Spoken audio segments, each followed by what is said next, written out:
A system interface displays the protagonist's status, identifying him as a poison-eating healer, with various game options like stats, skills, and inventory. A sharp, metallic clang echoes through the air. As a hand reaches out into the darkness, a monstrous, glowing red eye stares back from the shadows, its aura pulsing ominously. A voice filled with dread warns that if the creatures reach the others, everyone will perish, another adding that they are injured to the bone. Frustration boils over as someone exclaims that there are simply too many of them, a small, dark figure visible in the distance. The despair deepens as another ally laments that they are all done for, a second voice echoing the sentiment, believing they are all going to die in the end. A gloved hand, holding a glowing red orb, questions the defeatist tone, asking what they mean by die, as the orb pulses with a soft hum. Kneeling over an injured Haze Nim, an ally asks with concern if his injuries are truly that severe, wondering why he hasn't gotten better yet. The unnamed woman insists that Cheon Hae-sun is missing the point, asking if he truly understands the hopelessness of their current situation.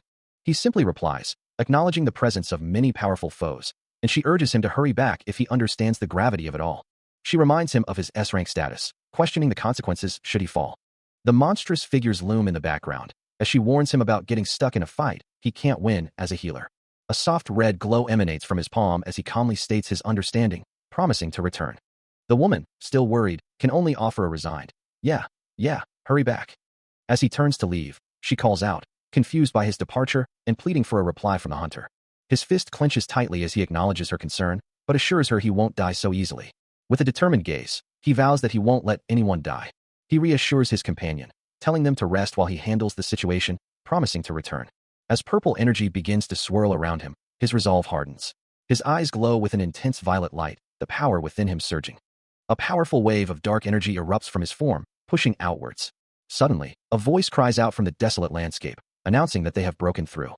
Panic spreads among unseen observers as they realize someone is breaching the barrier, and the familiar aura belongs to Hunter Cheon Hae-sun. A sharp-featured man, his eyes wide with alarm, warns of the extreme danger. The scene erupts into chaos, a fierce battle unfolding with explosions and energy blasts tearing through the air. Amidst the turmoil, a monstrous entity with glowing yellow eyes and razor-sharp claws emerges, its form wreathed in dark power. As the barrier shatters, a wave of disbelief and terror washes over those witnessing the breach, one woman gasping in shock while a man beside her questions the impossible. From the swirling chaos, a monstrous form emerges, its glowing red eyes fixed on the world beyond the rift, prompting a hushed, disbelieving whisper about its identity. Meanwhile, Cheon Hae-sun stands resolute, his form now wreathed in a vibrant purple aura, ready to face the encroaching threat. His hand glows with concentrated power, a clear sign of his intent, as the world itself has been irrevocably altered since the year 2032, giving rise to extraordinary beings known as superhumans, demigods, and meshans. After the world's transformation, individuals emerged with abilities that defied easy classification, possessing powers akin to those found in games. These new beings ventured into dangerous territories, which they called dungeons, and began to refer to themselves as hunters. They were the ones who hunted monsters, living their lives within the perilous dungeons. The hunters, a diverse group, stood ready to face the unknown. As Earth became intertwined with another world, the dungeons, hunters began to raid these newly formed gateways. Beings from that other dimension formed new alliances, yet simultaneously caused immense disruption, especially after the dungeon monsters began to appear. A monstrous, fiery entity, its body a mass of molten rock and glowing energy, emerged from the depths. Monsters spilled out of the rifts connecting the dungeons and Earth, and those without power perished helplessly, marking the beginning of the end. This cataclysmic event became known as the Fall of Earth. A lone figure, cloaked and wielding a glowing weapon, moves with deadly intent, a silent question hanging in the air. What was the true purpose of their actions? Before the true hunters arrived, their forms were a blur of motion, a crimson scarf trailing behind them as they carved through the unknown. With a swift, powerful strike, a burst of fiery energy erupts from their blade, impacting with devastating force. For these new forces, their ultimate goal was not to save, but to hunt. Meanwhile, in a starkly different setting, a younger man looks on with a bewildered expression as an older man in a lab coat speaks to him. Yet, despite their ruthless methods, the impact of these hunters was undeniable, enough to elevate them to the protagonists of this new, transformed world. A powerful red aura flares around the cloaked figure, but a deeper, more philosophical question arises. What is the ultimate point of it all? Back in the sterile room, the older man continues, his voice carrying a hint of concern, telling the younger man he is terribly something.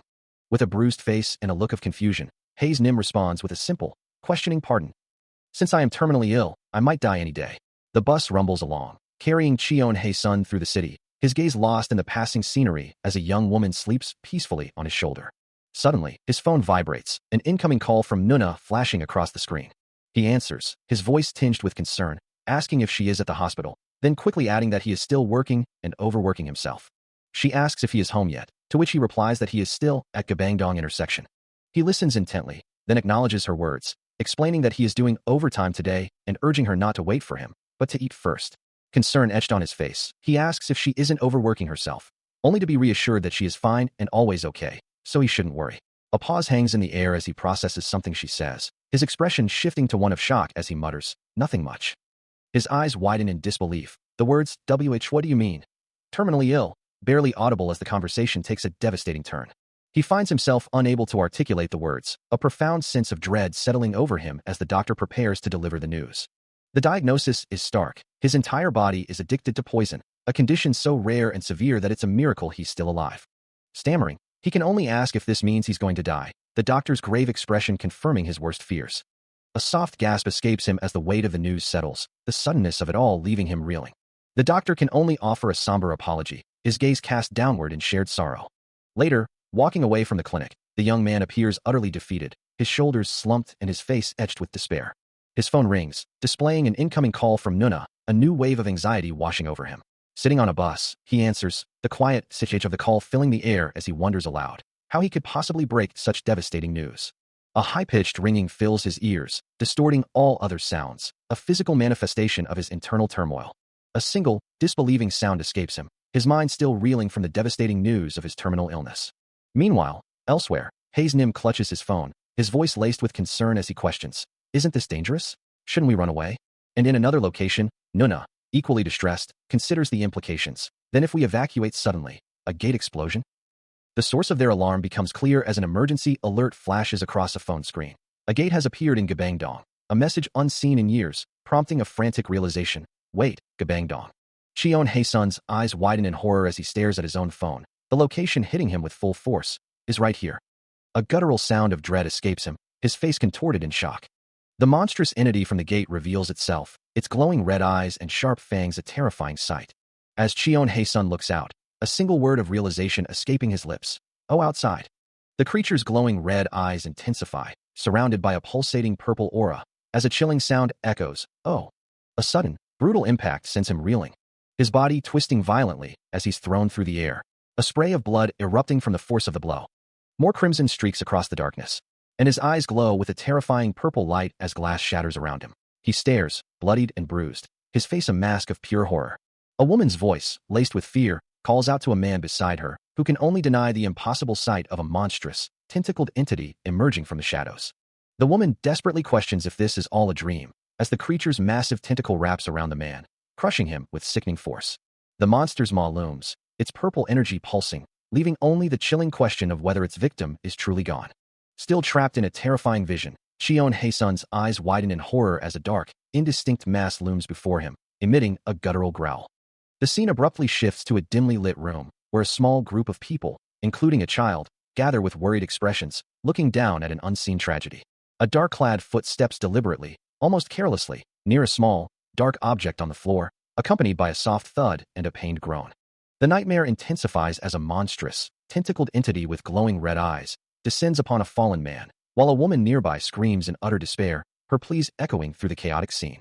The traumatic memory abruptly ends, replaced by the mundane reality of an office, where a hand taps a stack of papers, and a voice calls out to Songhwa. A colleague, pausing in the doorway, reminds her to rest after she finishes her work, to which she politely affirms. With a determined expression, Songhwa resolves to complete her tasks before leaving. She stands amidst the papers, her gaze fixed downwards, lost in thought as she prepares to tidy up. As Songhwa sips her drink, a colleague praises her, declaring her amazing. The other woman continues, sharing a thought. You know.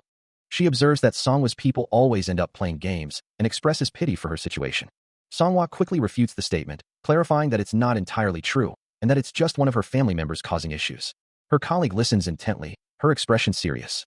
She then suggests that the relationship between Songhwa and her family should be good, even if she dislikes everyone else. Suddenly, the colleague exclaims about her children not getting along, followed by a gasp, as a cup spills, and she anxiously asks if Songhwa is hurt. A news report flashes across the screen, announcing a gate explosion in Gupadong and Saibong, while the colleague calls out Songhwa's name with concern.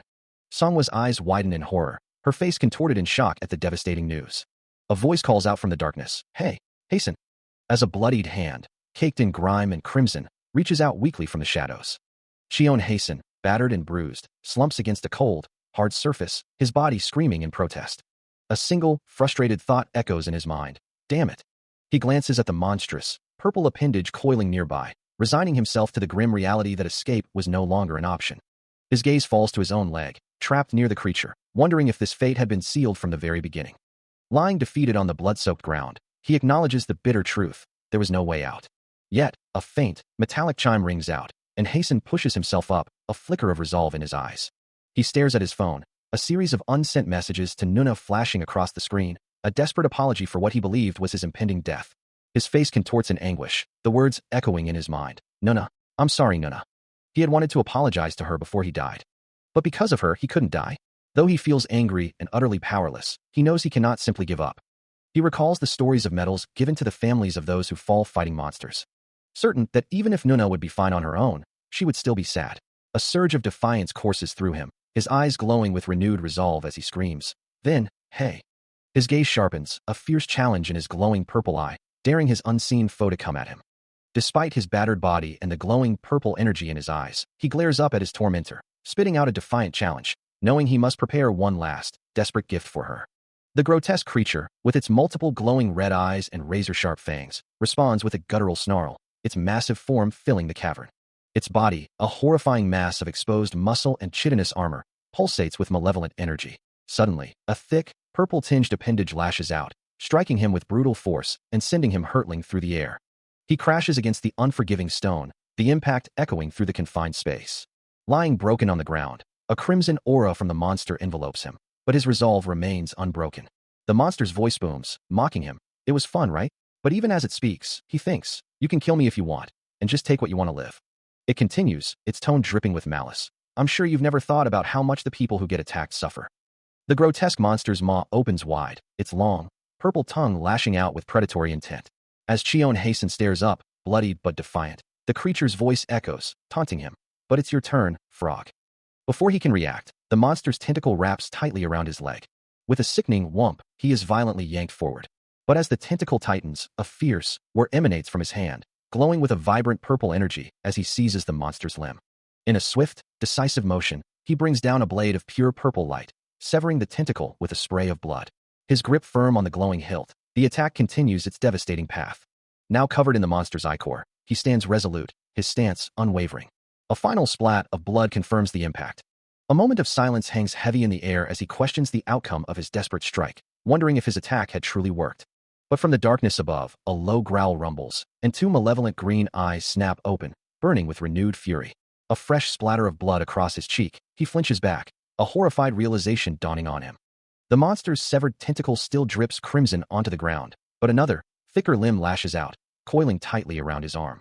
Looking up in alarm, he can only think, had he merely made it angrier? Blood trickles from his lips as he clutches his chest, the familiar purple energy flaring around his arm, a desperate surge of power amidst his pain. Hunched over, he struggles to comprehend, wondering if his attack was meant to be swallowed, and then, a defiant thought. The monster had better swallow the association's healing program. With a thunderous crash, a violent burst of red and purple energy erupts, shaking the very foundations of the cavern. Still caught in the monster's crushing grip, he lets out a pained cry, purple energy flickering around him. As his consciousness drifts, he wonders, is this truly the end? I've always wondered what it would be like, but for the better. Falling through an ethereal purple void, he muses, since my life was meaningless anyway, I'm sure it was. Suddenly, a familiar voice cuts through the despair, calling out his name with a worried plea. A younger version of himself looks up at Manhwa, who asks with gentle concern, Hasten, you're not hurt, are you? Are you all right? She holds him close, her voice filled with disbelief. How? But you're so small after that. Are you really okay?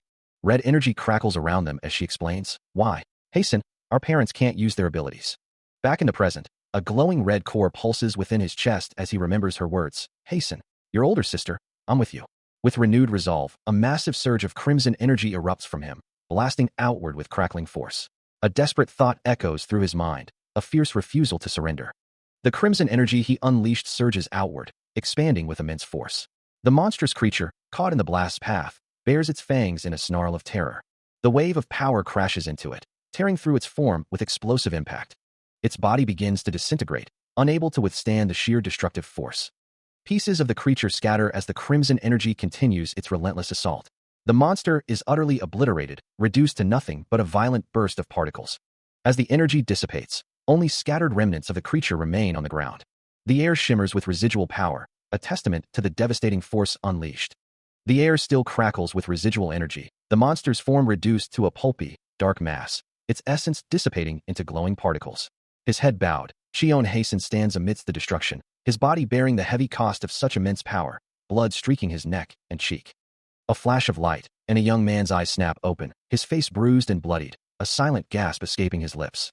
He finds himself slumped on the ground amidst rubble, his mind reeling as he questions the surreal scene before him, a chilling realization dawning that he had been swallowed by a gate. His bloodied hands tremble uncontrollably, the sheer impossibility of his survival echoing in his thoughts. A wave of dizziness washes over him, his body protesting the sudden return to consciousness.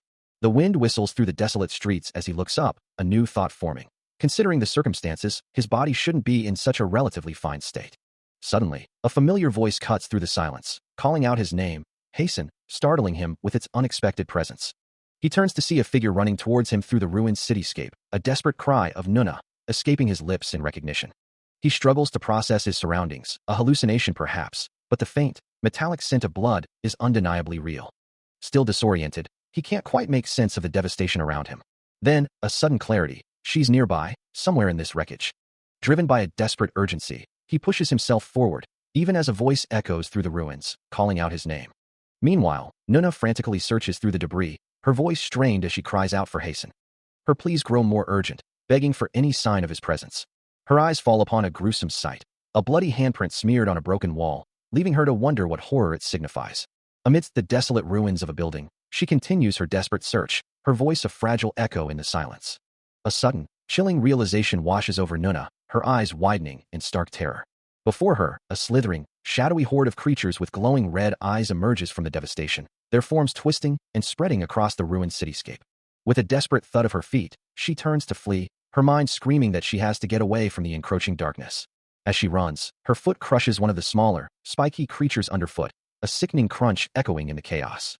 But the horde is too vast, too swift, and soon she finds herself surrounded, looking down at the remnants of the creature she just crushed. A chilling thought forms in her mind as she stares at the creature's remains, a dawning horror that he didn't leave me to face this alone.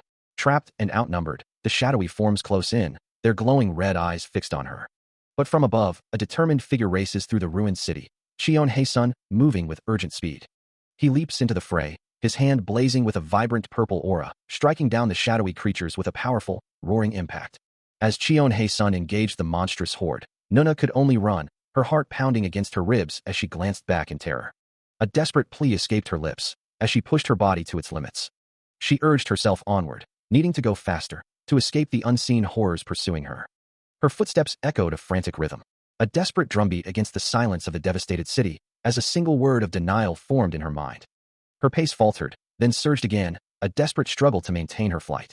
But then, a sight of pure horror stopped her dead, a choked gasp escaping her lips as she whispered, "This can't be." The road ahead, her only escape route, had been utterly destroyed, a chasm of rubble and twisted metal. Trapped, a single thought pierced her panic, wondering about Hasten's fate amidst the chaos. Clasping her hands tightly, she wonders if she is already too late. Despite the overwhelming odds, she refuses to give up, knowing she has to save him. She has to find a way to save him, somehow. As a powerful impact reverberates nearby, she glances back, her face etched with fear and desperation. A voice cuts through the chaos, demanding, "Are all these bastards insane? Get away from my Nuna." Still, she wonders, when will the reinforcements finally arrive? Then, a flicker of recognition crosses her face as she realizes, this voice is. A powerful Kwang echoes as Cheon Haesun appears, battered but resolute, prompting Nuna to cry out his name in relief and shock. Despite his own injuries, he shouts back, You can't do this," a voice cries out, as a single human stands against a monstrous horde. Normally, such a confrontation would be suicidal, but Cheon Haesun fully expected to win. First, his weapon glows with a fierce red energy. As he unleashes a powerful strike, knowing these man-made monsters possess physical capabilities lower than average, he carves a path through the creatures, their forms disintegrating under his assault.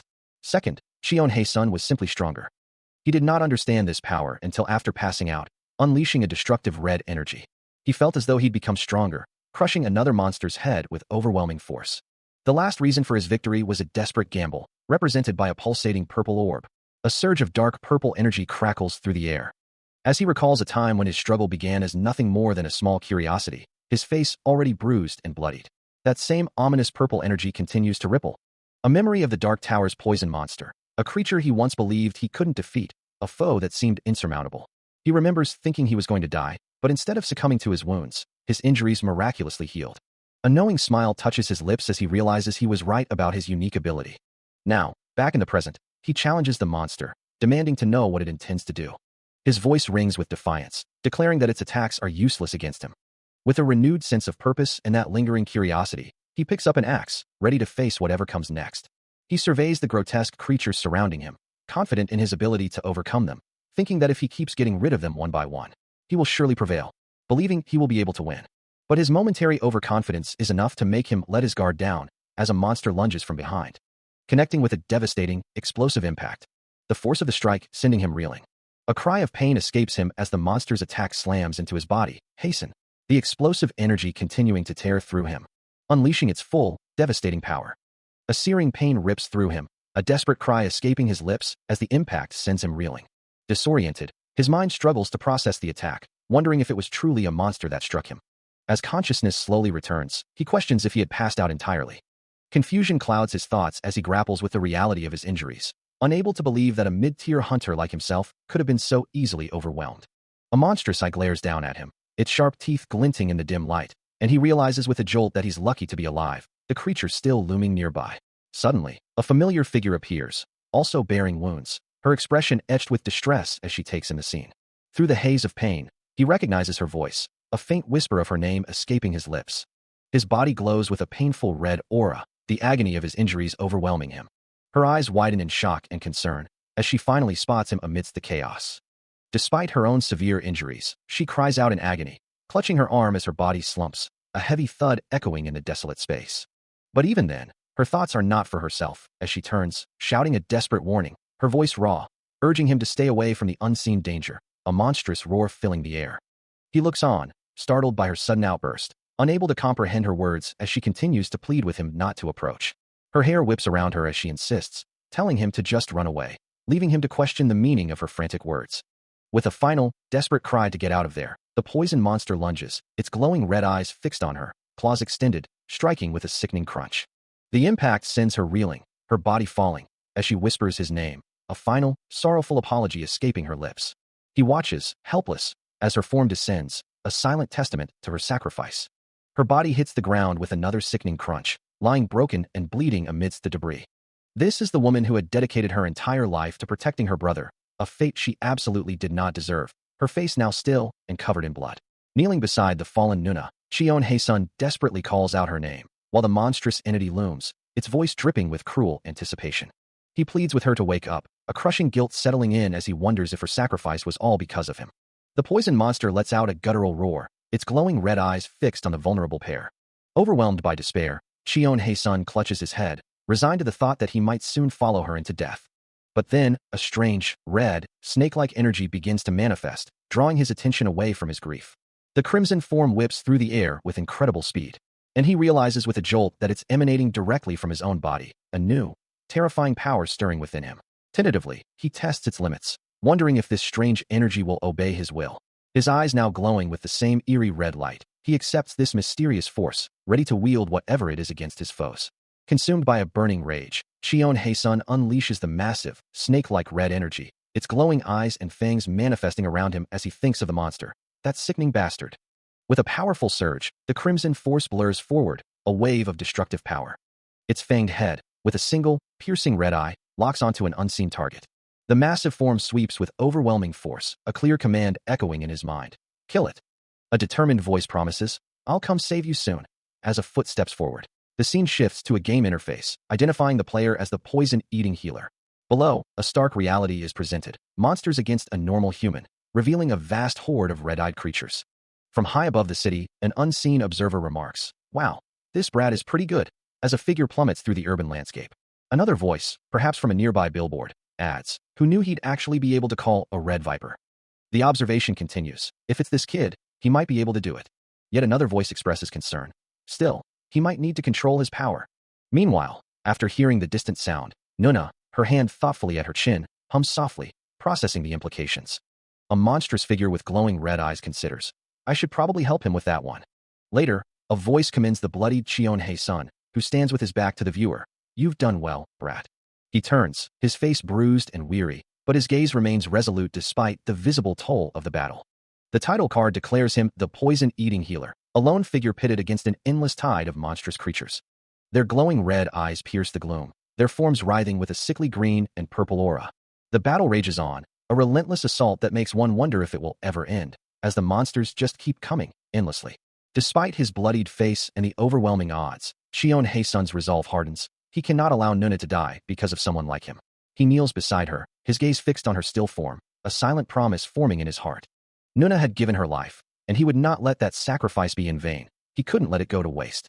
Standing amidst the devastation, his back to the endless horde, he makes a solemn vow. So I'll be back. His gaze falls to his feet, still planted firmly on the rubble, the name Nuna, a painful whisper on his lips. He remembers her weak breathing, a fragile sign of life he must protect. He vows to return for her, knowing he cannot delay any longer. Though his instincts scream for him to flee from the monstrous horde, he understands he has no choice but to fight. If he can protect Nuna, then his own life means nothing. With grim determination, he steels himself, knowing he must get out of this alive. Suddenly, a wave of weakness washes over him, catching him completely off guard. His body betrays him, blood trickling from his mouth as his strength drains away. As his legs buckle beneath him, he wonders if this is a delayed side effect from the poison he consumed earlier. Collapsing to the ground, his mind screams, why now of all times? Despite his body failing him, Cheon-hae-sun desperately tries to move, knowing he must at least attempt to fight. A surge of purple energy flares around his hand as he forces the command, urging his limbs to obey. The effort intensifies, the aura around him growing brighter, but his body remains unresponsive. Overwhelmed by the poison's lingering effects, he finally collapses, his consciousness fading. As he falls, a sudden, powerful force manifests, shattering the air around him.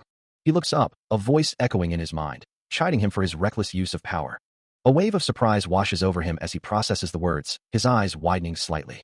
An unknown man, wreathed in purple energy, holds him by the collar, continuing his lecture, explaining that he overused his strength on lesser foes. The man's grip remains firm as he adds that destroying something within a black hole is a far more difficult task. Brat, the mysterious man declares, introducing himself as Kirill. The poison monster, still lurking, seems to agree, its voice echoing. I have a lot to say, but let's clean up this mess first for now, yeah? A surge of purple energy emanates from Kirill, as he offers a detached apology. Sorry for this. Without another word, he seizes Cheon-hae-sun by the collar, lifting him effortlessly into the air. His grip tightens around Cheon-hae-sun's face, eliciting a pained gasp from the young man. Then, with a powerful heave, Kirill flings him away. The purple aura around him flaring as he instructs. Since this is dangerous, just stay there with your fellow for a bit. Cheon-hae-sun tumbles through the air, helpless. He struggles to comprehend the sheer power he just witnessed, a bewildered question escaping his lips. Blood trickles from his mouth as he realizes the man had thrown him as if he were nothing, a mere inconvenience. Meanwhile, the poison monster, sensing the overwhelming aura of its new opponent, also reacts with a primal, questioning growl. Kirill, however, simply laughs, his voice echoing with disdain as he moves with impossible speed, mocking the monster's attempts to keep up. A blur of purple energy, he closes the distance in an instant, delivering a devastating kick. The poison monster recoils violently, the impact sending ripples of purple energy through its grotesque form, its body twisting from the force. It stumbles backward, as Kirill, already moving on to his next maneuver, leaves a shimmering trail of purple light in his wake. The monster continues to reel, still caught in the aftershocks of the powerful blow. A sharp, cracking sound echoes through the dark space, as a monstrous limb twitches violently. The poison monster attempts to draw attention, snarling, I'm over here. But Kirill, moving with impossible speed, dismisses its attempt. Where are you looking? The monster's glowing red eyes snap upwards in surprise, a sharp crack indicating Kirill's sudden change in position. With a swift, decisive motion, Kirill delivers a powerful strike.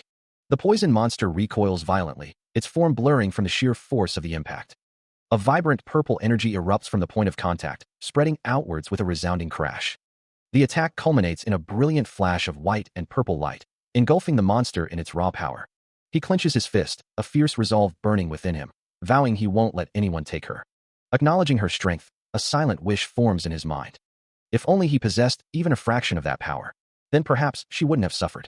His thoughts are interrupted by a concerned voice, asking what occupies his mind, wondering if something is amiss.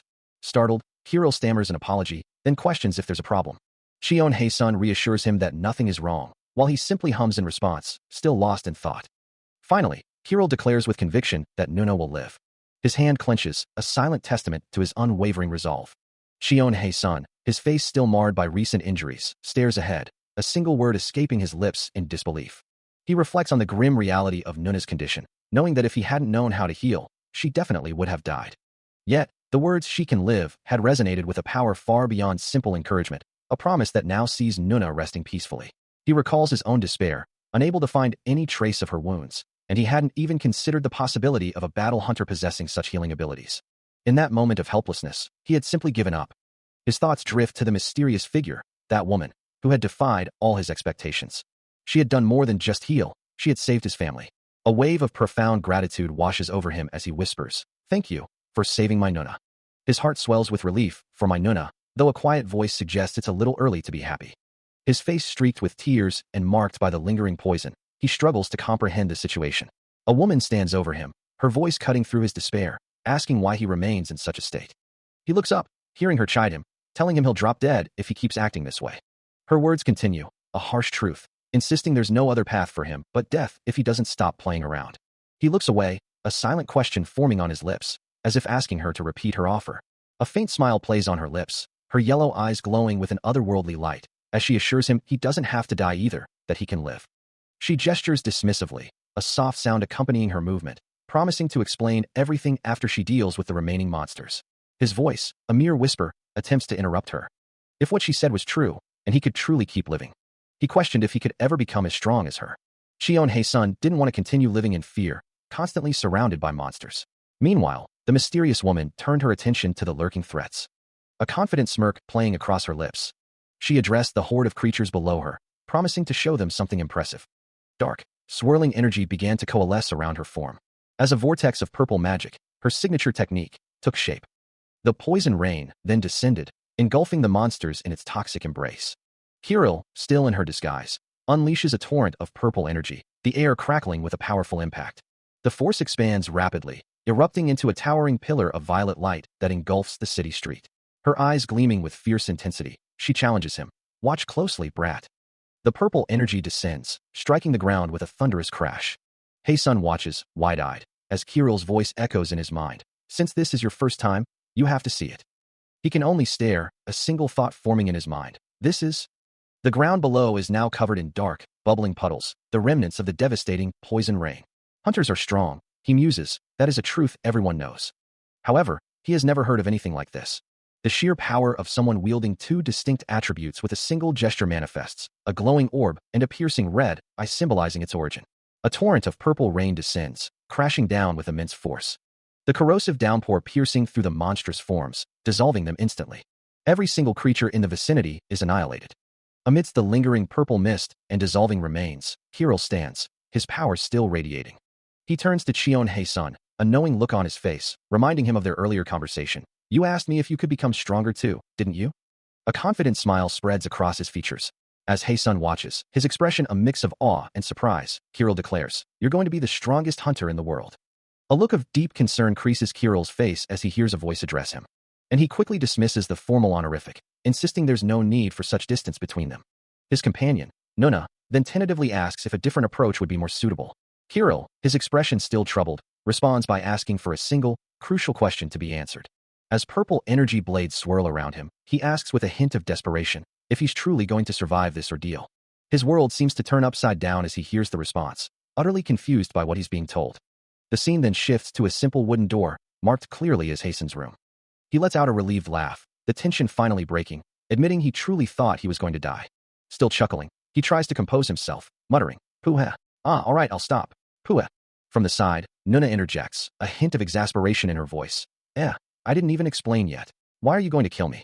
Kirill, however, ignores her, his expression serious as he reveals his true intention. "I thought I'd plant this thing called black ether in you." He holds up a small, dark orb, pulsating with a faint purple glow, the black ether shimmering ominously in his palm. Hei-sun's eyes widen in confusion, his mind struggling to process the unfamiliar term, black. What? A flicker of recognition crosses his face as he repeats the name, black ether. "Ah, I have heard of it before." Nuna nods, confirming his thought. "Then, have you heard of poisoners?" Poisoners are quite famous. In the distant past, shadowy figures, once considered among the most powerful, stood cloaked in an ominous purple aura. But after a pivotal incident, they vanished from public sight. Now, with their glowing yellow eyes, they are universally despised. They are known simply as humanity's betrayers. As the news of these ancient figures spreads, Nuna looks on, her expression thoughtful. A question escapes her lips, wondering if he truly is who she thinks, while Hasten observes her, noting her lack of fear. Hasten simply replies that it was indeed a long time ago. Nuna quickly apologizes for her bluntness, but then presses him, asking if he's truly all right. He looks at her, repeating his earlier observation, that she doesn't seem scared by the news at all. In the aftermath, Nuna looks up, her voice tinged with a hint of challenge, asking if he isn't scared of her. Hasten, standing over her as she rests in bed, responds with a thoughtful huh? Well. Nuna, her eyes closed in peaceful slumber, murmurs her gratitude. You saved us. She continues, her voice still soft. I didn't think you'd be a normal human in the first place. Hasten looks down, a shadow of concern crossing his face, feeling as though he might have done something wrong. But Nuna's eyes snap open, her expression earnest, insisting, no, I'm actually glad. A soft smile plays on Hasten's lips as he acknowledges her words. As you said, poisoners aren't normal. He gestures expansively, suggesting, special is a better description. Nuna, now wearing glasses and a gentle smile, listens intently to his words. As he considers the implications of his unique abilities, a voice, perhaps his own internal thought, questions, where did you get that from? You someone. The typical death rate for hunters during their awakening is only about 1%, making it a very rare occurrence. On the other hand, for poisoners, it's a different story entirely. Most of them die during the awakening process, and the cause is always the same. Poisoners live their lives with poison coursing through them, but that poison only grows stronger with each passing day. So when the poison becomes too potent for the person to handle, it explodes, becoming a power that ultimately consumes them. Wait, he murmurs, a look of dawning realization spreading across his face as the blonde-haired man laughs heartily, who then confirms his suspicions, saying he's quick to catch on, leaving him to wonder if he could truly be. All the pain he endured during his awakening flashes through his mind. A poisoner. A question mark hangs over his head as the thought solidifies. Despite the internal turmoil, a voice praises him, calling him handsome and cool, the best Cheon Hasten, but his mind can only repeat the shocking revelation. I'm a poisoner. The blonde-haired man, however, cuts off any further discussion, declaring there's no more time for chit-chat as he turns towards the exit. He still has much to explain, but insists they must go out, kicking the door open with a loud thud, much to the other's protest. Continuing his explanation, Hiro reminds Nuna, you remember we save people with poison in their bodies, right? He then poses a pop quiz. Then, how do we live with poison in us? Without waiting for an answer, he states, the answer is simple. As he pulls out a syringe filled with a glowing purple liquid, he mutters, excuse me for a bit. The syringe gleams ominously, leaving Nuna to question, huh? Her eyes widen in shock, a single tear escaping as she gasps, what? Hiro continues, explaining that a poisoner's healing power is beyond anyone's imagination. He elaborates that these powers activate whether they are sleeping or eating. Even now, as they speak, their healing powers are activated, and they can't get rid of the poison, they just inherit it. A syringe fills with a vibrant purple liquid, which Kirill explains is the very essence of their energy, the black ether. He confirms its nature with a confident smile, as Nuna watches him intently. Presenting her with a small vial, he calls it a gift, a token from her poison, asking how she likes it. Nuna recoils, fearing a second gift might be her undoing, while Kirill muses on what she might need. He suggests that more would be for the best, believing he's offering her the most reliable option. Kirill reveals he's infused some of his own power into the vial as well. Declaring himself a trained instructor, he offers an example, telling Nuna to flex her foot as if kicking the ground. Nuna interrupts, asking Kirill a question, to which he responds, what is it, student? She challenges his previous statement, reminding him he once claimed poison rain was the only skill, as Kirill's expression turns serious. Cheon Haesun's face is etched with a serious expression, the purple blotches of absorbed poison stark against his skin. Kirill, in his usual casual form, simply ponders, while Nuna, still processing the implications, remains utterly bewildered. Cheon Haesun looks up, a faint purple energy swirling around him. Realizing she has already vanished, a wry smile playing on his lips as he acknowledges her incredible speed. He lets out a soft exclamation, confirming his admiration for her quick thinking. Elsewhere, a muscular man in white armor watches, surprised by the swiftness of her departure and her sharp intellect. An hour passes, the city lights beginning to twinkle. Cheon Haesun stands alone, gazing up at the towering buildings, a sigh escaping him as he wonders if she will ever return. He hears a familiar voice echo in his mind, a promise of rescue, as his foot lands with a soft thud. Yet, the grim reality of his situation, a lone human against a tide of grotesque monsters, brings another voice to the forefront, questioning his resolve. He looks up, the memory of Kirill's words still sharp, challenging him on the unreasonableness of surrender without even trying. His gaze falls, a silent question forming in his mind about whether someone else could truly make a difference. Hiro's confident smirk flashes in his memory, dismissing his doubts with a simple declaration, leaving him to wonder what he means. The memory continues, Hiro's voice explaining that his ignorance stems from his inherent strength. A wave of distress washes over him, the sound of a painful memory, as a cruel insult echoes in his mind. Hiro's face hardens in the flashback, delivering a barrage of dehumanizing labels. He closes his eyes, the weight of a lifetime of such verbal abuse pressing down on him, wondering how many times he has endured those kinds of insults. He sits, hands clasped, a look of deep distress etched across his face. His arms crossed, he considers the words, it might sound like an excuse. The memory of the words echoes, scared. The city stretches out beneath him, indifferent to his inner turmoil. Then, Hiro's face appears in his mind, a knowing, almost condescending gaze. The memory continues, Hiro's voice cutting through the air. Now that I think of it, this style of teaching doesn't work for you at all. I should have been more thorough than this. Hiro turns, his long coat fluttering as he walks away, leaving Cheon-hae-sun alone on the rooftop. He glances back over his shoulder, a final, dismissive thought. I might get lazy from now on. He looks up, a flicker of confusion crossing his face. A voice cuts through the haze, demanding, what's important is the sense.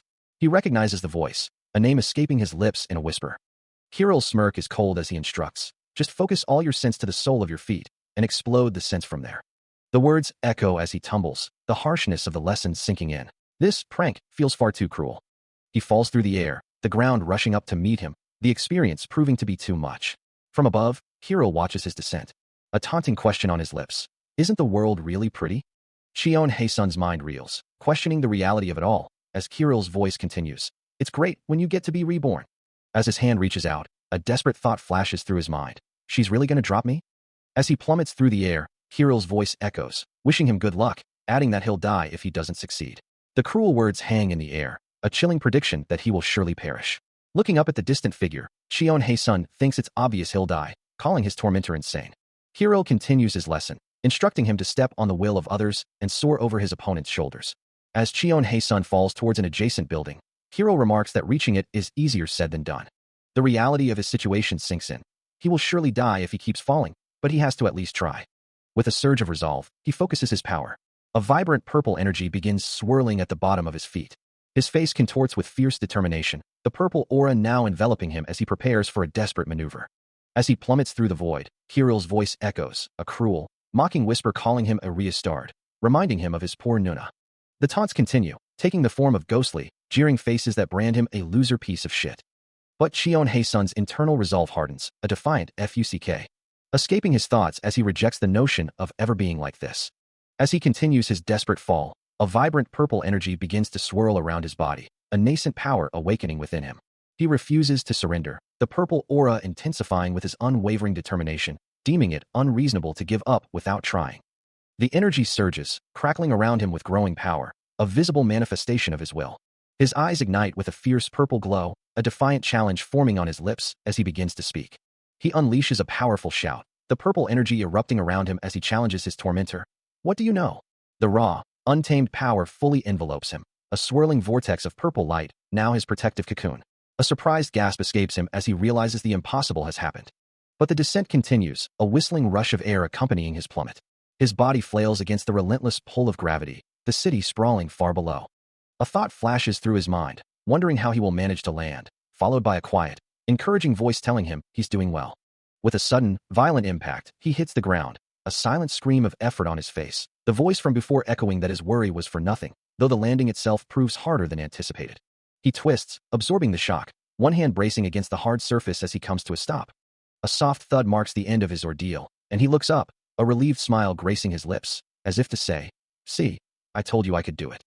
Still enveloped in a faint purple aura, he finds himself caught in a close embrace. Hiro's face inches from his own, a knowing smirk playing on the other man's lips.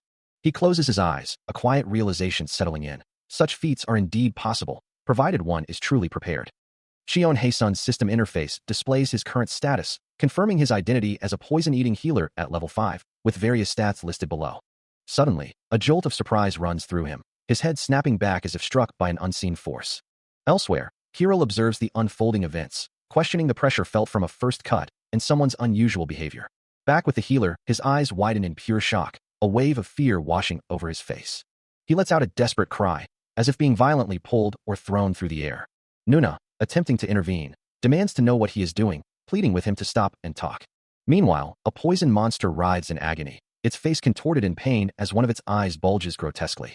Shion Haesun's eye glows with an eerie green light as he shouts in disbelief at the monster's state, recognizing its true nature. Still held by Nuna, who desperately clings to his arm, he demands to be released, his gaze fixed on something beyond her, a fierce determination in his expression.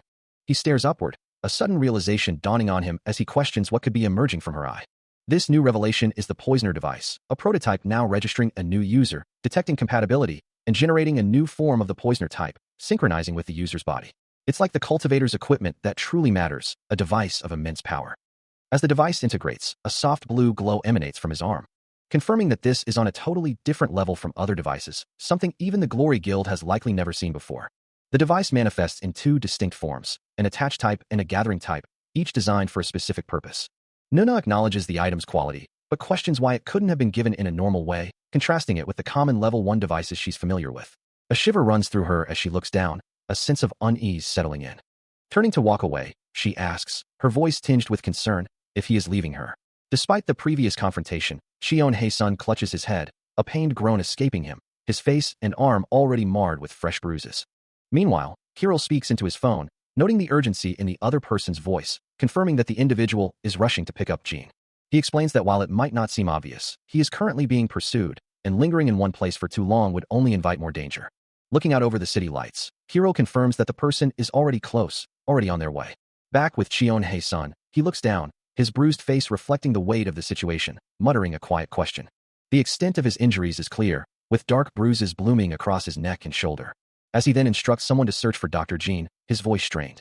The name hangs in the air, prompting a hesitant repetition, before he continues, his words trailing off.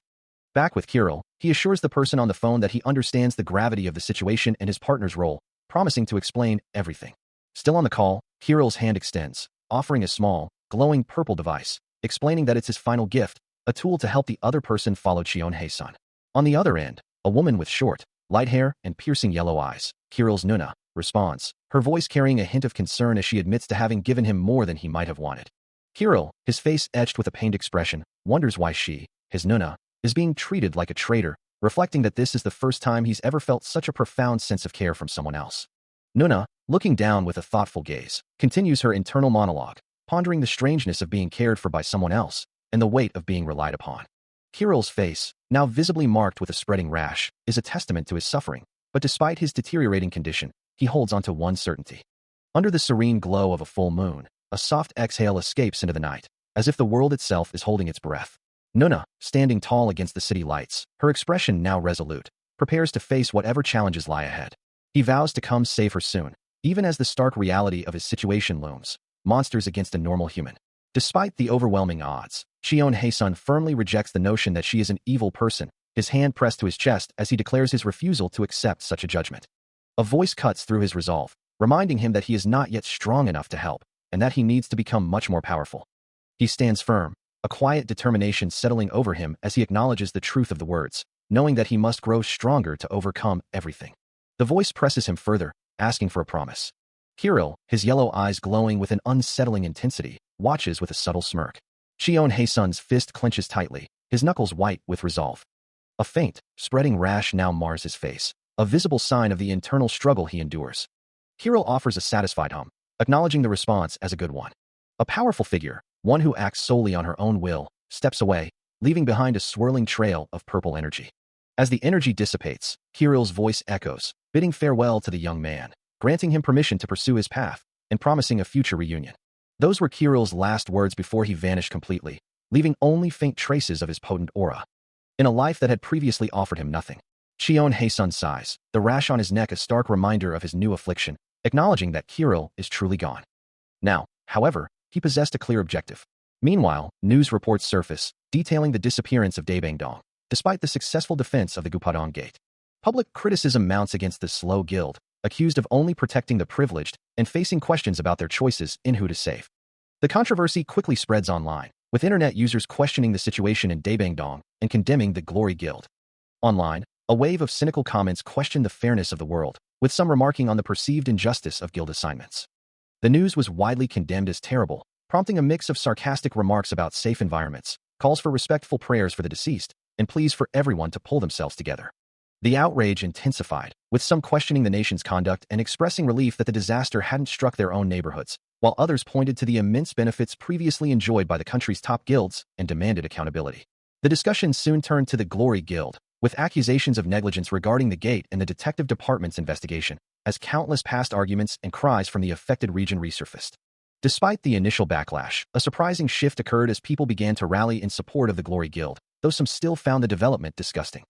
Accusations of censorship arose as comments disappeared, while defenders of the guild argued that Korea wouldn't exist without them, dismissing criticism as overblown or potentially orchestrated by those from the missing district.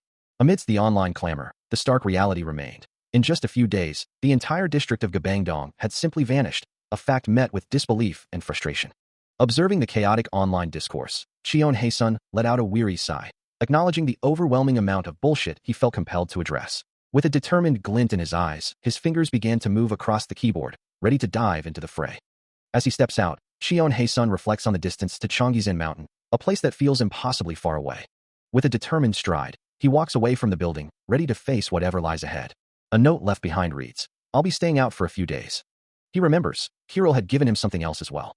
Pulling out a small, glowing orb, he wonders, what's this?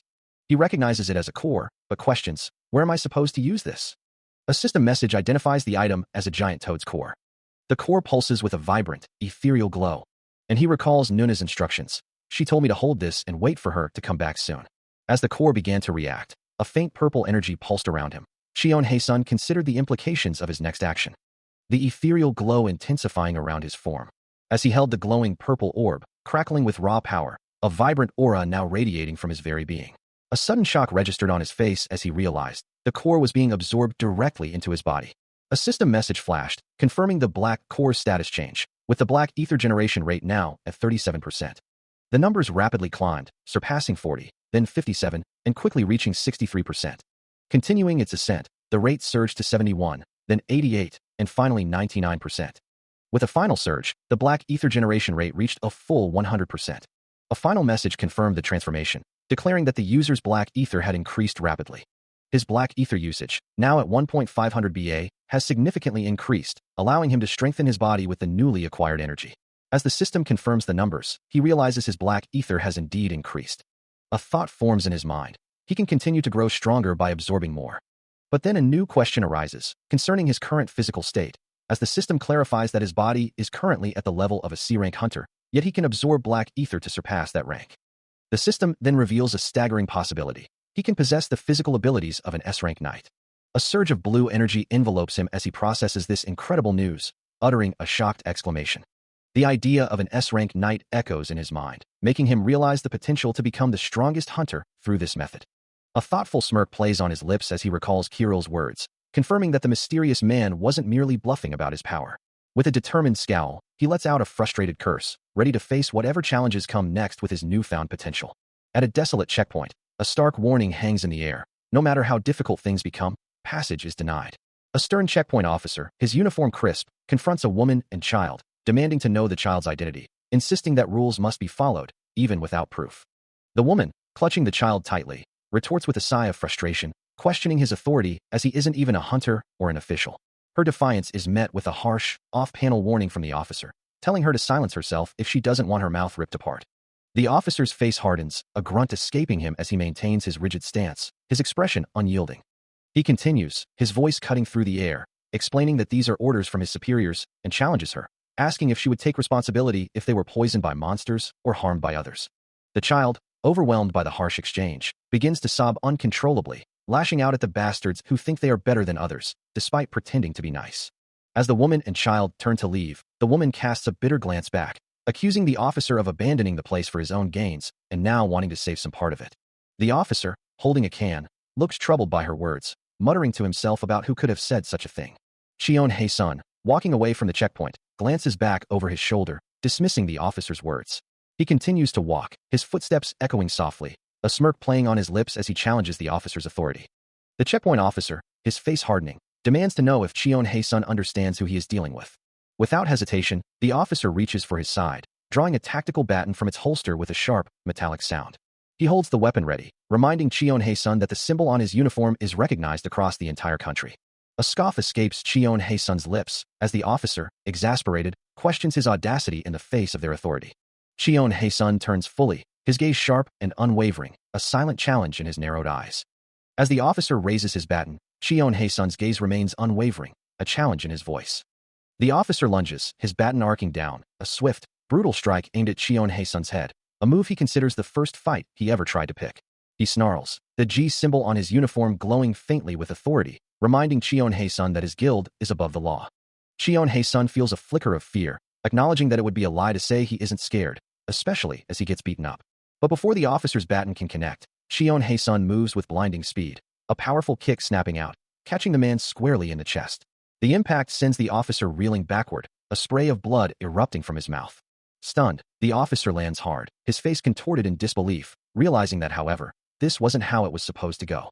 Before he can recover, Cheon Hae-sun is already there, seizing his arm in a vice-like grip, his expression grim.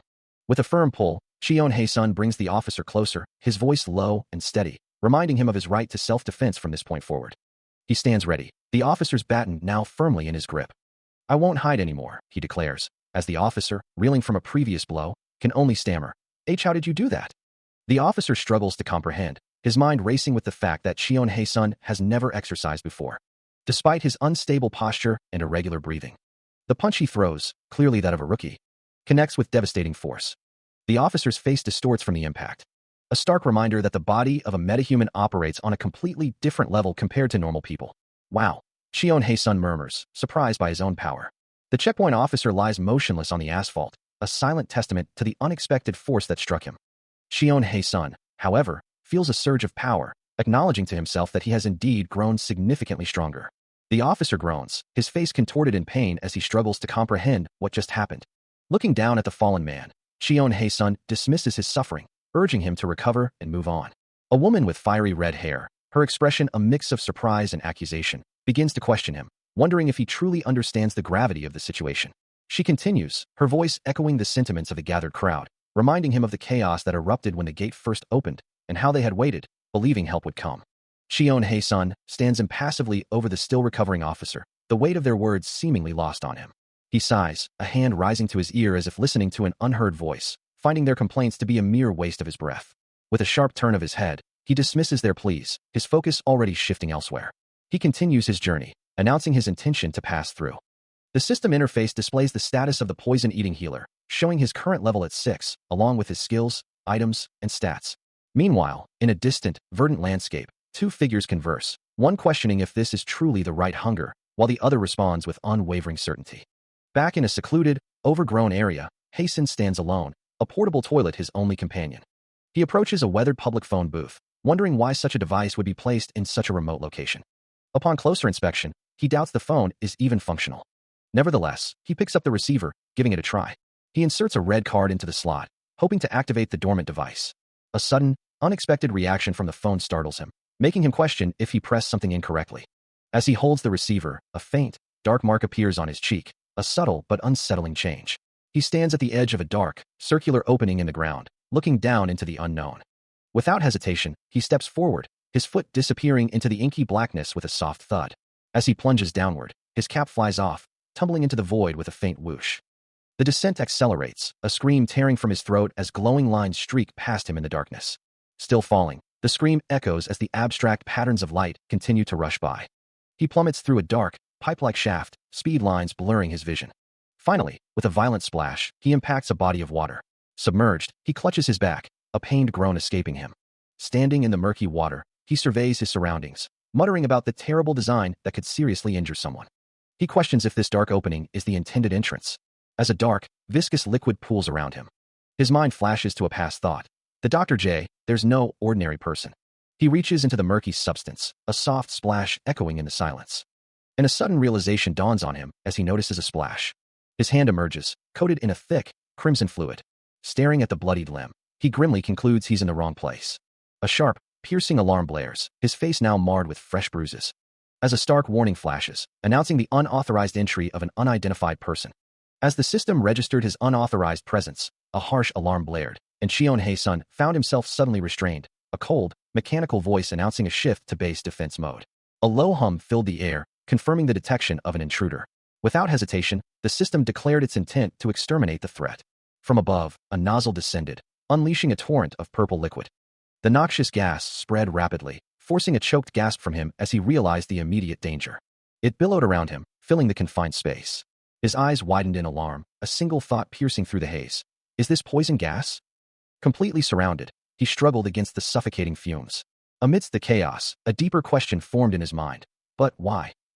As the purple gas rapidly fills the chamber, Cheon Hae-sun finds himself enveloped, the noxious fumes swirling around him. He coughs, the acrid air burning his throat, and a chilling thought crosses his mind. Isn't this Dr. Jin's poison? A grimace twists his features as he acknowledges the truth. Damn it, I think I breathed some of that poison gas in.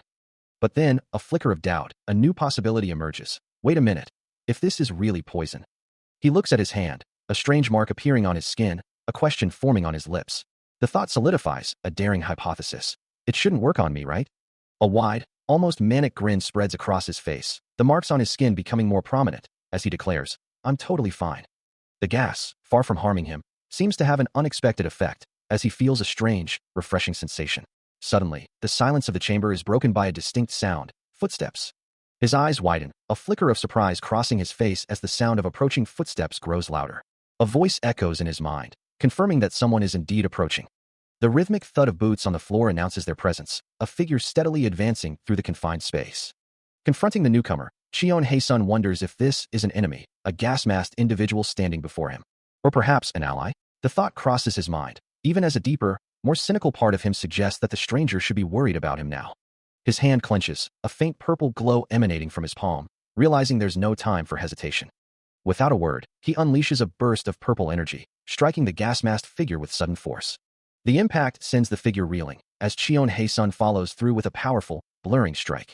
The gas-masked individual is thrown backward, colliding with the unseen wall behind them. Still reeling from the attack, he maintains his grip on the assailant, a furious declaration escaping his lips. His face contorted in rage, he demands to know why the figure tried to kill him. The anger still burns in his eyes. But as he looks down, a flicker of confusion crosses his features, wondering what exactly is happening with this strange individual. He realizes the masked figure has simply fainted, a soft sound of surprise escaping him. Later, the masked figure is securely tied up, Cheon Hae-sun having taken precautions, muttering about the necessity of the restraints. The masked figure stirs, regaining consciousness, and asks to be released, claiming to be suffocating. But Cheon Hae-sun firmly refuses, unsure of the stranger's intentions. He stares down at the bound figure, demanding to know why such a deadly trap was set, asserting that anyone else would have already perished. The masked figure, now fully conscious and struggling against the ropes, acknowledges the trap, a faint awe escaping him. He then clarifies that the trap was designed precisely for that purpose. Cheon Hae-sun's expression hardens, his voice firm as he warns the captive that he is not joking around. The masked figure, sensing the shift in mood, begins to explain himself, hoping to de-escalate the situation. He urges Cheon Hae-sun not to misunderstand, clarifying that normal people wouldn't even be able to enter the area in the first place. The masked figure continues, stating that the only people who would be present are hunters and someone named Keel. He admits it's a little embarrassing to say, but he was a pretty capable hunter himself, implying his own strength and experience. Meanwhile, in a different location, a news report flashes across a screen, announcing the genius of the century, Mr. Jin, and noting that naturally, a lot of people needed his help. Even as the world moved on, his mind drifted back to a time when life had been relentlessly difficult, a constant struggle to survive each day. Yet, despite the immense pressure, there was a strange, almost satisfying, sense of accomplishment in enduring it all. He remembered the countless individuals and organizations that had been relentlessly pursuing him. Assassins, dubious organizations, and even the association itself had all been after his life, their shadowy forms a constant threat. He ran, his body screaming in protest, but the pursuit never seemed to end. There were probably a few reasons for their relentless pursuit, perhaps his money, or his technical skills. At first, he had to fight and endure through all of it, a weary figure standing amidst the authorities.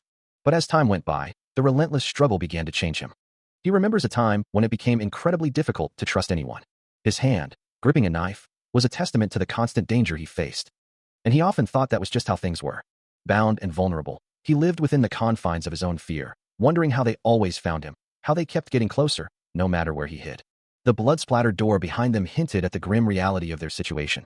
As Cheon Hae-sun, his gaze sharp, declared he would release his captive for now, but remained deeply suspicious, especially of their unusual friendliness towards an outsider like him.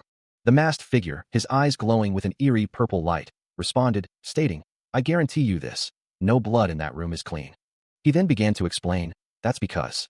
Before he could finish, Mr. Jean, wearing a gas mask, interjected with a simple, direct statement. Kirill sent.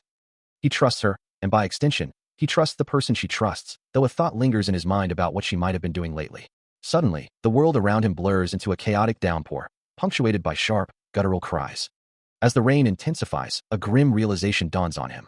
A searing pain erupts in his side, a deep, penetrating wound that leaves him gasping. His legs give out beneath him, sending him tumbling to the wet ground, a faint voice calling out to him. Through the haze of pain and rain, a question cuts through the din. A young girl kneels beside him, her small hands reaching out to his wound. Her gaze is earnest, her voice soft as she asks if he is also alone. Her eyes, now glowing with an unnatural golden light, seem to perceive a profound, shared essence within him. Still reeling from the strange encounter, Cheon Hae-sun calls out, wondering if Mr. Jean is nearby. He can't shake the girl's words, a chilling realization dawning on him. She's exactly like her. Disoriented, he looks around, questioning if they've even arrived at their destination. He ponders the girl's claim of similarity, concluding that their only shared trait must be their ability to handle poison. A faint bruise marks his cheek as he recalls her words, a jumble of Korean characters appearing as a sound effect or internal thought. He remembers her saying, "Not only can you eat poison, but you can also heal," and then his own confused thought. What? But Kirill. Despite his confusion, a part of him acknowledges that she is quite pretty without any spots at all, although he doesn't want to admit it. A vivid memory of the unnamed girl surfaces, her yellow eyes glowing, radiating an aura of being so cool, pretty, and elegant. Snapping back to the present, he resigns himself to the situation, realizing he'll have to be given an explanation, and agrees to follow for details on the way. As a concerned bystander questions the danger of their situation, wondering if they should flee, Cheon Hae-sun simply acknowledges the unfolding events, accepting the path ahead. Turning to Kirill, he presses for clarification, demanding to know what he means by poison being inside his body. Only for Kirill to concede, he's revealed too much. The revelation hits him like a physical blow. A single drop of his poison possesses the power to fell an A-rank knight, a fact that leaves him utterly stunned. Kirill confirms the terrifying potency, explaining that no man-made chemical weapon could ever compare to the sheer strength of such a poison. He grapples with the implications, realizing that if his poison can kill an A-rank knight, then his own body must belong to something far more powerful than even the strongest hunters he's encountered. Despite the incredible power, he recalls that poisons are typically useless against those who reach A rank, a contradiction that sparks a new determination within him. His body can't be entirely useless, he thinks, as he prepares to leave behind samples, wondering what he'll need to do next with this newfound, dangerous ability. As the blue energy pulsed around him, Cheon Hae-sun could only wonder what else was expected of him. Standing before him, the masked Kirill, accompanied by Mr. Jean, made it clear that, of course, he would have to train. From a dizzying height, the city stretched out below him, a vast expanse of concrete and glass. Kirill explained that the scars on his body were merely symptoms of his inability to handle the poison, assuring him that as he trained, they would naturally disappear. Cheon Hae-sun considered the implications, knowing that the one who had trained him would be worried by such a sight. Kirill's voice cut through his thoughts, stating that he would probably be able to complete his task. Then, with a hint of impatience, Kirill asked, "Why are you dazing around?" An urgent, disembodied voice cuts through the air, commanding him to run. Without hesitation, he quickly secures a gas mask over his face, the click of its seal echoing the sudden shift in atmosphere. A game interface displays the profile of the poison-eating healer, showing various stats and abilities. In a stark training room, Kirill, wearing a gas mask, offers encouragement, telling his trainee, "You're doing great." He points emphatically, reminding them, "Don't slack off, you hear? Do you want to do this when the game starts?" A faint golden aura emanates from Kirill as he pushes further. "You can handle more weight. Add another 50 kilograms. The heavyweight plate crackles with blue electricity, signifying the immense burden. A pained grunt escapes the trainee. Cheon Hae-sun's face contorts in agony, veins bulging as he strains against the impossible load, yet Kirill's voice echoes, "That's right. You can do it. Go for it." A guttural scream of effort fills the air. Finally, with a surge of raw power, Cheon Hae-sun lifts the weight, his body trembling with the exertion, as Kirill notes, "Nice. Good job." Even after the grueling training, Cheon Hae-sun feels a deep, unsettling sensation, as if his body is still capable of strengthening even further. It has been 7 days since he first entered the laboratory, a period during which many changes have taken place. As Cheon Hae-sun acknowledges the presence of Mr. Jean, he notes the perfect timing of the doctor's arrival. Mr. Jean observes the first significant change. Cheon Hae-sun has removed his old mask, a gesture the doctor interprets as a sign of trust, eliciting a quiet chuckle. Cheon Hae-sun, still reeling from 2 hours of intense training, demands to know why he was summoned and who exactly Mr. Jean is. Mr. Jean continues his internal monologue, pondering the disappearance of Cheon Hae-sun's once nimble appearance, even when he was supposedly young 60. He then considers a second change, a perceived weakness in his own body, perhaps a side effect of his observations or the environment. Meanwhile, the unnamed girl is seen reading, a thought surfacing in her mind about how she panicked the moment she couldn't see him around. Even as he continues to undergo intense changes, Cheon Hae-sun finds himself increasingly uncomfortable, his body still adjusting to the rapid evolution. This discomfort, however, is merely a prelude to the third major change, which arrives in the form of a new device. As Dr. Jean and his team observe him with keen interest, their gazes fixed on his evolving form. He suddenly produces this new kind of device, a sleek, unfamiliar piece of technology. It's a refined version of the one Kirill had given him, now held firmly in his grasp. The sheer amount of time and effort he poured into designing and developing it is evident, a testament to his dedication. And yet, all of this incredible progress, the device, the changes, had transpired in just 3 days, leaving Mr. Jean to scrutinize the documents with a look of profound astonishment. Ultimately, the biggest change wasn't the device, but Cheon Hae-sun himself, as he reflects on his exhaustion, his back now covered in the visible marks of his arduous transformation. He scrubs his hair, a weary thought crossing his mind, wondering if he should simply abandon all the training and everything else. The profound changes his body underwent after the intense training are now starkly visible, his skin mottled with dark, purplish spots. A closer look reveals the extent of the discoloration across his face and neck.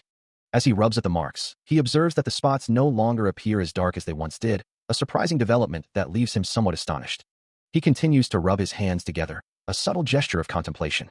He reflects on how, when one repeatedly encounters something, it eventually becomes a habit, a part of life that one is surprised to find oneself doing, still pondering the idea of giving up.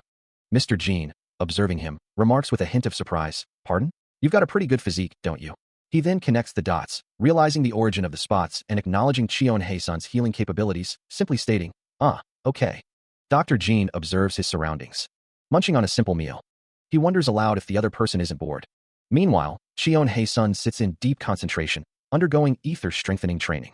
Jean, still pondering, muses on the nature of boredom, guessing his companion has been alone for a long time, and wondering how he endures it all. He points out the monotonous diet of canned food, but Cheon Hae-sun calmly replies that he isn't exactly alone.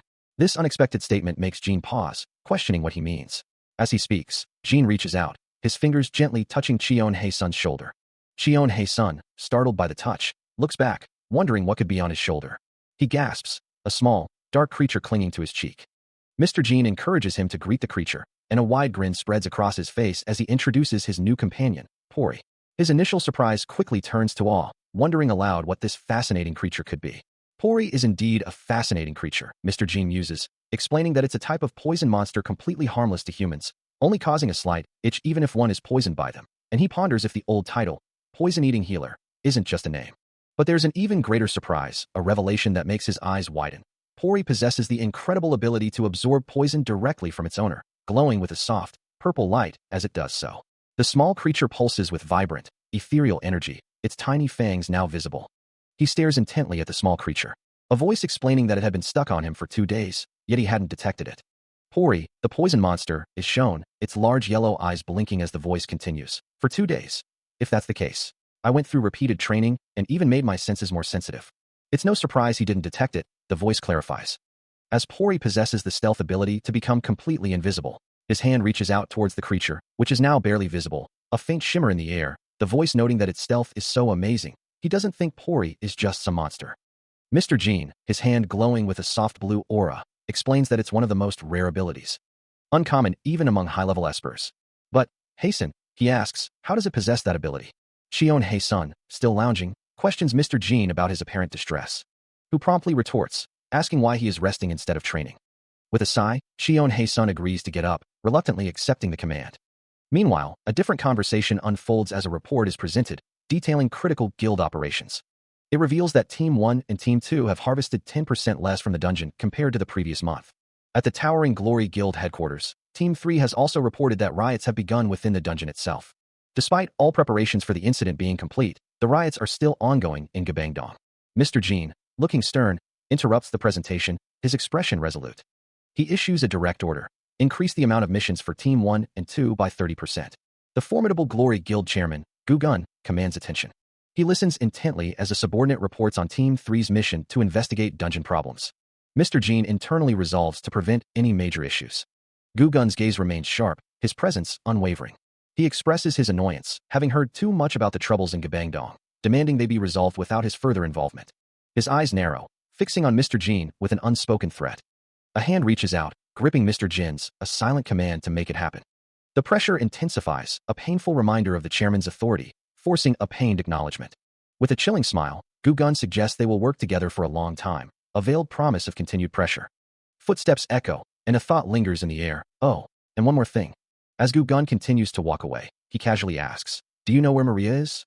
Mr. Jean, startled by the sudden question, stammers, about that." Gu-gun's gaze sharpens, his expression intense, as he anticipates the answer, muttering, "Don't tell me." The scene shifts to a room bathed in the vibrant glow of a stained glass window. As the answer finally comes, she shut herself in the healing room again. The intricate stained glass radiates with a soft, ethereal light, illuminating the quiet space. Before it, a small figure with golden hair sits on the floor, her voice barely a whisper, "I'm." She continues to whisper apologies, a desperate litany echoing the glory guild's hidden shame.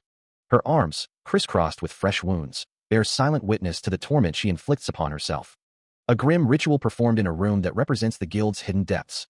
This is Maria's exclusive room, a sanctuary for endless self-harming. And there's only one reason she's torturing herself this way. Standing over her, Gu-gun asks, his voice laced with concern, "How long are you going to do this, Maria?" It's a profound sense of guilt, a crushing burden for not being able to protect someone. He insists, trying to reason with her. "We did our best." But she's past the level of simple comfort, beyond the point where she can be seen or reached. She continues her desperate act of self-harm, the blade tearing at her skin, yet the wounds close instantly, a testament to her extraordinary healing ability. It would have been fatal for anyone else, but her unique power regenerates her body the moment she's injured, leaving her trapped in a cycle of pain, wondering why she can't just heal completely. This is Maria, the Glory Guild symbol, and the world's best healer, now consumed by an anguish her own powers cannot mend. Her hands clench, the sound of grinding teeth echoing her internal torment, as the memory of the chairman's words, "Numerous innocent people died," floods her mind, reminding her that more than 500 lives were lost. Tears stream down her face as she cries out, demanding to know how anyone could claim they did their best, asserting that they had no right to utter such words. Her voice cracks with anguish, as she laments the fate of those people, questioning why they had to be sacrificed. Nearby, Gu-gun lets out a heavy sigh, muttering that it was truly an accident this time, and that there was nothing they could have done. A haunting question echoes through the silence, a desperate plea for a different past. What if they hadn't gone there? Or if they had split into two teams, could things have been different? If only they had searched the forbidden area, they might have saved at least one more person, a thought that brings immense regret. Maria, overwhelmed by the weight of these what-ifs, weeps openly, her body racked with sorrow before the solemn stained glass. The truth of the Garangdong incident was far more sinister than a mere accident. It was a full-blown disaster. A monstrous entity, glowing with malevolent energy, its multiple eyes fixed on an unseen target, was at the heart of the tragedy. No one knows who ultimately defeated such a creature, but it was clearly beyond the capabilities of ordinary hunters. Gu-gun, his gaze cast downward in self-reproach, blames himself for the disaster, believing his own inadequacy led to Maria's suffering. His face hardens with a grim resolve, the weight of his guilt etched into his features. Maria's face contorts with anguish, her thoughts consumed by the past disaster, believing all of it to be her fault for making the wrong call, for being weak. Suddenly, she cries out, insisting that wasn't what she meant. A voice, heavy with its own torment, reminds her that she isn't the only one suffering, that this situation is driving them all to their limits. Gu-gun covers his face, the weight of his own frustration and despair evident in his posture, a silent scream of agony escaping him. His eye, visible through his fingers, reflects a deep, unsettling weariness. His hand clenches tightly, as he begins to realize he's starting to get sick of doing things like this. He acknowledges Maria's hardship, but confesses his own exhaustion, unable to endure it any longer. Maria, tears streaming down her face, clasps her hands together, her voice trembling as she asks if it's truly that hard for him to do anything. Gu-gun, looking at her with a hardened expression, suggests they go to the Hunters Association and report their location. Gu-gun holds his phone, his expression grim as he discusses the Hunter examination location, though he admits he doesn't fully understand the implications. He continues, explaining that they need to recruit more hunters to save more people. A single tear escapes Maria's eye as she asks, "You can do that, right?" Gu-gun's resolve hardens as he responds to the person on the other end of the line. "All right, Chairman." A soft tap sounds as he ends the call, satisfied with the outcome. "Good. That's a great decision." His thoughts drift to the devastation around them, the ruined city scarred by a massive crater. Gu-gun's gaze sharpens as he considers the future, especially that crater, and wonders what Hasten intends to do once his training is complete. Meanwhile, Hasten, enveloped in a vibrant purple aura, muses to himself. Guess that means becoming even stronger then? His hand clenches, sensing something new. Wait, a strong person that I don't know about. He shakes his head, dismissing the thought. No, I'm thinking of doing something else. His gaze drifts, a faint scar visible on his chest as he murmurs, something else. Meanwhile, Gu-gun meticulously writes, lamenting the scarcity of skilled individuals. There's so few talented people. Hasten looks directly at him, declaring, we need healers. A soft, green glow emanates from his hand, a testament to his burgeoning power. With renewed conviction, he states, I'm going to try and become a healer. Gu-gun's expression darkens, his words laced with a warning. Going to create more victims. Just like what Kirill did to me. Healers are rare, but it's not like if a few rogues. Hasten cuts him off, his voice firm. It's a different story if our guild members are injured. He offers a determined smile, adding, for now, signaling his immediate focus. He considers his options, knowing one thing for certain. He's thinking of taking the hunter examination, which means he'll need to go to the hunter examination. Meanwhile, a subtle yellow glow emanates from Gu-gun's eyes as he observes the location. Mr. Jean, the scientist, clasps hands with Hasten, a hint of sadness in his voice as he admits he's going to be a bit lonely. He reflects on how quickly he's grown attached to the young man. The two stand for a moment, a quiet understanding passing between them. Hasten reassures him, promising to visit often and urging him to eat well, a gentle reminder of his friend's tendency to skip meals. A faint smile plays on his lips. Mr. Jean laughs, acknowledging the sentiment, and then asks about Pori. Hasten confirms that his small companion will accompany him. He then muses on the nature of farewells, understanding that with every hello, a goodbye eventually follows. As he prepares to leave, Mr. Jean looks at the small creature perched on Hasten's shoulder, entrusting Pori with the important task of looking after Hasten. The little creature, with a determined expression, lets out a soft, affirmative sound. Its tail wags gently, a silent promise to protect. Suddenly, the peaceful departure shatters as Hasten plummets through the air, a furious voice echoing from above, screaming his name in outrage. He falls rapidly, the ground rushing up to meet him. From an unseen vantage point, Gu-gun's voice booms with indignation, demanding to know if Hasten truly believes he can simply walk away. He stands, clutching the unnamed girl close, his gaze fixed on Hasten's descent, his voice laced with a chilling possessiveness as he declares that such an act is acceptable only by his own will. A desperate cry escapes him as he plummets through the air, his body convulsing, unable to draw a breath. It was Gu-gun, holding the unnamed girl, who had so casually tossed Hasten aside, his name echoing in the sudden, violent silence. Now kneeling, the reality of his situation settles in, a quiet resignation as he acknowledges that this was indeed how things had unfolded. The unnamed girl's voice cuts through the air, her tone sharp as she questions, are you saying that the person who saved you? She pauses, then presses, what do you mean, sure? Her gaze unwavering, she continues, reminding him that a hunter's age is uncertain, their origins unknown, and she doubts if even their true name is known. With a hint of cynicism, she concludes, you can't trust someone like that, can you? Her voice firm, she reiterates her point. We have no reason to be so nice to us. Still reeling from the recent attack, Cheon Hasten listens as the girl challenges his perspective, asserting that it's only natural for a normal hunter to help civilians, but that the person who saved him was above and beyond such expectations. Her gaze sharpens, her voice dropping with conviction as she declares that that person is Hasten, his face still showing the marks of his ordeal, weakly protests, insisting that that person isn't a bad person. His expression is one of deep distress, the bruises on his face a stark reminder of his vulnerability.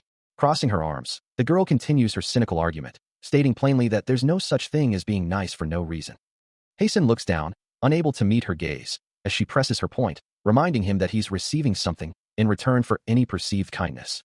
Her expression hardens with a cynical edge as she concludes her thought, warning that he might not be able to do what you have to do then. The unnamed girl, still bound, challenges him. So you want to become a hunter? Cheon Hasten looks down at the hunter application, a moment of decision weighing heavily on him. He remains silent, his back to her, lost in thought. Finally, he responds, yeah. Then do it, he states with resolve. The girl's words echo in his mind, prompting him to ask, huh? Why? She looks at him, her expression unreadable, and asks, what do you mean, why? Cheon Hasten clarifies, whatever it is, it's your choice. The unnamed girl watches him, a subtle shift in her gaze. He stares down, lost in thought, a quiet thud echoing his introspection. It's always been this way, he muses, reflecting on the incident and how it might have been avoided. His gaze lifts, resolve hardening, as he vows to protect others, to prevent another tragedy like Daerang. He looks at his own hands, acknowledging his doubts, yet affirming his desire to try. She worried about him more than anyone, he remembers. Don't worry, Hasten, her voice echoes in his mind, a gentle reassurance. A broad smile spreads across his face, his fist clenching with renewed vigor, as he recalls her unwavering belief that he would become the greatest hunter. She believes in him more than anyone, he thinks. Is it a mere coincidence, then, that his eyes now glow with an inner power as he contemplates becoming the greatest? He recalls the words of the two people he trusts, resolving to try his best. A faint, Purplish mark lingers on his neck, a silent testament to past struggles. Later, he informs a woman he calls Nuna that the hunter exam fee is 50 million won. The news sends her sprawling in shock.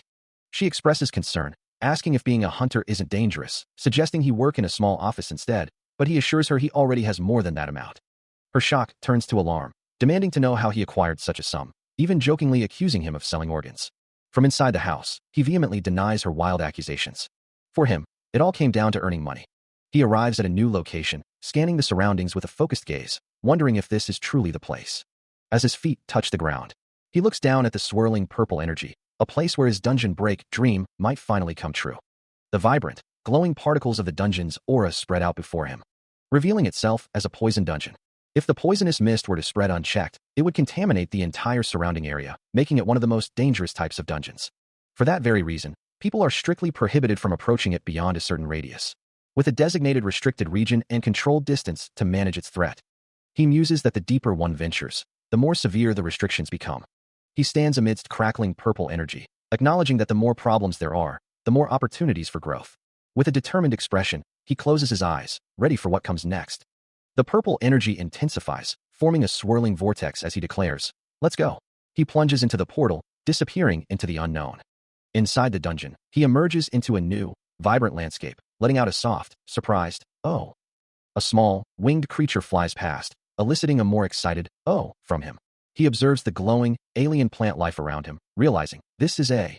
Standing before the fading portal, he marvels at the whole other world, thinking, it's like I'm inside a game. The exotic, glowing plants fill the foreground, emphasizing the otherworldly nature of the dungeon. He feels the pervasive poison in the air, yet simultaneously, the mana that permeates this new world, a mana he can readily absorb. Other hunters, he muses, wouldn't even be able to draw a breath here. A slight smirk plays on his lips as he considers this unique advantage. Well, that doesn't concern him, though. As he continues deeper into the vibrant, alien landscape, he realizes this isn't merely a dungeon, it's an entirely new world, and he feels no immediate threat. Suddenly, a rustling sound breaks the silence, drawing his attention to the dense foliage. What could it be? A glimpse of purple scales and sharp claws emerges from the undergrowth. What is that? He wonders, as the creature's form becomes slightly clearer. Is it a? Suddenly, a terrifying presence looms large, a monstrous entity revealing itself in the depths of the dungeon. Its massive, scaly form, a deep purple hue, fills the cavern, its reptilian head resting low, seemingly unaware of any observer. From a hidden vantage point, Shion Hasten watches, a flicker of surprise crossing his face, hoping desperately that the creature hasn't detected him yet.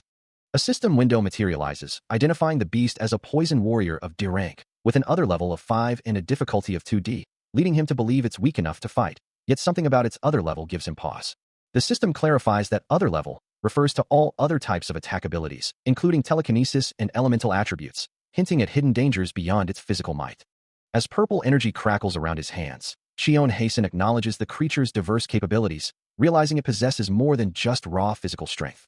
The monster's eyes suddenly glow with an eerie green light, its expression turning menacing, and Shion Hasten concludes that despite its apparent weakness, it's not a foe he can currently overcome. He accepts this harsh reality, a strategic retreat, now the only logical option. With a soft exhalation, his hands still crackling with purple energy, he prepares to disengage. A ragged gasp escapes him, his body trembling uncontrollably as the sheer terror of the situation washes over him. His fist clenches, knuckles white, a desperate inner voice cursing the fear that paralyzes him, demanding he stop shaking.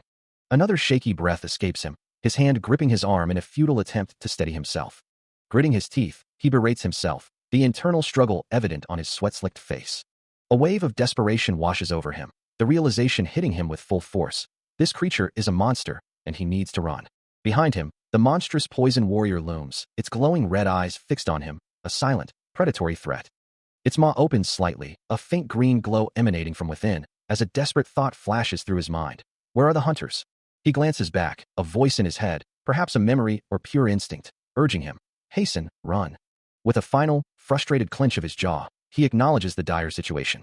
A frustrated curse escapes Hasten's lips, the sound of a powerful impact echoing around him. He glances down, his expression softening slightly as he spots a small, black, bat-like creature.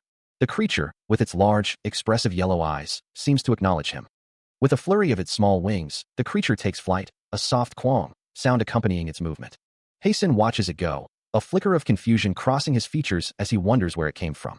He reflects on the creature, Pori, realizing its presence helped him regain his composure. and that the immediate monster threat seems to have passed. However, the respite is short-lived. In the distance, two, then three more purple-hued monsters emerge from the dense foliage, their forms menacing as they advance. A sudden realization dawns on him. With a triumphant smile, he holds up a glowing purple item, a question forming in his mind about who could possibly need such a thing. He steels his resolve, determined to eliminate any monster, regardless of their numbers. As a soft chime echoes, he questions the glowing purple item in his hand, wondering what it truly is. A man in the background, observing him, recalls Hasten's earlier words about a weapon, a nervous chuckle escaping him. Another figure, holding a mug, echoes the sentiment, questioning the command to move. With a determined expression, a slight scratch visible on his cheek, Hasten considers his next action. His voice firm, he issues a clear command, move. As a high-pitched hum fills the air, the device in Hasten's hand begins to glow with an intense purple aura. A soft whirring sound accompanies its transformation, as the narration explains that once given a command, the device will change. With a final, crackling flourish of energy, its functionalities are revealed to be endless. He considers the mysterious item's potential, realizing it will either demand his ether to boost its power, or transform into an entirely new device. As if responding to his thoughts, the item begins to glow with an intense purple light, shifting and reforming its structure. A moment later, he wonders aloud, what's its name? The transformation completes, revealing a sleek, glowing dagger in his hand, confirming his earlier suspicion. The century's genius had become a weapon, a second device. He observes the newly formed weapon, noting that it's still only as big as his hand. The dagger pulses with a soft, ethereal purple glow, its energy contained yet potent. A single word, Exa, echoes in his mind, and with a renewed sense of confidence, he declares that he doesn't think he'll lose. With a determined glint in his eyes, he grips the dagger firmly and announces, Hunt. Start. A system interface displays the status of the poison-eating healer, detailing his current abilities and attributes. Suddenly, a piercing shriek echoes through the air, followed by another guttural cry, signaling the approach of something monstrous. A grotesque maw opens wide, unleashing a torrent of glowing purple energy known as poison rain, which streaks downwards with lethal intent, the vibrant purple lines expanding as they descend. The poisonous energy intensifies, leaving trails of crimson in its wake, before finally impacting the poison-eating healer with brutal force. A violent impact tears through the air, splattering blood across the scene. The purple monster, a blur of motion and glowing energy, continues its devastating assault. Its monstrous head, with eyes glowing yellow, completes the strike. A massive, explosive force erupts, the impact echoing with a thunderous quang. The creature's body follows through, its form still a streaking blur.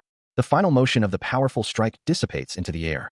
Walking away from the encounter, he glances down, noticing some blood splattered on his clothes. A worried thought crosses his mind. His sister wouldn't be mad at him, would she? He reaches into his shirt, revealing a growing stain of blood beneath his fanny pack. Reaching out, he initiates the absorption, a faint purple glow emanating from his hand as the mysterious energy flows into him. A wide, almost manic grin spreads across his face, the sensation of power filling him with an unsettling delight. A system message confirms the surge, his black ether increasing with each passing moment. More notifications flash, each one fueling his triumphant laughter, the raw power coursing through his veins. Driven by an insatiable hunger, he sprints through the landscape, a shimmering purple trail marking his rapid advance. The sensation is overwhelming, a feast for his senses, making him wonder if this is what a true buffet feels like. Suddenly, his head snaps back, a new presence registering behind him. He confirms the detection, a predatory glint in his eyes, knowing there's another source of power waiting nearby. He holds a small, purple, worm-like creature, recognizing it as a dungeon made just for him. Driven by an insatiable hunger for more power, he sprints forward, absorbing its essence, bringing his total to 50, and sensing the potential to collect even more. Yet, the more he considers this new power, the less logical it seems. He pauses, deep in thought, as he glances at his phone. A raw, untamed energy swirls, hinting at immense, destructive power. He knows that the performance of ether shifts dramatically depending on the user's inherent power.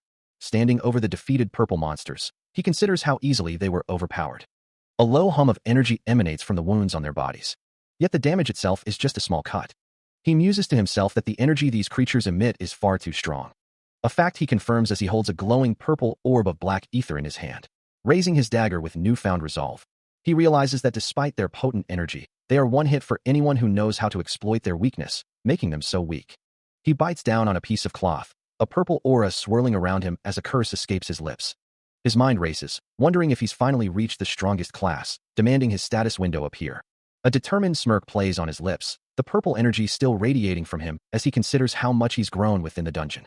The purple energy intensifies around him, a resonant sound echoing as he looks up, anticipating the system's response. He commands the window to appear, declaring he won't expect an S rank. As the glowing purple interface materializes before him, he speculates aloud, wondering if he's achieved a B or even an A rank. The status window reveals his possessed skill, Poison Steps, at level 1, and his class as Healer, S, but a wave of disbelief washes over him. He questions the system, recalling that healing was already B rank. The window updates, showing Healing level 1 and Poison Steps level. He lashes out at the unseen system, furious at being shown what he perceives as useless information. Despite his previous frustration, he resolves to become a hunter, believing his physical level will eventually rise. He walks away from the scene, a wry laugh escaping him as he considers his path, a mix of amusement and determination in his voice. But a moment later, doubt creeps in, making him wonder if he should simply return home, not wanting to waste the flower he's acquired. With renewed resolve, he looks up, hoping to find a decent dungeon, a place where he can truly test his abilities. As he enters, a sudden, intense red glow envelopes him, and he reacts with a stunned, disbelieving what? His eyes widen in shock, his expression reflecting utter disbelief at the sight before him, deep within the dungeon's dark embrace. An unsettling sensation washes over him, a deep unease that he can distinctly feel. Deep within the gnarled, shadowy forest, a guttural growl echoes, accompanied by the ominous glow of unseen eyes. This isn't just any monster. Its presence suggests a power far beyond anything he's encountered before.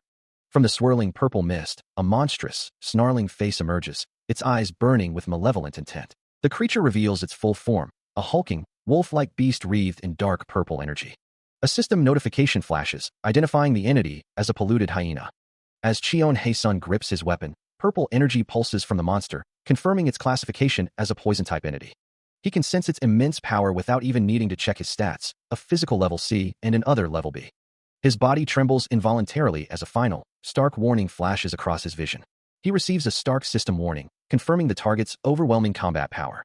As if to punctuate the warning, the polluted hyena snarls, its red eyes burning with predatory intent. The system identifies the creature as a boss-level threat, yet he dismisses its other level, confident in his own poison abilities.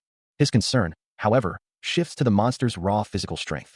The system confirms his fears, revealing his physical level is a mere E, 2 ranks below the boss. The disparity is immense, akin to a child, or even a toddler, attempting to fight an adult. A wave of oppressive purple energy radiates from the monster, cracking the very ground beneath it. The polluted hyena stands enveloped in a dark, menacing aura, its power palpable. Despite the overwhelming odds, a flicker of determination ignites in his eyes, questioning if victory is still within reach. He holds the small, black creature, his gaze fixed on the approaching threat, thinking to himself, "No, calm down first." His expression tightens with resolve. He reminds himself to watch, even if its physical level is C, because if he watches well, he might just find an opening. But before he can fully process his thoughts, the polluted hyena closes the distance in a blur of purple energy, its claws lashing out with terrifying speed. His eyes widen, barely tracking the movement, the sheer velocity of the monster catching him off guard. A cold realization washes over him. It's fast. I have to defend. As the monstrous hyena lunges forward, wreathed in a dark purple aura, Cheon Hae-sun raises his arm, a faint purple glow beginning to emanate from his hand, preparing to meet the assault. With a surge of his own power, he solidifies his defensive stance, purple energy swirling around his arm, ready for the impact. He barely registers the blur of movement before searing pain erupts across his side, the polluted hyena's claws tearing through his defenses. A guttural cry escapes him as the full force of the impact sends him reeling, blood splattering violently. He collapses to one knee, clutching his deeply gashed side, a choked gasp escaping his lips. What just happened? His eyes widen in disbelief and pain, blood trickling from his mouth as he struggles to comprehend the attack. Just what kind of speed was that? His hands, now slick with his own blood, tremble as he presses them against the gaping wounds. He couldn't see it at all, and now he might end up dying like this. He screams in disbelief, refusing to accept his fate. His bloodied arm trembles, but a fierce resolve burns within him. He has faced death countless times before. A dark, crackling purple aura begins to emanate from his body, a silent testament to his burgeoning power.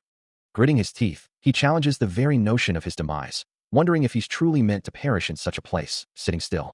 Across from him, the polluted hyena lets out a guttural roar, its glowing yellow eyes fixed on its prey.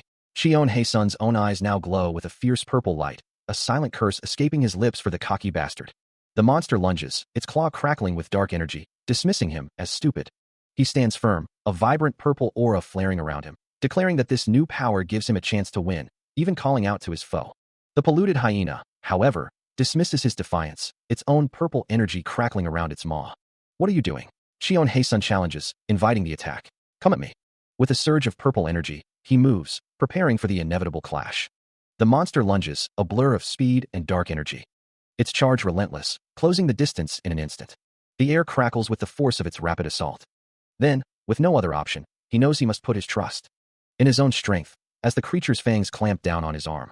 As the monster's fangs sink deep, an internal revelation unfolds. Poison and healing, two opposing forces, are intrinsically linked within him, a unique, healing power stirring to life. The very air crackles with energy, causing the monstrous hyena to recoil with a sharp cry, as the question echoes, how could anyone possibly control a poisoner's unique abilities? For a true poisoner, healing was never about mending others, but a primal survival method to cleanse the very poisons within their own body.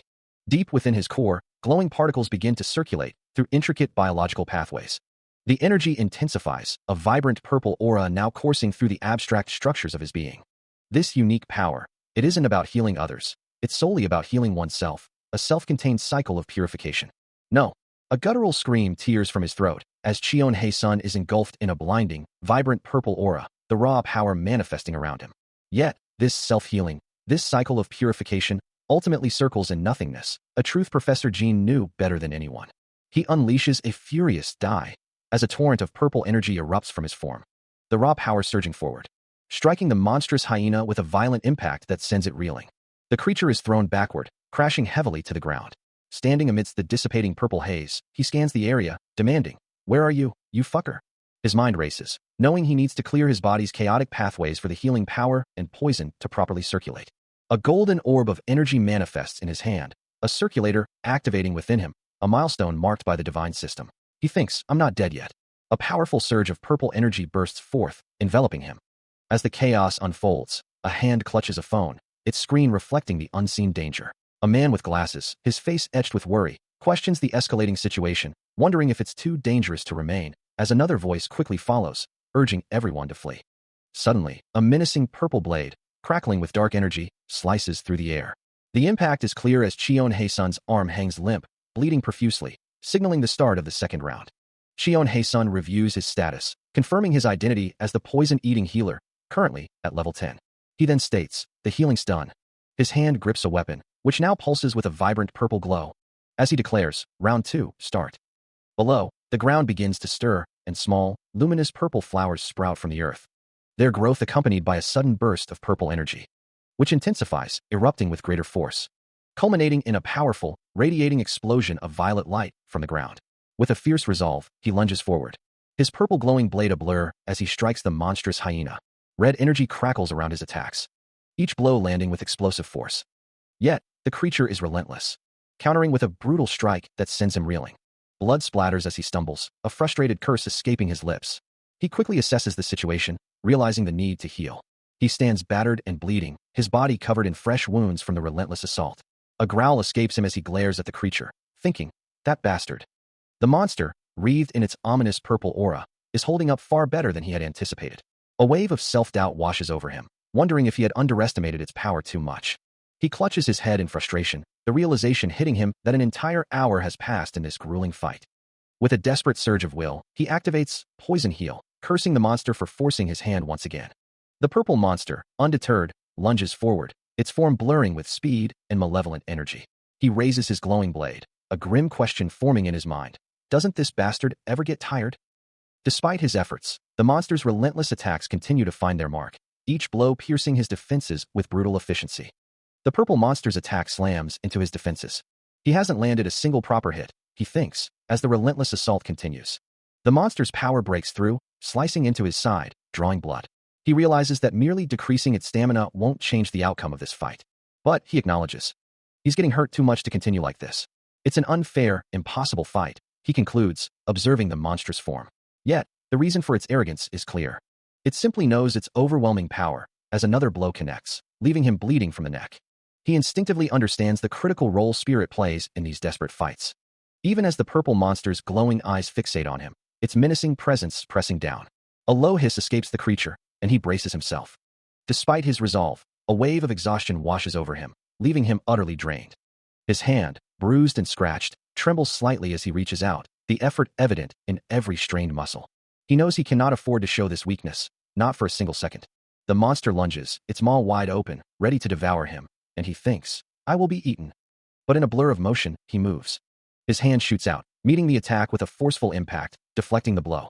A blur of motion erupts from the monster, a devastating strike tearing through the air. Its raw power sending him hurtling backward. He crashes violently against a tree, the impact rattling his bones, yet a defiant thought escapes him. Acknowledging the monster's head sent him flying, but confirming he's still alive. Leaning heavily against the rough bark, he knows the most pathetic truth is that in this situation, despite his battered and exhausted state, he's holding up well, a fierce resolve burning within him against that bastard. The purple monster, undeterred, prepares for its next assault. Even after all this, the creature still isn't fighting with its full strength. Shion Haesun launches a furious spinning kick, demanding to know how it dares to hold back. Yet, with a swift, almost imperceptible movement, the monster deflects his attack, sending him recoiling.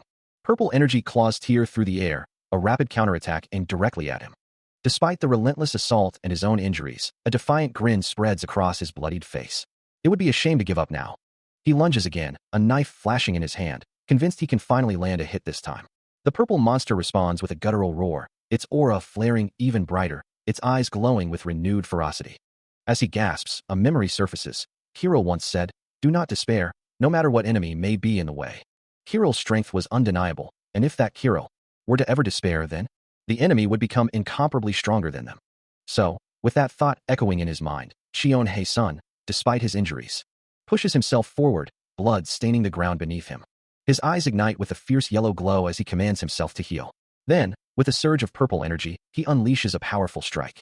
The force of his attack connects, landing a direct hit that sends blood spraying. As the battle rages, a memory flashes through his mind, a voice urging him to hold on.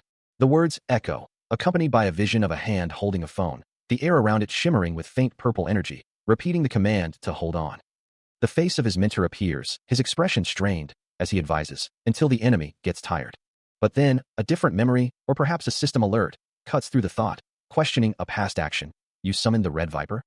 The mentor's face returns, his words a grim reminder. Miracles don't happen easily. The system message continues, a warning from the past. Don't summon the Red Viper. It was a miracle that you summoned the Red Viper and survived it. His mentor's stern gaze pierces through the memory, emphasizing, that power is not something you can handle. Then, a new, urgent system notification appears. It reveals that the user is continuously training to be stronger than the user, and that the user's black ether is changing. He clenches his fist, purple energy crackling violently around his arm, his eyes glowing with an ominous, matching hue. A system notification flashes, indicating his black ether level has reached quintile, followed by a physical level check. The system continues its assessment, blood splattering as the internal pressure mounts. He is racked with intense pain, his body convulsing as the transformation takes hold. A guttural scream escapes him, his face contorted in agony as he pushes through the torment. Another system message confirms the breakthrough. His physical level is increasing. His body glows with a vibrant purple aura, the system displaying a clear progression from physical level E to D. A thought echoes in his mind, acknowledging the sheer intensity of the ordeal. I thought I was going to die from the pain. The transformation culminates in a powerful surge, a final system message declaring that Gabangdong's crazy dog, Shion Haesun, has been revived. A confident smirk plays on Shion Haesun's lips, his presence now radiating an undeniable power. With a burst of purple energy, he moves, a mere blur of motion, striking with impossible speed. His eyes glow with an intense violet light as he acknowledges the sheer velocity, muttering, fast. But it's more than just speed. His entire being has been refined, his power, speed, and reflexes now operating on an entirely different level. He continues his assault, a whirlwind of purple energy tearing through the air. None of the monster's previous attacks can compare to the force he now wields. The purple monster reels from a devastating blow, its body visibly buckling under the impact. Standing over the defeated creature, Shion Haesun observes, it might be tired, but its attacks are still. The monster, battered and broken, can only conclude, it's out of my league. He knows this is his last chance, a singular opportunity to make a difference. If he fails here, it's all over, and he'll be hard-pressed to protect even himself. His mind races, concluding that he needs to land one decisive, strong attack. A ragged breath escapes him, the weight of his decision heavy on his shoulders. As a vibrant purple aura flares around him, he stands ready, his torn clothes fluttering in the rising energy. He makes a grim choice, to abandon all defense and focus solely on offense. The swirling purple energy intensifies as he declares that if it's just for one moment, he'll take the gamble. A flicker of hope crosses his mind, thinking that if he can pull it off, he might just be able to control himself. But the stark reality quickly sets in. He won't be able to control himself at all.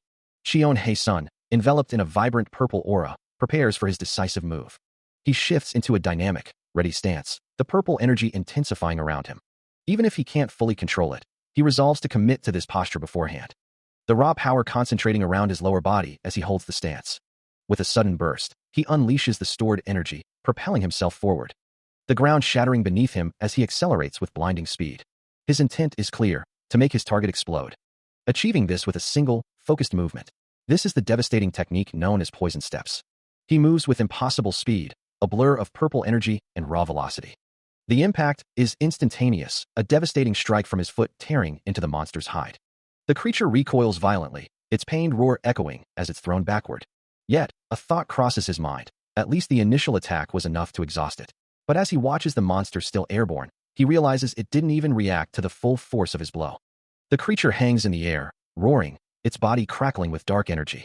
Then, a focused beam of purple energy erupts, piercing through the darkness. The monster's form disintegrates into a bloody, black-purple explosion. He lies on the blood-stained ground, the aftermath of his fierce battle evident around him. The defeated purple monster lies motionless nearby, a silent testament to his victory. But a wave of nausea washes over him as he struggles to his feet, muttering, "I hope the next monster isn't this gross." His gaze falls upon his tattered clothes, a fresh wave of anxiety hitting him as he realizes the trouble he's in. What do I do about my clothes? Nuna's gonna kill me. He takes a sharp, pained breath, his body covered in fresh wounds from the recent struggle. Suddenly, a chilling presence makes itself known, urging him to move. A monstrous, multi-eyed spider-like creature emerges from the shadows, its glowing red eyes fixed on him, letting out a terrifying shriek. A system interface displays a character profile, detailing a poison-eating healer with various stats and skills. This is Cheon Hasen, a man about to share some unexpected wisdom. Deep within a cavern, where a monstrous, multi-legged spider-like creature stirs, its glowing red eyes fixed on something unseen, he poses a curious question. Do you exercise regularly? As Cheon Hasen himself is seen sprinting through the dark, rocky terrain, he explains such activity can help slow down aging and promote de-stressing. Such activity, he explains, can help slow down aging and promote de-stressing. Isn't that surprising? With a confident grin, he declares that he exercises every single day. Thanks to that dedication, he feels refreshed every morning. He muses, though there is one rather significant exception. The monstrous spider, with its many legs and glowing eyes, is now in full pursuit, closing the distance rapidly. Cheon Hasen lets out a desperate cry, his frantic sprint continuing as the terrifying reality of his situation sinks in. Having just overcome his monstrous foe, Cheon Hasen glares up, internally questioning the limits of his mana, wondering how such a creature dared to challenge him. After the intense battle with the hyena, he stands, battered but triumphant, his sword still in hand, acknowledging his glorious victory. It was his victory, but the aftermath brings only utter humiliation, as he finds himself completely exposed amidst a murmuring crowd. Two children stare, one innocently asking why the man is naked, while the other shushes them, urging them not to stare. Desperate, he pleads with the onlookers to avert their gaze, a familiar voice or face prompting a surprised, "Student?" A young woman, her eyes wide with surprise, gasps as she recognizes the figure before her, asking if he isn't the student she met previously. Her memory flashes back to a time when they had met in front of a checkpoint, where a bald man had helped her and a child. The man had a stern, yet helpful demeanor. She had thanked him profusely for his assistance, grateful that he had ensured their safe passage to the checkpoint. However, the man on the phone had quickly dismissed her, claiming she had the wrong person before ending the call. Back in the present, Cheon Hasen, utterly exposed, could only stammer out a question, recognizing the woman as his student. The sheer humiliation of the situation was overwhelming, as he cursed his own misfortune. His student, however, was far from sympathetic, angrily chastising him for his torn clothes and exposed backside. He cried out in despair, the humiliation reaching its peak as he lay on the ground. From within a pile of rubble, a desperate voice cries out, pleading for help, specifically calling out Hasen. But he can only think, what an utterly embarrassing day this has become. He mutters to himself, none of this would have happened if the truth had come out earlier. And the monster before him already looks like a nightmare, though its sheer size and disgusting appearance are truly overwhelming. His arm, already marred with fresh bruises, serves as a testament to the struggle. He stares at the creature's leg, wishing he could just end it. Suddenly, a surge of raw power erupts, a blinding flash of energy from the monster. The impact sends him reeling, a heavy BM, echoing as he's thrown back. He lands hard on the ground, looking up at the towering creature, a single, bewildered "huh" escaping his lips. Lying on the ground, still reeling from the monster's blow, he slowly opens his eyes. And as his vision clears, a gasp escapes him. He found it. Before him, glowing with an ethereal light, was the mysterious bronze sunflower. The very item he had been desperately seeking. He finally found it. Kneeling before the radiant bloom, he confirms his discovery, the flower he'd been desperately searching for. These rare flowers are known to change color based on the dungeon's difficulty, with a vibrant yellow indicating a hard dungeon. They are categorized as gold, silver, and bronze sunflowers, corresponding to normal, easy, and the lowest difficulty levels respectively. A wave of disappointment washes over him as he realizes he's found the lowest difficulty, the bronze sunflower. But a deeper truth echoes in the air. Does its value diminish simply because it's of the lowest quality? Perhaps he doesn't truly understand the flower's worth. Indeed, the true value of this flower is at least 10 million. For Cheon Hasen, an S-rank healer, this is a fortune. The highest qualities can fetch up to 50 million won, a staggering sum. It possesses an insane monetary value, but only by understanding its unique characteristics can one truly grasp why. Even the bronze sunflower, the lowest quality, holds immense healing powers, though consuming it is strictly forbidden. It's known to perform miracles, and the bronze sunflower specifically thrives in poison dungeons. These flowers exclusively grow near boss rooms, often guarded by the most troublesome beasts. A monstrous creature with glowing red eyes stands as a formidable guardian. He had almost forgotten about the monster, so engrossed was he in his task, but now, facing the dungeon's boss, he didn't mind the fight. It wasn't because the creature was particularly strong, he mused. The multi-eyed boss monster seemed to agree, its guttural growl echoing, "I can kill." As long as he could strike it with Exa, this dull creature would be easier to defeat than that hyena. Perhaps it was because the monster was simply disgusting? The monster's low growl seemed to confirm. That's half right. But no. He wasn't sure what kind of pollutant characteristic this was, but the bronze sunflower would die if the dungeon's boss died. This meant he had to get the boss under control. Suddenly, a man in glasses screamed in terror, his cry echoing through the dungeon. He knew he had to find the bronze sunflower, but the monster guarding it was formidable. Unfortunately, his current skills offered no non-lethal options, his attack power being notably low. It was a stark choice between hunting or showing mercy, and with only his fists, he wondered if there truly was no other way. A thought sparked within him, a faint glow emanating from his hand as he realized there was. He looked down, questioning the sudden insight, wondering what it could possibly mean. Standing amidst the rocky terrain, he focused on the glowing object in his grasp. A surge of blue energy enveloped his hand, revealing X's non-lethal mode, White Dream. This legendary mode was designed to bring enemies under control, capable of inducing sleep or paralysis. A smile touched his lips as he realized this was his own custom mode, perfect for a user whose skills didn't allow for direct attack power. A man with round glasses stares in disbelief, a nervous laugh escaping him as he witnesses the unfolding situation. Before him, Dr. Calix gives a confident thumbs up, prompting Cheon Hasen to demand an explanation for what he has created. But Cheon Hasen quickly dismisses the question, his expression darkening as he wonders why this information is being revealed to him now, a faint purple aura beginning to emanate from his form. The aura intensifies, reflecting his growing irritation. A system notification flashes, stating that the user did not ask for this, leading him to a sudden realization about the skill's nature. He struggles to control his rising anger, an inner voice urging him to calm down, reminding him that this is not the time for such emotions. His breathing quickens, another notification confirming his agitated state, as the purple energy around him pulses with his fury. With a decisive thought, he resolves to deal with the immediate threat first. As his breathing returns to normal, confirmed by a final notification, Cheon Hasen's expression hardens with renewed determination, the purple aura still swirling around him. A sharp, high-pitched sound pierces the air, as he confronts a monstrous, multi-eyed creature, challenging it with a direct, "Hey, spider." But Cheon Hasen is already moving, his resolve unwavering. A brilliant purple aura erupts around him, crackling with raw power. As he unleashes an attack, declaring it Gabangrang's Beef Bulgogi, while the monster roars in protest. The skill, designed to put opponents to sleep, takes immediate effect. He muses on the skill's effectiveness, wondering if it's truly called White Dream, before concluding that it certainly works well. A faint smile touches his lips, satisfied with the outcome. He stands over the incapacitated monster, dismissing any further discussion. The creature lies motionless, a soft snoring sound confirming it's truly in a deep slumber. With the threat neutralized, he considers his next move, asking himself if it's time to begin. A manic grin spreads across his face, his heart pounding with anticipation as he finally sees his opportunity. Dark energy swirls around his outstretched hands, declaring that his prize is now within his grasp. From the cracked earth, a vibrant, glowing plant, resembling basil, begins to sprout. A small, black, blob-like creature, Poby, cries out in alarm, warning him that it's not safe and urging them to retreat. The creature's distress is palpable, its wide yellow eyes filled with worry.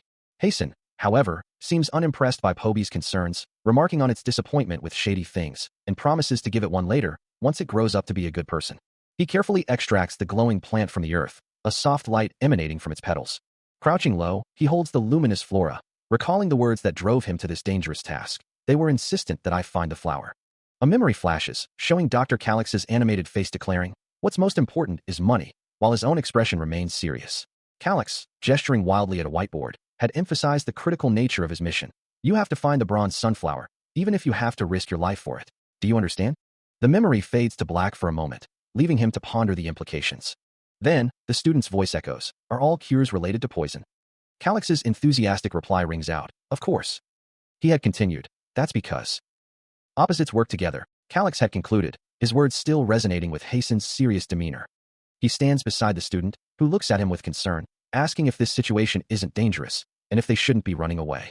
A faint groan escapes him, his face showing the clear marks of a recent struggle. The student, still perplexed, wonders aloud what he's even supposed to be wearing. A subtle glow emanates from his hand, as he offers a cryptic smile, assuring her that she'll understand later on. He extends a hand, a confident grin spreading across his face. Still, the student's confusion persists, as she mutters that she still doesn't get it. As he walks away, the student follows, asking why she hit him then. She sighs, realizing his explanation isn't convincing, and admits that this isn't selling it well. He walks through a bustling street, a question lingering in his mind, wondering, what's wrong with just selling it normally? The towering buildings reflect the city's indifference, as he sighs, admitting, I'm too lazy for this. His path leads him deeper into the urban sprawl, towards the hidden entrance of the underground Equinox's secret black market.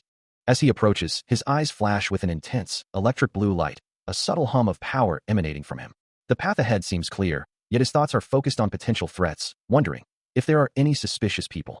He observes a group of shady figures, their presence confirming his suspicions, as he continues to weigh his options. A small, dark creature rests comfortably in his arm, while he maintains a stern expression, ready for whatever comes next. Without hesitation, he reaches out, his hand moving decisively. Just. Cheon Hae-sun's current status is displayed, showing him as a level 12 poison-eating healer, with his skills and stats detailed.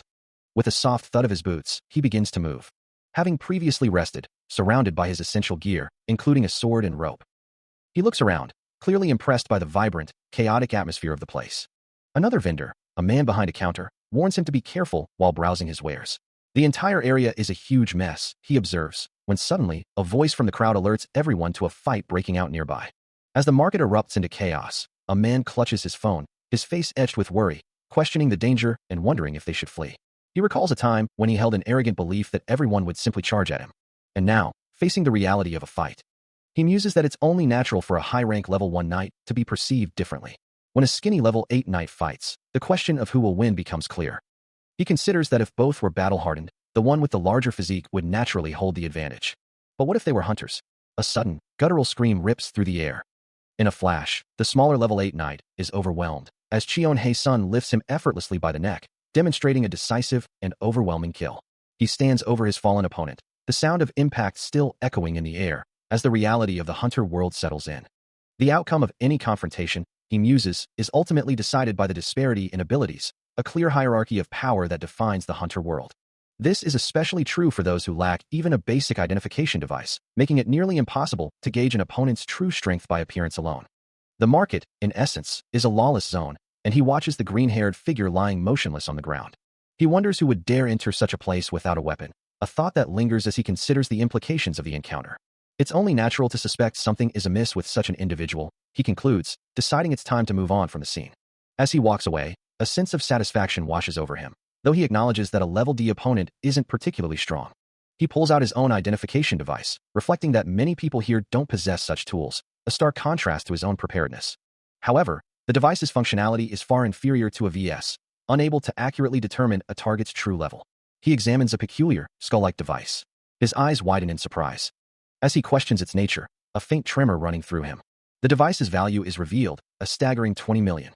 He carefully places the card displaying the immense sum onto a counter, a low grumble escaping him as he considers the implications. He muses on the seemingly useless metal's worth, contemplating selling it in a less crowded area, and how this fortune could buy countless basic identification devices. A sudden realization dawns on him, wondering if this is an advanced exploration device. And though he can't keep it, he acknowledges that 20 million won is a fortunate gain for now. He stares at the price displayed on his smartphone, a mere fraction of what it should be for such a legendary artifact, finding it unbelievably cheap. Observing another figure handling the skull-like device, he remains silent, a question hanging in the air. Suddenly, Cheon Hae-sun's patience snaps, and he demands the item, offering to pay immediately. However, his excitement quickly turns to frustration as he realizes the device is simply too large for him to carry away from the bustling black market. With a new objective in mind, he begins to search the crowded stalls, hoping to find a shop that sells the elusive black sunflower. But after a fruitless search, he finds no establishment that appears to stock such a rare item. Turning to his small companion, he asks Pori for help, calling out its name again when he receives no response. A sudden, alarming sound reaches his ears, and his expression shifts to one of profound shock.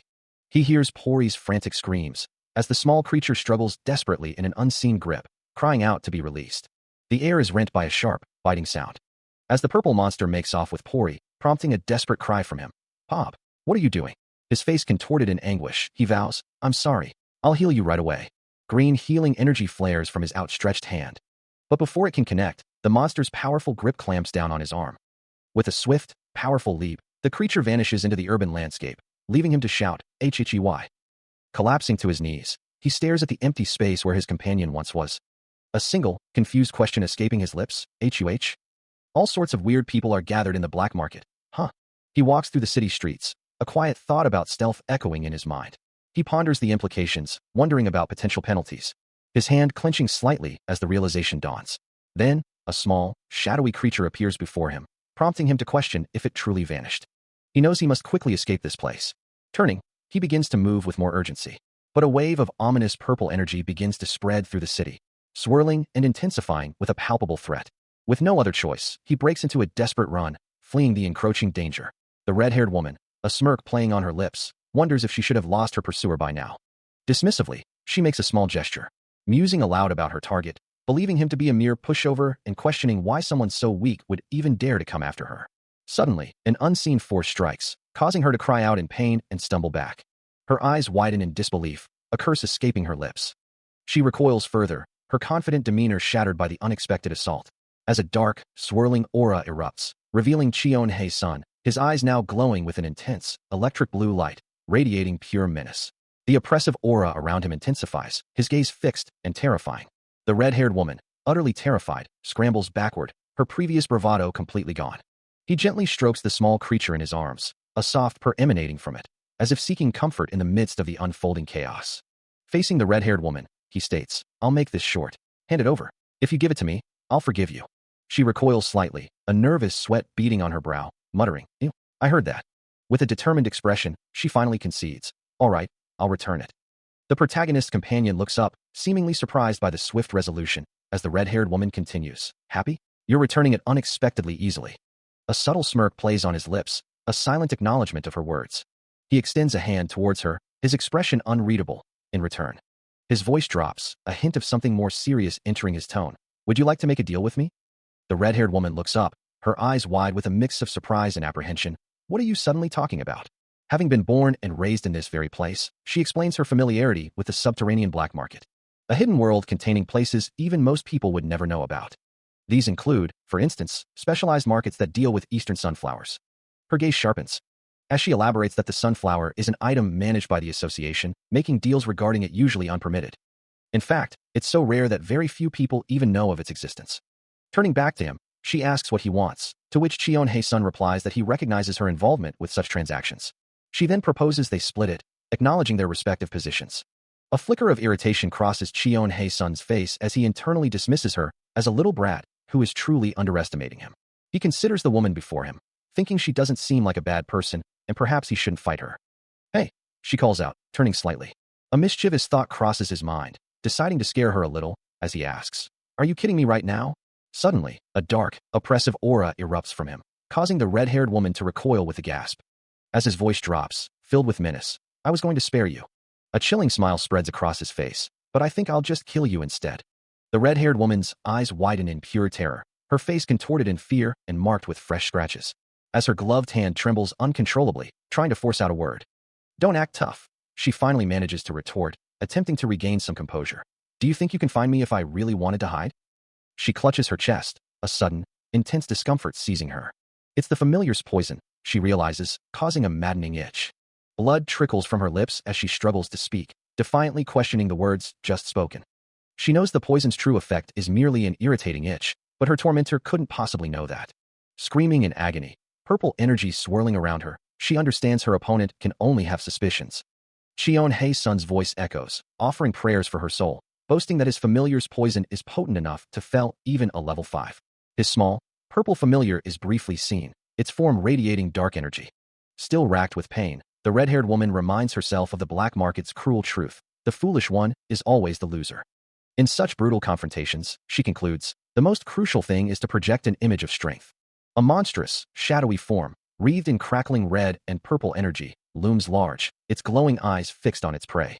The oppressive aura of the familiar then coalesces around Cheon-hae-sun, who stands calmly amidst the swirling purple power, the ground beneath him fracturing from the sheer force.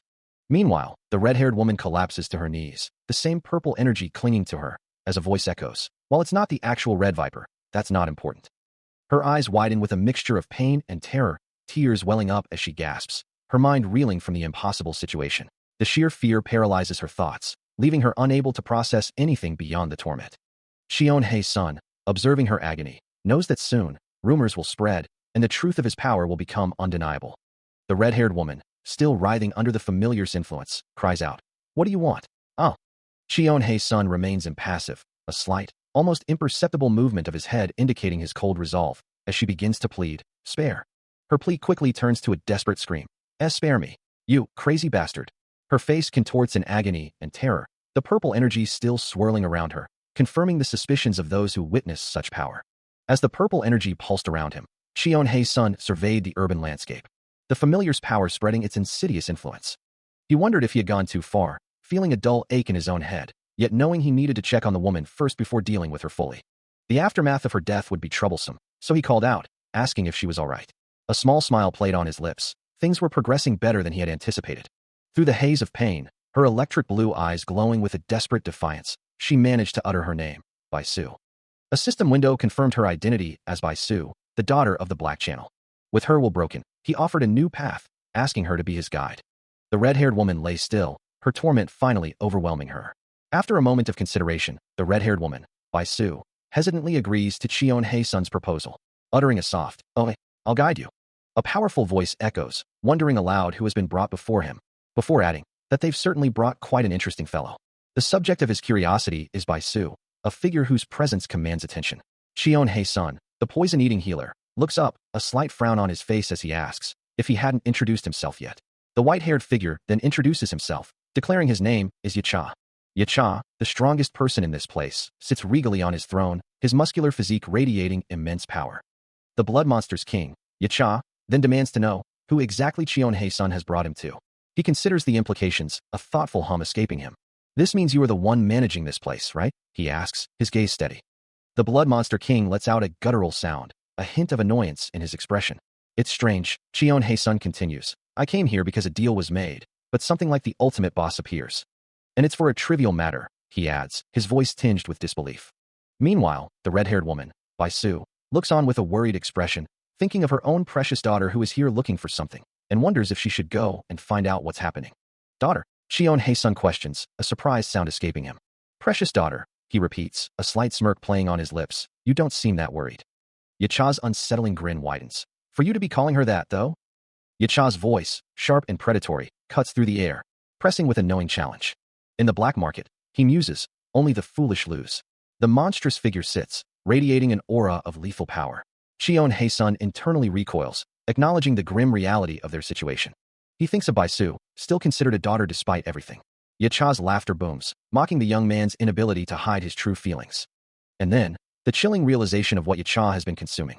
The Monster King continues to feast on raw flesh, a grotesque display of his nature.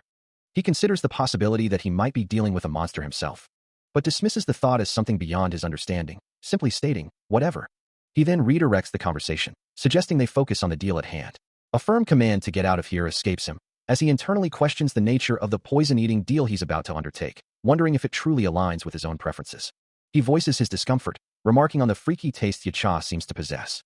Yacha, having recently encountered Cheon-hae-sun, readily agrees to the terms, declaring, "All right, it's a deal." A fleeting thought crosses Cheon-hae-sun's mind about someone else's swift failure, prompting him to ponder if Yacha might be a more skilled negotiator. Yacha, for his part, expresses a desire to conclude matters swiftly. The two remain, poised in their tense negotiation. Yacha continues, his voice a low growl, laying out the terms of their understanding. "If you kill this guy." He pauses, a slight shift in his posture, as if expecting a reaction, then adds, "Wait a minute, that is?" His sharp red eyes fix on Cheon-hae-sun, a predatory glint in their depths as he asks, "Are you surprised?" The image of a polluted hyena flashes in his mind, a creature of dark, swirling energy, prompting the thought. A polluted hyena? Where did they suddenly appear from? Yacha continues his explanation, his words echoing the harsh realities of their world, particularly within the towering structures of power, stating that those who failed quickly were often those who tried to claim what wasn't rightfully theirs. However, he clarifies, his expression unwavering. It's a different story if you gathered it yourself. He leans in slightly, emphasizing his point. If you gathered it yourself, it means you have the right to the monster. Something like a hyena, right? Chion Hei-sun listens intently, his expression thoughtful as he responds. We got no love for a monster, after all. Talk. A stern voice demands a decision, asking if he will flee from the challenge, or risk his very life to see this deal through. The monstrous figure clarifies his terms, stating that money is irrelevant. He seeks payment in something truly useful. Then, with a finality in his tone, he questions the value of the power he's offering, asking how much will be paid for it. Chion Hei-sun stands enveloped in a vibrant purple aura, listening intently. He counters, insisting that the other party present their offer first. His gaze remains sharp, the purple energy swirling around him as he awaits a response. Yacha's eye narrows, a low growl escaping him, which then erupts into a booming, guttural laugh. He finds the situation greatly interesting, his gaze falling upon his daughter. Yacha roars, declaring that this is indeed something very interesting. Unfazed by the display, Chion Hei-sun presses on, demanding to know the price, wondering if his opponent is deaf, and calling out to him. His daughter, Bai Su, steps forward, warning Chion Hei-sun to watch how he speaks to her father. Yacha turns his attention to her, simply uttering her name. His eye glows with a fierce intensity, as he sharply asks if he gave her permission to speak. A chilling silence falls as his jaw clenches, the unspoken command hanging heavy in the air. An unseen force ripples through the air, a dominant voice echoing with a chilling command to no one's place. The pressure intensifies, manifesting as a violent tremor that shakes the very foundations of the structure around them. Caught in the sudden surge of power, Chion Hei-sun feels a profound unease, realizing the true nature of the force he's up against. A smirk plays on Yacha's lips, as he casually apologizes for the unintended side effects of his overwhelming presence. He clarifies that this isn't mere pressure, and that he hadn't intended for it to affect Chion Hei-sun directly. But the effect is undeniable, as Chion Hei-sun's eyes glow crimson, overwhelmed by a sudden, uncontrollable surge of bloodlust, cursing the crazy bastard before him. Yacha's thoughts drift to his daughter's earlier interruption, implying his current display of power is a direct consequence of her interference. Then, just as suddenly as it began, the overwhelming bloodlust dissipates, leaving Chion Hei-sun to wonder if Yacha truly ended it. The sheer audacity and control leave him utterly speechless, his mind struggling to comprehend the depth of Yacha's power. A faint cut mars his cheek, and a flicker of surprise crosses his features as he considers the possibility that the bloodlust he himself induced could have inflicted such a wound, a low gulp escaping him as he wonders aloud just how strong his opponent truly is. Meanwhile, a small, red creature darts away in a panic, its thoughts racing about the sheer power displayed, wondering if the other party fled not from fear, but from the potential cost, asking, did he run away because he was scared of the money? In a different setting, an older man with sharp, golden eyes and a formal suit leans back, a wry smile playing on his lips as he muses on the formidable opponent he's encountered, declaring, he's the strongest I've seen in my life, and already calculating the price of such a challenge, he wonders how much he should pay. He gestures confidently, proposing a staggering sum. Let's go with 60 million. This is the very man Chion Hei-sun is pursuing, yet despite his ruthless negotiation, he's described as surprisingly gentle, with someone remarking, he's actually quite a gentle person. A young woman in a military-style uniform looks on, perplexed, as the older man expresses frustration that his generous offer, exceeding market value, isn't yielding the desired results, asking, why is it not working? I actually offered more than the market price. He chuckles, assuring her that the deal is indeed a good one, even as she fumes internally, indignant that anyone would dare refuse such an incredible proposition, thinking, how dare he say that beat dare to refuse the offer of such an amazing deal? Back in the original scene, Yacha firmly grasps Chion Hei-sun's hand, a golden glow emanating from their contact, leaving the latter utterly bewildered by the unexpected gesture, as he questions, what are you doing? Still reeling from the mysterious golden glow, he finds himself asking a question that seems to escape him unbidden, wondering if he can now address the powerful being as father. A wide grin spreads across Yacha's face as he holds the young man's hand, declaring him a truly interesting individual. With a hearty laugh, he then dismisses him, stating that their deal is concluded and he is free to depart. Accepting the dismissal, Chion Hei-sun confirms he has no further reason to remain. But as he turns to leave, Yacha, now casually sipping from a cup, calls out, questioning his sudden departure. Before he can respond, the red-haired woman interjects, reminding him that she still requires healing. He pauses, a realization dawning on him, while she scolds him for treating the lives of others so lightly. With a simple, almost archaic incantation, Chion Hei-sun unleashes a burst of golden light, a spell so ancient it draws a surprised comment from an unseen observer. The red-haired woman, initially dismissive of his lame incantation, is left utterly astonished by the miraculous effect. Her wounds now completely healed, the red-haired woman admits that there was no poison after all. She continues, explaining that she had simply been scared. A soft apology escapes her lips, acknowledging her deception. She repeats her apology, her gaze lowered. Shion Hae-sun trembles with barely contained fury, the realization of her manipulation hitting him hard. His fist clenches, knuckles white, as he echoes her apology with bitter sarcasm. A guttural roar erupts from him, his anger finally breaking free. In a flash, he grabs her face, his grip firm, his expression dark with menace.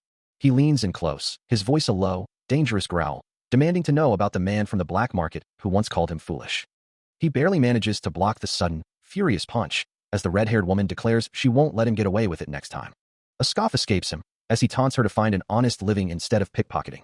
With a final, playful taunt, she turns and walks away, bidding him goodbye and telling him to stop acting like he's lost. A whoosh of air marks her swift departure, leaving only an empty space and a single green leaf behind, a faint pop signaling her complete disappearance. He watches the spot where she vanished, confirming to himself that she is indeed gone. His small companion, Pori, scolds him, reminding him that he shouldn't have fallen for her trick. Shion Hae-sun reassures Pori, but a thought lingers in his mind. The scar is probably still there. Indeed, a faint scar is visible on the red-haired woman's neck, a subtle mark from their previous encounter. Yacha clenches his fist, a pained expression on his face, as if wrestling with an internal torment. He dismisses the thought, his gaze averted, but the tension in his posture remains. A grimace twists his features as a creeping sensation begins to overwhelm him. Purple energy starts to coalesce around his hand, a heavy thud echoing in his mind as he recognizes the familiar, yet overwhelming, presence. The aura intensifies, radiating from his arm with a palpable clang, as he identifies the source. His eyes widen in realization, understanding why others might fall prey to such power, for this aura is devastating in its very essence. Even with a body regenerated by divine power, the sheer magnitude of this force pushes him to his limits. Tears stream down his face as the pressure becomes unbearable, his mind screaming for an end to the torment. He collapses to his knees, the internal voice questioning his weakness amidst such overwhelming power, as a final, crushing impact settles upon him. Still reeling from the overwhelming force, he struggles to push himself up, a voice echoing in his mind, demanding he fight. A shadowy figure looms, its eyes glowing with malevolent intent, mocking his weakness and questioning his will to rise. His face contorts in agony as the tormentor's words pierce him, describing a slow, agonizing demise, ripped apart until he begs for death. The shadowy figure's grin widens, reveling in the despair it inflicts. A wave of frustration washes over him, as the relentless assault triggers a long-buried, ancient memory.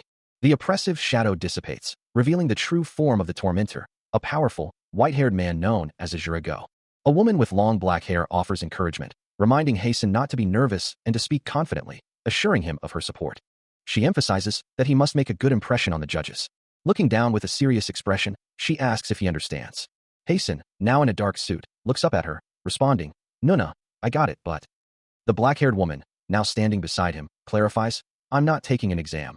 I only came to register." She turns to him, visibly annoyed, asking, "What? Then you should have told me." He sheepishly replies, "I did."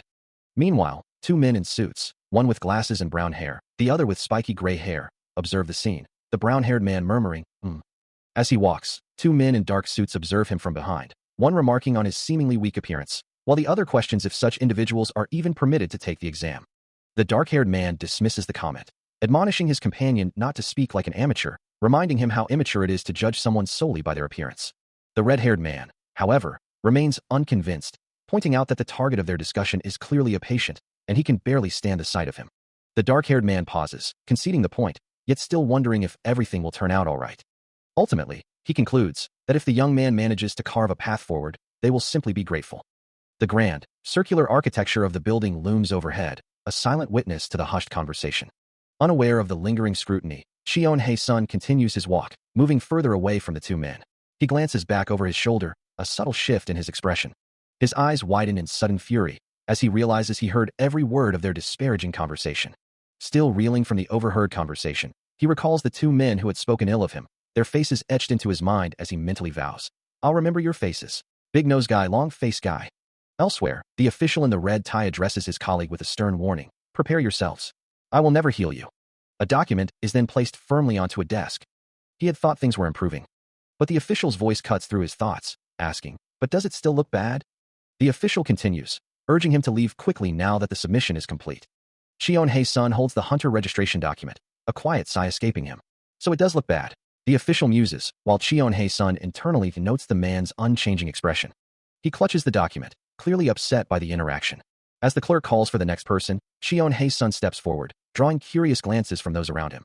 Whispers begin to spread through the waiting area, as two men question his presence, wondering if someone like him registering as a healer would lower their collective rank. He turns slightly, a hint of annoyance crossing his features, as if to say, "Excuse me?" The men, now joined by others, suddenly recognize him, mistaking him for the renowned Kyu Jaiwan, though one of them still mutters a dismissive cringe. Meanwhile, the hunter registration form is processed, and he realizes his cover is blown, muttering, "Oh no, I got caught." The group continues to gossip, expressing disbelief that he could hide his identity and lamenting the guild's loss of such a talented healer. With a triumphant cry, he receives a substantial amount of money, casually asking if he can keep the change. A mischievous smile plays on his lips as he puts a finger to them, assuring someone, "Yes, leave it to us." Leaving the building, he walks away with a sense of satisfaction, knowing that if anyone truly understood the situation, they would be utterly shocked. He walks away from the building, a sense of quiet satisfaction settling over him, having finished his task faster than anticipated.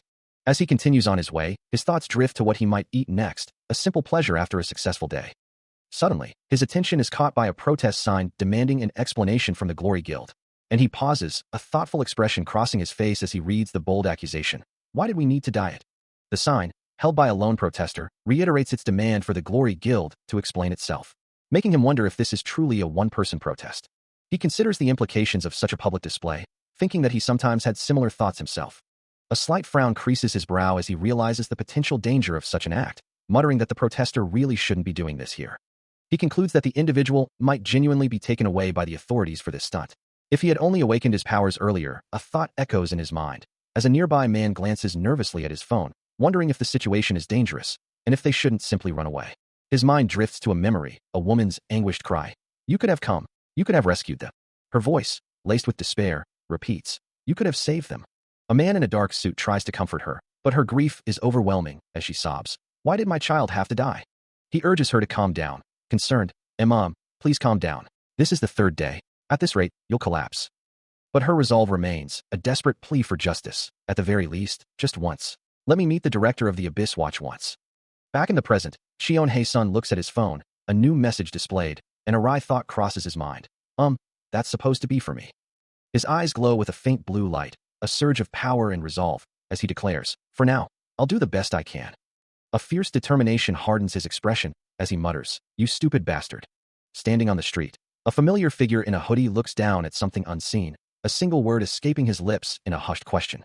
Meanwhile, a man in a sharp suit stands over a prone body, his voice laced with irritation, demanding to know why his instructions to quietly end the situation were ignored. He offers a dismissive scoff, his gaze fixed on the ground. As two other men in suits approach from behind, one questions the identity of the figure on the ground, prompting the red-haired man to curtly order them to move. This imposing figure is revealed to be Nam Heidi, a hunter of considerable standing. A faint red glow emanates from his eyes, as one of his subordinates wonders if he is a hunter. Nam Heidi takes a drag from his cigarette, his eyes now burning with a fierce red light, and muses aloud about the atmosphere feeling a little off. He then briefly addresses someone off-panel, with a polite but firm, "Excuse me, lady." Returning his attention to Cheon-hae-sun, who watches him intently, Nam Heidi declares that he had warned them he wouldn't make it back alive again. A scoff escapes Nam Heidi as he exhales a plume of smoke, his thoughts betraying a deep irritation, wondering if he truly appears to be such an easy person. His gaze sharpens, a warning in his tone, reminding them that he had already given fair notice, and the consequences of ignoring it were now their own. With a subtle gesture, he instructs someone named Herbie to observe closely. He explains his actions, a grim determination in his voice to prevent someone from succumbing to their monstrous nature. As he speaks, a potent red energy begins to coalesce around his hand, a silent command for brevity and impact. The energy erupts into a vibrant, crimson aura, engulfing him as his eyes glow with an ominous red light, a testament to his formidable power.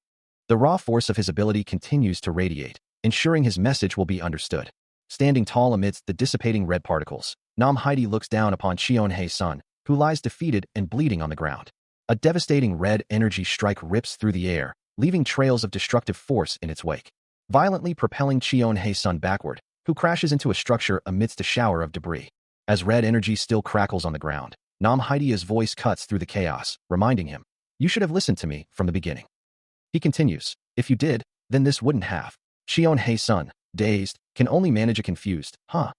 Before he can fully recover, Nam Haidia's hand shoots out, grabbing Cheon Hae-sun's wrists, red energy flaring around their joined hands, eliciting a pained, "What?" from the protagonist. Nearby, the man in the suit watches the brutal display, his face contorted in shock and fear, as more debris rains down around him. He calls out, his voice strained, "Hey." As Nam Haidi effortlessly lifts Cheon Hae-sun by the neck, red energy emanating from his grip, completely dominating him. The man in the suit, horrified, demands, "What are you doing now?" Cheon Hae-sun's face contorts in intense pain and struggle as the red energy courses through him. A voice of disbelief and anger cuts through the tension, demanding to know the identity of the intruder. Surrounded by a crackling purple aura, Cheon Hae-sun glares, repeating his question with a sharp edge, his patience clearly at an end. He presses further, his hand glowing with the same energy, insisting that he has work to do and will not be deterred. But before he can act, Nam Haidi raises a hand, a crimson glow emanating from his palm, his voice a calm, chilling command. A sudden burst of red energy slams into Cheon Hae-sun, his face contorting in shock as Nam Haidia's words echo with a dire threat, promising swift and brutal consequences. The force lifts him effortlessly from the ground, his body suspended by an unseen grip around his neck. Even as he struggles, Cheon Hae-sun manages to speak, his gaze fixed on his assailant, trying to understand the situation. Nam Haidia's grip remains firm, his voice laced with disdain as he questions the hunter's judgment, accusing him of reckless behavior. His face contorted in anger, red energy flaring around him, Nam Haidi demands to know who dares to interrupt his work. His voice dripping with contempt, Nam Haidi dismisses the notion of official work as nothing more than a pretense. Meanwhile, Cheon Hae-sun, caught in the sudden escalation, questions his own role, wondering what a hunter like him is supposed to do in such a situation. Nam Haidia's voice cuts through the air once more, addressing the young man directly as an entrant. He demands Cheon Hae-sun remove his attire, asserting that he's still speaking politely, even as a faint purple energy begins to crackle around the younger hunter. As Nam Haidi closes the distance, a menacing red aura flares around him, eclipsing Cheon Hae-sun's struggling purple energy. Cheon Hae-sun's eyes glow with a desperate resolve as his purple energy surges, but he can only manage a defiant "I don't" in response. Before he can react further, Nam Haidia's hand shoots out, gripping his neck with overwhelming force, the red energy flaring as he declares, "Then you need a thrashing." The sheer intensity of Nam Haidia's power manifests as a scorching, fiery aura, engulfing the space around them. A nearby woman, witnessing the terrifying display, recoils in horror, her voice trembling as she cries out about the danger and the need to escape. He stands over his opponent, a crimson aura flaring around him, declaring, "I'll win anyways." But even as he lies defeated, a defiant purple energy begins to pulse from within him, prompting Nam Haidi to scoff, "You talk big, kid. Let's see if you can talk big after you've been beaten to a pulp." His own fiery power intensifies, radiating with overwhelming force. Yet Cheon Hae-sun stands, arms crossed, retorting, "I'm sure it doesn't feel good to stand still. Why don't you listen to what people say?" A warning escapes Nam Haidia's lips, his eye briefly flashing with an unnatural purple glow. As Cheon Hae-sun counters, purple energy crackling around his hand, "The one who didn't listen is you." He lunges forward with surprising speed. And Nam Haidi recoils, clutching his face as his eye glows purple, a bewildered question escaping him. Who's this bastard? Above the bustling city, the sky stretches endlessly. As a distant impact point marks the urban sprawl, an unseen observer notes the unexpected strength of the opponent, yet a voice dismisses the bluster, declaring, "He isn't just an entrant," and adding, "Sheesh, you're all talk." Cheon Hae-sun, his expression calm, addresses his captive, remarking, "For someone like you to be an association member." He holds Nam Haidi firmly, taunting him with the question, "What, you're going to give up? Shouldn't you lay still?" Nam Haidi, struggling against the hold, curses his captor, "You son of a bitch, you." Cheon Hae-sun's expression hardens at the insult, challenging him with a low growl, "Hurt, what'd you say?" Nam Haidia's rage flares, his eyes glowing with a fierce red light, as he screams his threat, "To kill you, you son of a bitch." Unfazed, Cheon Hae-sun simply smiles, mocking the threat, "Kill me? You're a funny guy." He then adds, "Hey, Mr. Maker of War." With a purple glow emanating from his hand, Cheon Hae-sun stands firm, daring his opponent to try and kill him. As he moves, his footwork is a blur, deceptively quick. He becomes a relentless pursuer, agile and swift through the air. Then, a devastating blow lands, sending blood spraying from Nam Haidia's face, who cries out in shock and pain. As Nam Haidi reels, a new figure appears, holding a glowing H emblem, expressing disbelief at the protagonist's actions, before a voice cuts through the chaos, calling out, "Hey, Kitak." The glowing H emblem on Kitak's lapel shines brightly. Looking down at the defeated man, Cheon Hae-sun's eyes gleam with intensity, commanding Kitak to set an example. Kitak, still holding the glowing emblem, stands over the injured Nam Haidi, asking, "Okay?" With a satisfied smirk, Cheon Hae-sun walks away, declaring that he doesn't forget reparations and questioning if the challenge is now over. He strides purposefully through a sterile corridor, his footsteps echoing with quiet determination. Entering a room, he observes a figure in a wheelchair, a dismissive thought forming. These are only gangster-like hunters. Without hesitation, he calls out, "Excuse me, you." Moments later, the same figure lies defeated on the ground as he stands over them, demanding, "What are you doing right now?" His expression shifts, a subtle change in his attire now visible as he looks upward. A question forming in his mind about his current location. Inside the sacred association? Meanwhile, Kitak's eyes glow with a faint green light as he delivers a stern warning. If you want to cause a commotion, then do it outside. Shion Hei-sun, the poison-eating healer, stands at level 15, his current status reflecting a growing power. Yet, beyond mere numbers, lies the ultimate designation, level S. It represents the pinnacle of strength a man can achieve, the absolute peak for any hunter. But even at such heights, the specter of death looms. A collective gasp rises from the crowd, their faces etched with fear as they witness the impossible. The possibility of failure hangs heavy in the air. Yet, a hand reaches out, glowing with potent energy, striking the monstrous form and causing it to recoil in agony, leaving it with nothing but despair. A powerful, glowing blade cuts through the air, striking with a resounding impact. The danger alerts any hunter would experience are palpable, as a monstrous claw looms, radiating a sinister red glow. But he moves with impossible speed, a vibrant green aura trailing behind him. He knows these aren't ordinary threats, for they are different. With another surge of green energy, he pushes back, acknowledging the immense pressure, muttering, "Pretty heavy." His gaze sharpens, understanding that they're not normal hunters. Then his voice shifts, calling out, "Anyone hurt?" He continues to hold his ground, his green aura unwavering, because they don't fall. Turning to the distressed civilians, he commands, "Everyone, step aside." A civilian, clutching his phone, voices his apprehension, wondering if they should flee the escalating danger. Suddenly, a hand adorned with rings begins to glow, a voice warning, "You'll get hurt if you hang around us." Flames erupt around the figure's head, their long, light hair illuminated by the inferno. Engulfed entirely in a golden blaze, the figure steps forward, a silent command to burn it all away. Their eyes snap open, glowing with the same fierce light, as a chilling choice is presented, despair or lose. Shion Hei-sun and another witness recoil in shock, overwhelmed by the sudden, terrifying display of power. The fiery figure clasps their hands together, a desperate plea escaping their lips. "Oh God," they whisper. With eyes glowing intensely, the figure makes a final, fervent appeal. "Please protect us." As golden energy erupts around him, the flame user unleashes an absolute barrier, its immense power forcing Shion Hei-sun to shield his face from the blinding light. The barrier expands, erupting into a maelstrom of crackling golden flames, its radiant energy filling the entire space. Meanwhile, elsewhere, a man with sharp features and dark, slicked-back hair is introduced as a level S hunter. He is known as Gunai, the mountain god, a night-class hunter. Another level S hunter, a woman with flowing blonde hair, is revealed to be a miracle mana healer. A voice then comments on the commotion, stating they dropped by because they heard it.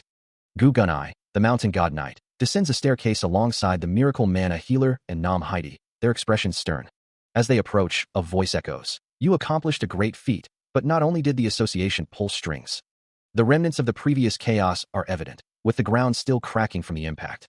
And Nam Heidi, his face marked by a scar, continues with a pointed accusation. An association's hunter shouldn't use violence. Gu Gunai's expression remains unreadable, as Shion Hei-sun stands before them, listening to the reprimand. Another voice questions, "Entrant, aren't you being a bit too rash?"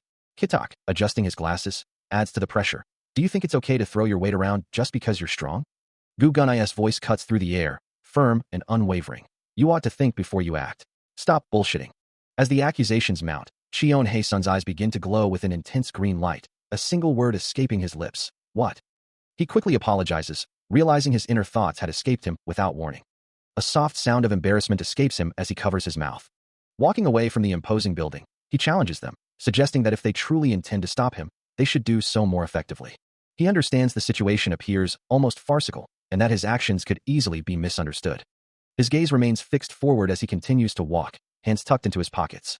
Turning to Nam Heidi, he questions the absurdity of an association hunter being forbidden from utilizing their full capabilities. A wave of frustration washes over him, acknowledging his full awareness of the rules, but feeling the weight of the unspoken but. Nam Heidi presses his point, asking if an association hunter is truly allowed to employ such brutal methods against people. A look of surprise crosses Shion Hei-sun's face as Nam Heidi offers a conditional apology, implying he would not have intervened had he known such actions were permitted. Kitak speaks of a knight protecting citizens, as Shion Hei-sun, with a self-deprecating tone, admits that someone as ignorant as him stopped that. He then declares that he ought to be punished accordingly. Kitak listens, his expression thoughtful. The miracle mana healer, standing beside him, expresses concern about that hunter. Kitak remains silent, before finally apologizing, admitting that it is his fault. He then shifts his gaze downward, mentioning the victim. The focus then shifts to another official, identified as the Vice Association leader.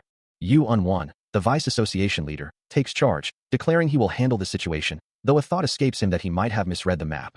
Meanwhile, Kitak gently urges Cheon-hae-sun, suggesting they head inside first. As Kitak turns to follow a group of suited figures, he assures Cheon-hae-sun he will catch up on his own. Later, Cheon-hae-sun reflects, thinking that things didn't turn out to be a complete disaster after all. But then, a question forms on his lips, asking why Kitak isn't leaving. Kitak, surprised, simply responds with a question of his own. Cheon-hae-sun, slightly exasperated, asks if he truly doesn't know. With a sigh of resignation, he simply concedes.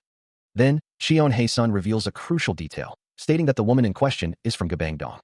A sudden jolt of realization crosses Gu Gunai's face, his thoughts turning to the recent tragedy.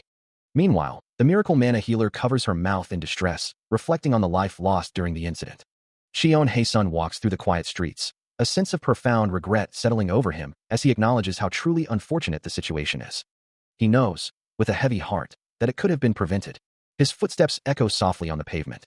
As he wonders if they shouldn't prioritize cleaning up the surrounding buildings first, a practical concern amidst the devastation.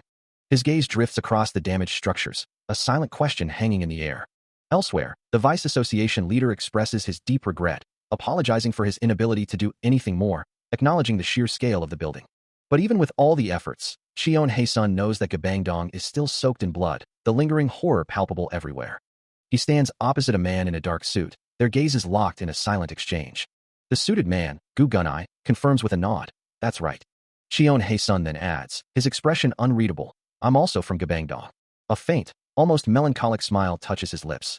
While in a separate moment, perhaps a memory, Gu Gunai's eyes glow with a golden light as a message of success appears. "Congratulations on finishing the dungeon successfully." Back in the present, Gu Gunai expresses a sense of relief. It's a great relief to hear that there weren't a lot of casualties as well. But Cheon-hae-sun's tone shifts, addressing him directly, "CEO Gu." His expression hardens, a clear accusation in his voice. "Why didn't you come?" The frustration is palpable as he continues. "I tried to contact you at first, you know." Still reeling from the incident, he demands to know why Gu Gunai hadn't come to save them. A quiet sigh escapes Gu Gunai, as he looks down, wondering if he's being unfairly blamed, when the situation wasn't even his fault. He explains that he had been monitoring the area's casualties, and had already made inquiries. As he gazes at a screen displaying complex data, he prepares to conclude his argument.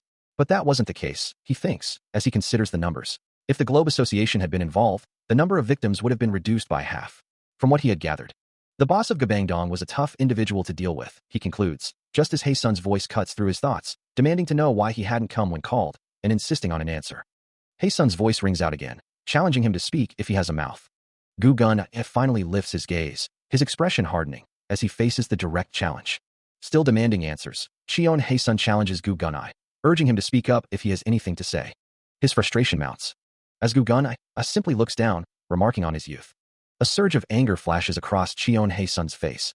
While Gu Gunai calmly asserts that he moves with emotions instead of logic, his judgment too narrow to discern right from wrong.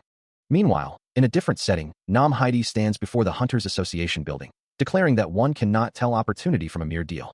Kitak attempts to interject, acknowledging the point but hinting at a deeper concern about the people involved. Only for Nam Heidi to coldly cut him off, instructing him to calmly refer to them as trash. Back with Gu Gunai, Cheon-hae-sun stands firm, a faint purple aura beginning to emanate from him, as he retorts that his actions are based on being human, not a beast. He dismisses the insult, reminding CEO Gu of his identity and warning him to be more careful with his words. A scoff escapes him, as Gu Gunai feigns ignorance, asking how he could possibly know who Cheon-hae-sun is. But the pretense quickly drops, as he reveals his knowledge, mocking the number one knight for being crushed by Kong Hyen. Gu Gunai stands, seemingly confident, when suddenly, a stark declaration echoes, announcing an entrant. Before he can react, Gu Gunai and his associate are violently thrown backward, as a powerful surge of green energy erupts from the point of impact, swirling with destructive force. Having made his point with force, Cheon-hae-sun continues to speak, lamenting his failed attempts to reason with them. Even reeling from the attack, Gu Gunai manages to retort, questioning Cheon-hae-sun's rudeness. As the green energy from Cheon-hae-sun's attack swirls around him, Gu Gunai, his eyes glowing with a similar hue, confidently retorts, questioning his opponent's abilities. But before he can finish, a new, more potent force erupts, a swirling mass of vibrant purple, crystalline energy manifesting with sharp, dynamic trails. The unexpected assault catches Gu Gunai completely off guard, his confident expression replaced by shock as the purple energy slams into him, forcing him to recoil. The sheer power of the blow lifts him off his feet, violently throwing him backward through the air. As he's sent flying, Gu Gunai shouts, wondering if Cheon Hae-sun has lost his mind. While both he and Kitak are violently propelled backward by the relentless purple energy, yet he still manages to declare that he's not weak enough to be easily defeated. Standing firm amidst a flaring green aura, Cheon Hae-sun remains resolute, acknowledging that while no one has made him lower his head so easily, he won't be swayed. His gaze sharp and unwavering, his face hardens with intense determination. Someone exclaims, drawing attention to a figure in the distance. The speaker wonders aloud if the man by the red car is truly real. Meanwhile, the flame user, basking in the sudden attention, internally questions if he's encountered yet another admirer.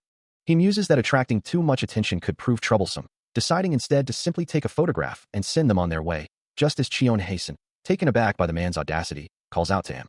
"Excuse me," he says. The flame user, without missing a beat, demands a pen and paper. He repeats his request when Hae-sun, utterly confused, asks why. With a smirk, the flame user suggests Hae-sun is merely flustered, an admirer caught off guard, leaving him utterly bewildered. He stares at the man, who asks if he's surprised to see him. The self-proclaimed celebrity continues, convinced of his own undeniable popularity. He then questions if Hae-sun truly doesn't recognize him, prompting a confused pardon from the young hunter. The flame user gestures, asking, "Do you see that?"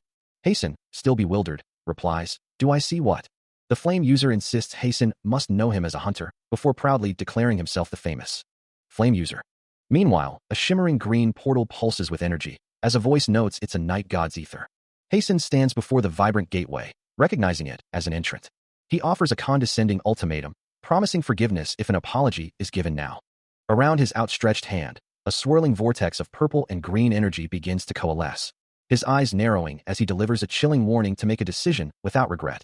But Cheon Hae-sun simply raises a hand, a defiant gesture accompanying his words, making it clear his right hand has other plans.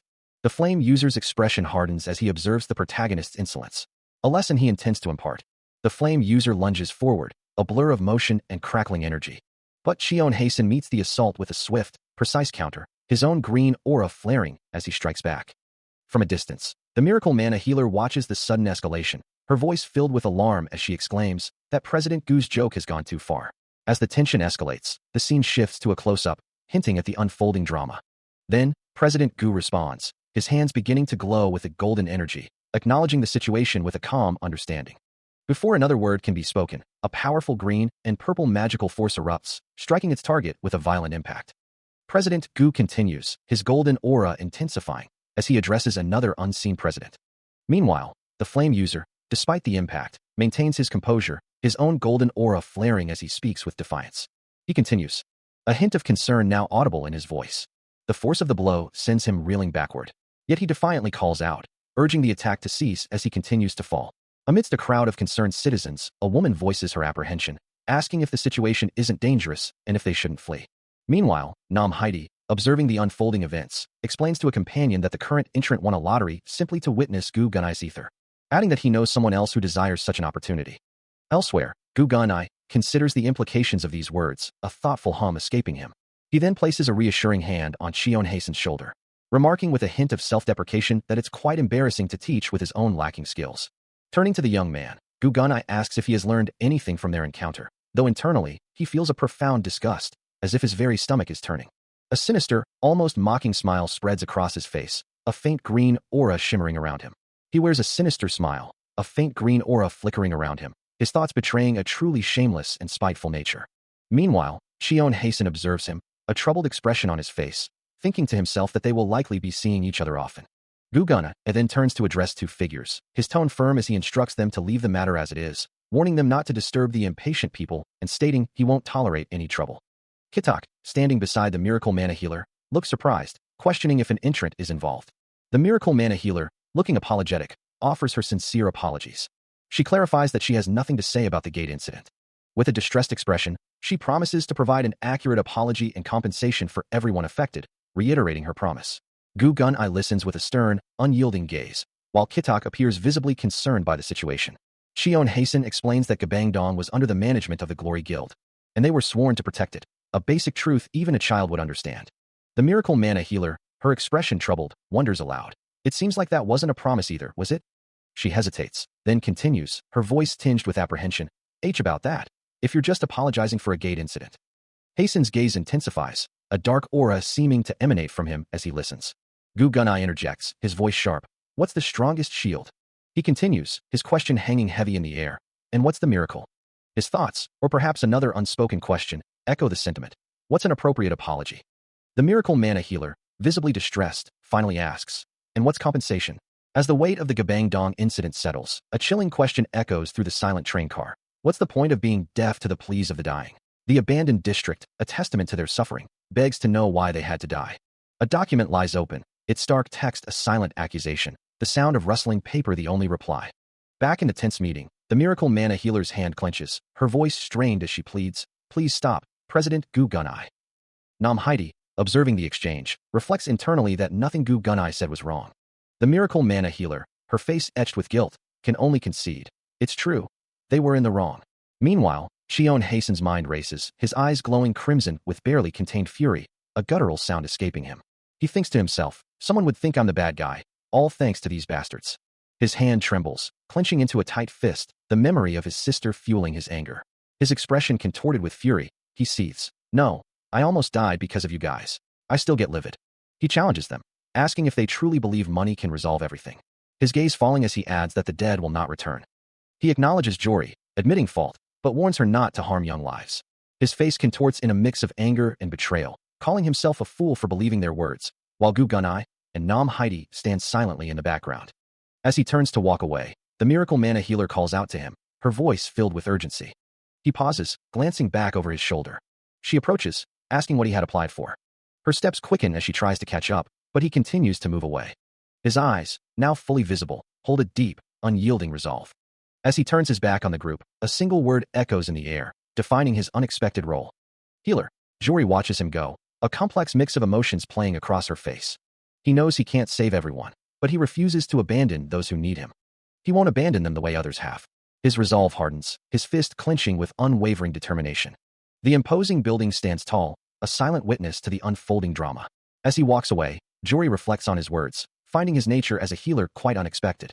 A flicker of confusion crosses her features, leaving her with more questions than answers. Meanwhile, Gu Gunai considers the situation, noting the rough edge that defines this particular healer. He continues his solitary walk, the rhythmic sound of his footsteps echoing as he considers his path forward, knowing that his worth as a healer will be judged by the challenges he overcomes. Each step down the worn stairs carries him further away, his silhouette framed against the fading light. Meanwhile, a man with glasses clutches his phone, his face contorted in anguish, a single, defeated thought consuming him. He lost. His phone drops to the floor with a soft thud as he rationalizes the outcome, admitting he never expected to win, but lamenting the crowd that gathered due to an employee's fuss. In another location, a sharp-featured man in a fedora, a cigarette dangling from his lips, stands over a subordinate, listening intently. Meanwhile, Jory, the miracle mana healer, her form shimmering with faint light, considers the situation, certain that Maria would have intervened and stopped the fight. The sharp-featured man, now in a hoodie, shivers with a silent chuckle, his eyes wide with a disturbing realization. His thoughts turn to the Great Mount, a name that seems to hold significant weight. Leaving behind the discussions of Great Mount, the focus shifts to Cheon Hasten, who stands before a colossal mountain, its peak shrouded in an ethereal glow, a truly immense presence that dwarfs him. He can't help but feel a wave of discouragement wash over him, muttering to himself that despite feeling stronger, there's still such a long way to go. A heavy sigh escapes him, his gaze falling to the ground. As he turns to leave, a sudden thought crosses his mind, wondering if he has a guest waiting for him. Arriving at his door, he pushes it open with a surprised expression, announcing his return. Inside, a young woman stands, phone in hand, her voice carrying a playful tone as she asks, "Oh, really? Guess who's been here recently?" She gestures towards a pile of items on the floor, explaining that everyone has been asking around, wearing these. His gaze falls upon the assortment of toys and snacks, and he simply acknowledges the sight. With a knowing smile, the young woman repeats her question. "Guess who's been here home? Guess who's been here recently?" As he steps inside, a cheerful voice greets him, a red-haired woman with a wide, fanged smile exclaiming, "My friend, what? Hey, you made it back. It's been so long." His mind struggles to process the sudden appearance. Staring at her in disbelief, he can only stammer, "Why you?" Unfazed by his reaction, the woman beams, "Hi, long time no see." His shock intensifies, hands rising in a gesture of utter bewilderment as the question echoes in his mind. "Why are you here?" The red-haired woman tilts her head, her cheerful expression shifting to confusion as she asks, "Huh? What did you say?" Still pointing, his face a mask of disbelief, he can only manage a choked gasp. The system interface for the poison-eating healer flashes, displaying his current level and abilities. As the sun begins to set over a quiet town, a peaceful evening descends. A set of stone stairs leads up to a residential building, its quiet facade belying the sudden chaos about to erupt. Suddenly, a figure tumbles head over heels down the steps, a blur of motion against the stone. They hit the ground with a sickening thud, dust and debris erupting from the impact. Lying sprawled and injured, the red-haired man looks up in disbelief, his voice cracking as he questions, "To your only friend?" As Cheon Hae-sun walks away, leaving him behind, the fallen man pleads, "Goodbye, Tae." His pleas grow more desperate, a broken chorus of, "PPP, please wait. We're friends. We're good friends." The weight of their heavy friendship feels too heartless to abandon. Without a word, Cheon Hae-sun glances back over his shoulder, his expression unreadable as he continues to walk away. Still reeling from the fall, the red-haired friend looks up, tears streaming down his face, pleading that he only came to visit. A voice questions if Cha sent him, to which he can only stammer, "Double what?" Meanwhile, Cheon Hae-sun stands firm, a faint purple aura beginning to emanate from him. His eyes glowing with a fierce violet light as he thinks, "If he dares to approach me like this again, I won't play with him anymore." The purple energy around him intensifies, swirling with dynamic particles. As he continues his internal monologue, reminding himself that he is an important spellcaster, and if their relationship is to continue, boundaries must be observed. The red-haired friend, now surrounded by a distressed red aura, looks utterly distraught. As Cheon Hae-sun turns away, the friend's voice echoing desperately, "Cheon Hae-sun." He pauses, a thought bubble appearing above him. No. A blinding flash of white energy erupts, tearing through the space with explosive force. Caught in its wake, a dark-haired woman recoils sharply, a pained gasp escaping her lips. The sudden, inexplicable violence hangs heavy in the air. Moments later, the red-haired friend is violently flung backward, tumbling through the air. As he lands, the dark-haired woman appears, standing over him, her face contorted in furious accusation, demanding, "You told him to go away instead of inviting her in?" Mid-sentence, an unseen force strikes her, sending her crashing to the ground, her expression shifting to utter shock. From her new position on the floor, she continues her furious questioning. "How could you ask your friend?" Her voice rising in a shout, she glares with intense anger. Her final words, laced with hurt, echo through the space. "Did you not think how hurt she'd be?" Still consumed by fury, the dark-haired woman demands an immediate apology. Her words strike the red-haired girl, whose face crumples, tears welling in her eyes as a sob escapes her. She stumbles backward, a pained cry escaping her lips, as the dark-haired woman continues to press her. The dark-haired woman's gaze remains sharp, her anger unyielding. The scene shifts to a sun-drenched highway, where a voice breaks the silence, asking if someone is still sulking. The red-haired man in the passenger seat offers a strained apology, admitting he was wrong for not inviting his sister. He insists, with a look of deep distress, that they never intended to do anything to her. The red-haired girl, her expression now a mix of suspicion and hurt, questions his sudden, strange behavior. Gu Gunai sits in a car, his gaze distant, as he utters a name. His back, adorned with an intricate tattoo, faces the unseen passenger as he admits, "I'm not worried about you, but I can't trust you, Cha." He continues, "While he's good when it comes to work, he has too many secrets. I also don't know what his past, his goals, and his mentality are." Meanwhile, the dark-haired woman grips the red-haired woman's arm, her voice sharp. "If he placed a dangerous bet, a fact on you without you knowing." The red-haired woman looks down, her expression troubled, as the dark-haired woman presses, "Can you say with certainty that?" "Nothing would happen to my sister," the red-haired woman finishes, her voice laced with concern. Elsewhere, Nam Heidi drives, his knuckles white on the steering wheel, a frustrated admission escaping him. "I can't say I can." His expression softens slightly, becoming more contemplative, as he adds, "But father wants to find some good partners with you." He concludes, his voice tinged with resignation. "That's why he wants me to support you personally. He's just monitoring me with you." The dark-haired woman's words hang heavy in the air, catching the red-haired woman completely off guard, who can only stammer, "How did you know?" Meanwhile, whispers circulate that the supply of sunflowers is dwindling. Despite this scarcity, the demand remains constant, forcing the association to tighten its monitoring of the precious resource. And in these critical times, someone with sunflowers has suddenly appeared. The monitoring extends to the person accompanying Cheon Hae-sun, who walks with a subtle, dark aura. Back in the confrontation, the red-haired woman fumes, her anger rising as she declares, "But I didn't expect you to do it so obviously. Aren't you guys underestimating me too much?" Her expression hardens, a hint of fangs visible as she concedes, "I guess we got caught, huh? However, you'd be a special case." Elsewhere, the unnamed smoking man, exhaling a plume of smoke, asserts, "I've never been disrespected by anyone before." He continues, addressing the red-haired woman and his subordinate, "I don't know if you guys know this, but Father and I aren't blood-related. He reveals to his subordinate that the man they call father is not his biological parent.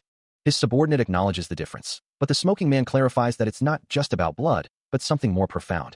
Meanwhile, Cheon Hae-sun listens intently, his expression unreadable. The red-haired woman, with a confident smirk, ponders if her unique circumstances make her special. She punctuates her thought with a playful gesture, a mischievous glint in her electric blue eyes. Cheon Hae-sun, however, cuts through the levity, demanding silence and attention. Back with the smoking man, he continues, explaining that father is far from an ordinary person. A prominent scar on his chest serves as a stark, physical testament to his words. He gestures to the mark, declaring it undeniable proof of his claim. A white-haired man, his face marked by a prominent scar, denies involvement in a past incident, claiming he lost part of his memory after a fight. The red-haired woman's voice recounts the horror, describing how someone then slashed her face, leaving a vivid, bloody mark. In that moment of profound despair, she had wished for death. A younger version of the red-haired woman sits, consumed by sorrow, despairing over the horrible scar she would carry for the rest of her life. As the scene shifts to a serene sky, she recalls starting her new life in that state, and then mentions her father. She continues, her expression hardening, that he did absolutely nothing after that incident.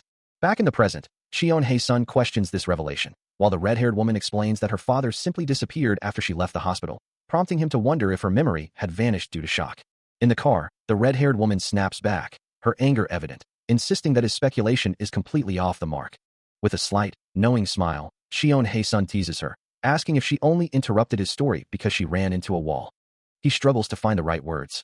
As the red-haired woman, now smiling brightly, asks him how he thinks the previous owner of this very car died, leaving him visibly unnerved. She presses him, wondering if he thinks this is some kind of test, demanding a proper answer. Then, observing his smooth driving, she questions if he even possesses a license. Chuckling at his apparent difficulty in responding, she offers to provide the answer herself, before abruptly asking if he has ever heard of something called poison poppy. Poison poppy. Cheon Hae-sun recalls hearing about it, recognizing it as a rather infamous dungeon plant.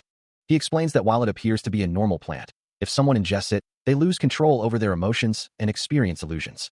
A moment of realization dawns, as the true nature of the plant becomes clear. It's not just a plant, it's a potent drug. And not only is it super addictive, but it's also alarmingly easy to acquire. While it's simple to become addicted, the most frightening aspect of poison poppy is yet to be revealed. The terrifying truth about it is that it doesn't physically harm one's body at all, except for the fact that it's highly addictive. Users awaken feeling refreshed, oblivious to the control they've lost. He looks down, a slight frown on his face, as if sensing her dismissive thoughts, asking if she truly believes the situation isn't that dire. Sitting back, he warns her that such a mindset would lead her to fall victim to it as well, his gaze fixed forward. The red-haired woman's eyes glow with a faint blue light as she explains, that's precisely how poison poppy destroys lives. She continues, detailing how while the drug is easily obtainable, it comes at a steep price, driven by demand far outstripping supply. The insidious nature of the addiction means that even when users are on the brink of death, they cannot escape its grasp, their hands reaching desperately for more, surrounded by a crimson haze. This relentless craving led to the downfall of the car's owner, his blue vehicle speeding away, a symbol of his lost control. His addiction escalated to the point where he could no longer afford the drug, unable to make his payments on time. A muscular man, tied and bruised, is confronted by a stern-faced debt collector who demands to know what he intends to do now that the payment is due. The tied man's eyes glow a desperate, fiery red, a guttural sound escaping him as he struggles against his bonds. As she continues to explain the depths of the white-haired man's depravity, a flashback shows a monstrous beast, its eyes glowing red, ripping a person's limbs apart and feeding them to dogs. The gruesome act continues. The beast's jaws crunching through bone as the red-haired woman's voice echoes, asking if her listener understands that he no longer possesses common sense. Her expression grim, she confirms that everyone who crossed him truly died. The flashback continues, showing the white-haired man standing tall, a chilling figure who dealt with anyone who got on his nerves or tried to take his money. He stands over a lifeless body, his ruthlessness extending even to those who attempted to execute his orders. Her gaze sharpens, a hint of defiance in her eyes as she admits, she herself truly defied him. The white-haired man's menacing presence fills the frame. His cold gaze fixed forward as she reveals her transgression. She disobeyed him and even tried to steal his money. She recalls the moment, a vivid memory of when she first encountered him, believing the world itself would end, yet nothing happened. In her memory, the white-haired man stands tall, a young girl with bright red hair beside him, a silent observer. Back in the present, the red-haired woman continues her tale, explaining how she had acted up in front of him. She admits she still doesn't understand why he reacted the way he did, but she assures her companion that he has nothing to worry about, especially when he. Cheon Hae-sun, listening intently, thinks to himself that the man she speaks of isn't the type to act so casually. The flashback returns to the white-haired man, his expression severe, as he declares that anyone else would have died without a word. Shion Hae-sun processes this, realizing the depth of the white-haired man's favor towards her. The car continues its journey through a serene mountain landscape. She continues her story, explaining that they had reached the place where the silver sunflowers bloomed. As her younger self stands before a glowing portal, she recalls the danger, wondering if it wasn't too risky to be there. The portal itself, a swirling vortex of dark energy, marked the entrance to a dungeon known for its powerful inhabitants. It was the dungeon where the silver sunflowers grew, and where the monsters were exceptionally strong. Her younger self, looking up at the white-haired man, had voiced her concern, knowing that if silver sunflowers were present, the monsters would be incredibly strong. He had simply replied, hoping she would return safe and unharmed. A small smile played on her lips as she remembered the moment, a stark contrast to the usual ruthlessness he displayed. The white-haired man, too, had offered a rare, genuine smile, a fleeting expression of warmth. He had then added that she worried too much. A voice echoes with absolute certainty, declaring, "I'm the king in this place." As if to punctuate the statement, he stands tall, a powerful purple energy crackling and swirling around his feet. The system interface of the poison-eating healer glows, displaying various stats and abilities. Deep within the poisoner dungeon, the sky above is a serene expanse of blue and white. Shion Hae-sun stands in a verdant field, a small, fluffy companion at his feet, musing that this preparation shouldn't even be necessary. A small, dark orb and a glowing particle effect rest on the grass, a detail he almost overlooked. Meanwhile, the red-haired woman, holding a small bottle and pouch, recognizes the forgotten item with a knowing smile. He looks on, surprised by her sudden appearance and the unexpected item she carries. A vibrant blue potion bottle glows, hinting at an article her father recently discovered. She smiles playfully, asking if he's already surprised, and reminds him not to underestimate the Black Channel's daughter. With a slight smirk, she stands beside him, confident in her abilities, while he remains somewhat taken aback. He holds up a small, glowing potion, proposing they dig a deep pit, believing that once it's done, they'll be able to hunt easily from there. Meanwhile, a swirling mass of purple energy pulses with an ominous glow, prompting a voice to question if he, too, is possessed by the scheme of the Black Channel. As a small, glowing orb appears, another voice cries out in alarm, demanding to know what in the world is happening. Standing amidst a verdant field, the young man seems unfazed by the commotion.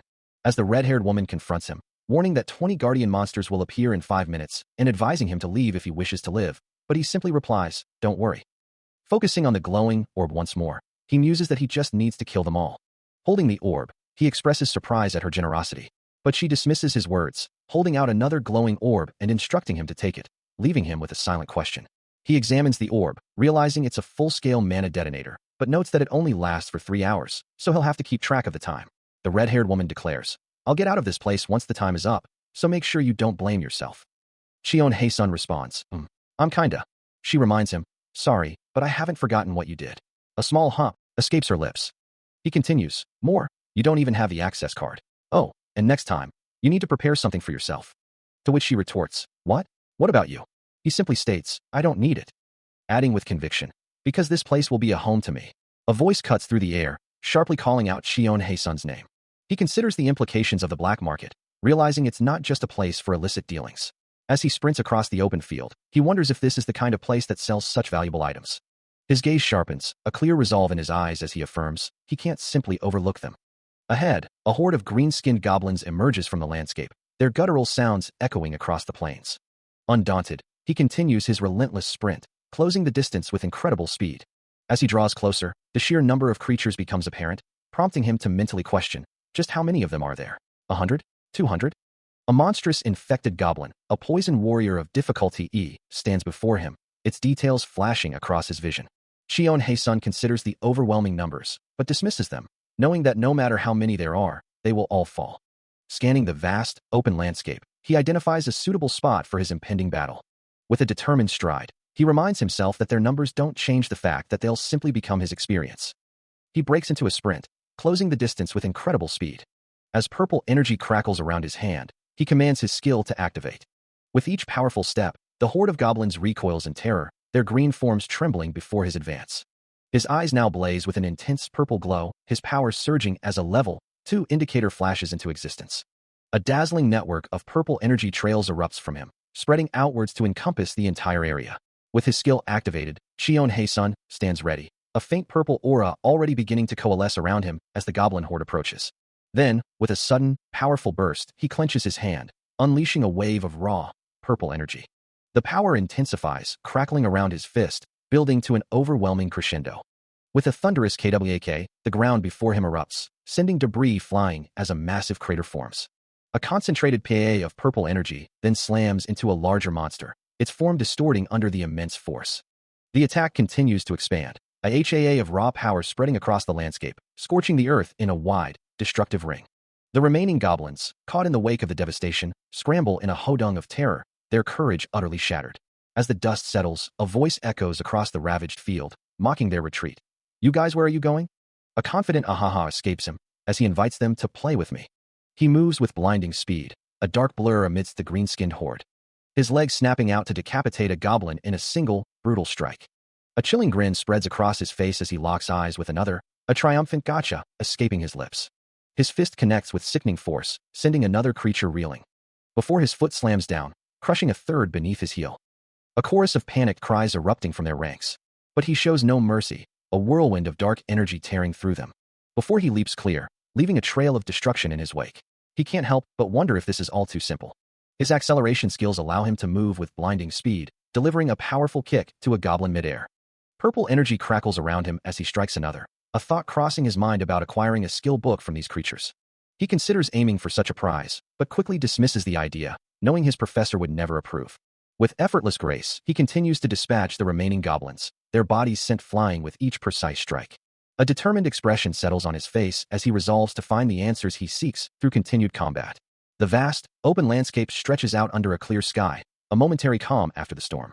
Finally, he surveys the scene, perched atop a mound of defeated foes, confident that all the low-level monsters have been dealt with.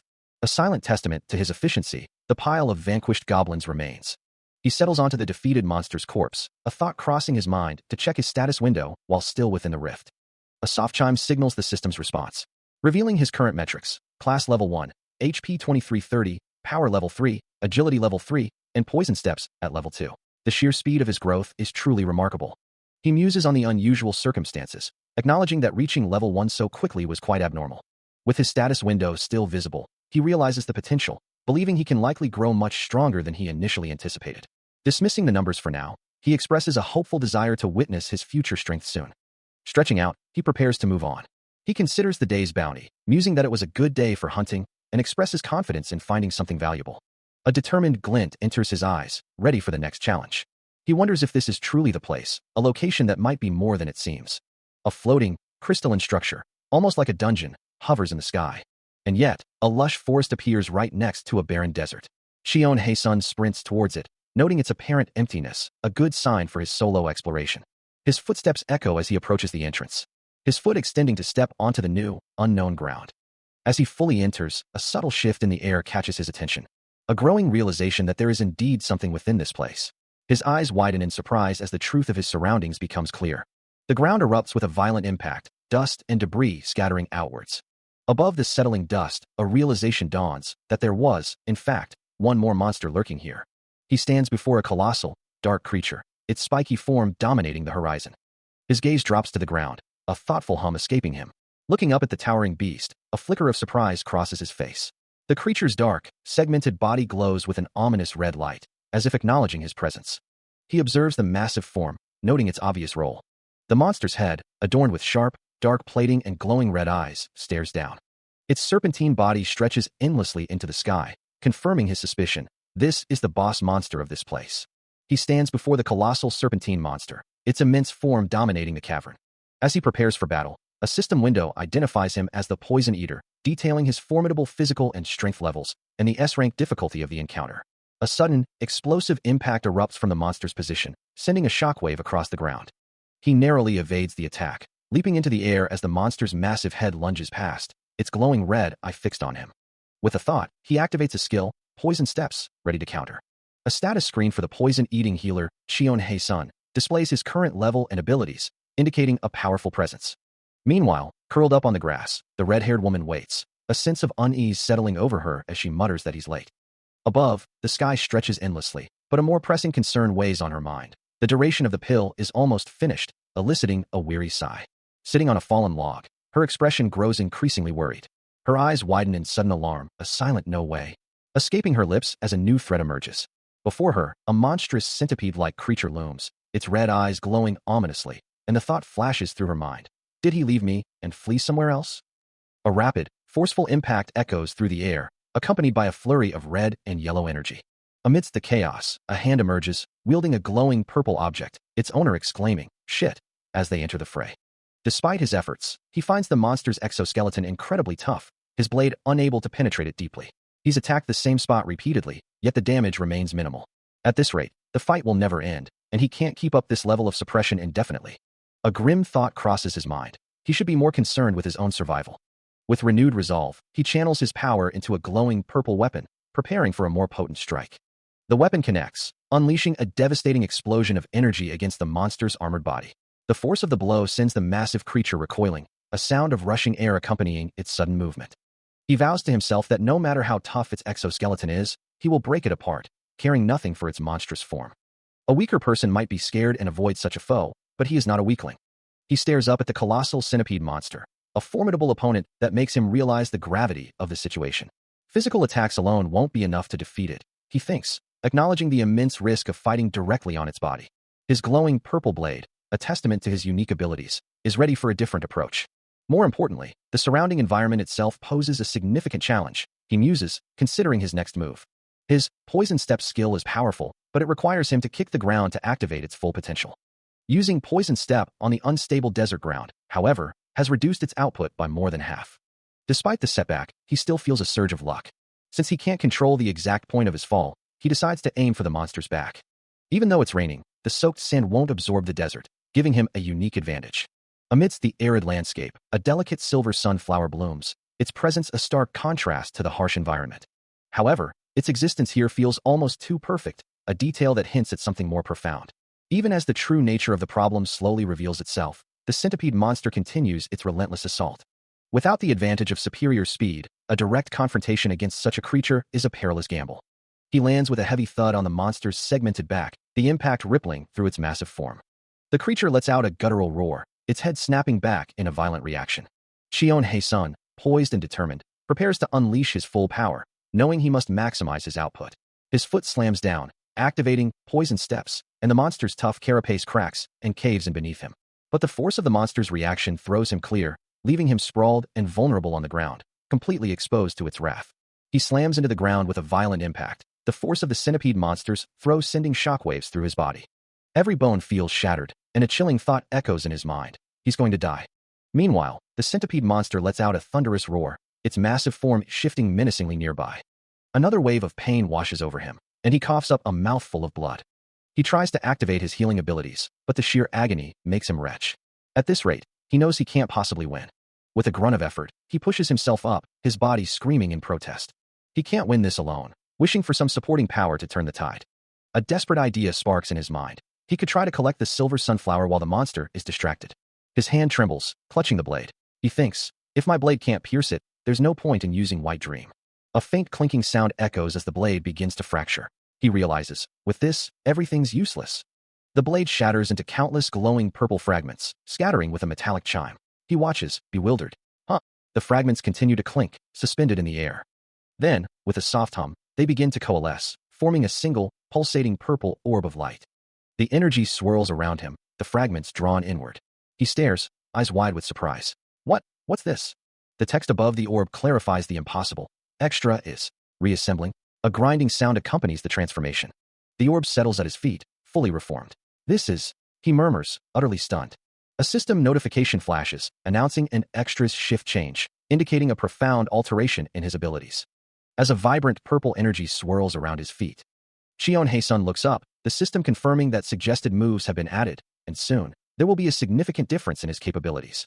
The purple glow intensifies around his feet, making him feel as if he's walking on flat ground, even as he prepares to unleash this new power. A look of intense focus crosses his face as the energy envelopes him, his entire being now radiating with the mysterious purple aura. Facing the monstrous centipede, he issues a single, potent command, Pierce Set. The purple energy around him flares, transforming the very ground into a shimmering, desert-like expanse, a testament to his newfound might. His gaze is sharp, unwavering, reflecting the sheer resolve now burning within him. The centipede monster recoils violently, struck by an invisible force, its massive body thrown back by the sudden, devastating impact. Shion Hae-sun activates his new ability, Poison Steps, a vibrant purple energy trailing behind him as the centipede monster's eyes glow ominously. The creature recoils violently from an unseen blow, its massive form shuddering. Meanwhile, he moves with incredible speed, a blur of motion across the sandy terrain. He watches the monster, still reeling from the impact. As another unseen force strikes its leg, sending it stumbling. The creature's leg slams into the ground with immense force, kicking up a cloud of dust. And Shion Hae-sun, surprised by the sheer power of his own attack, can only exclaim at its danger. Then, a luminous white flower appears, drawing his attention. He registers the discovery, a slight smile playing on his lips as the words "Silver Gun Flower has been spotted" echo in his mind. A sudden, sharp sound punctuates the air. He looks down at the glowing white flower now held in his hand, a soft, amused chuckle escaping him. A thought crosses his mind, wondering if he's been out in the sun too long. Purple energy swirls around his feet as he stands, contemplating the situation. His eyes glow with renewed intensity, and he asks himself if it's time to finish off the remaining creature. A faint image of the red-haired woman flashes in his memory, her words, "Change your dream," resonating within him. He acknowledges the value of the monster's core, even as he considers its demise. But his time is too precious to waste within the association, he realizes, deciding he needs to hold himself back. He prepares to strike, envisioning a precise attack that would pierce the creature with his white dream and inject it with sleeping poison, knowing that if he makes a single mistake, his life as a hunter would be over. The glowing blade of his imagined weapon solidifies, as he considers that if the boss monster dies, the dungeon will disappear, leaving him no choice but to put it to sleep. The primary obstacle, however, is its impenetrable exoskeleton, a challenge he must overcome as he begins to imagine the solution. He understands that extra mana is useless if there's a limit to how much can be effectively channeled. He focuses his mind, pushing his imagination further. His eyes glow with intense concentration as he realizes he simply needs to pierce its body, channeling all his energy into penetrating power.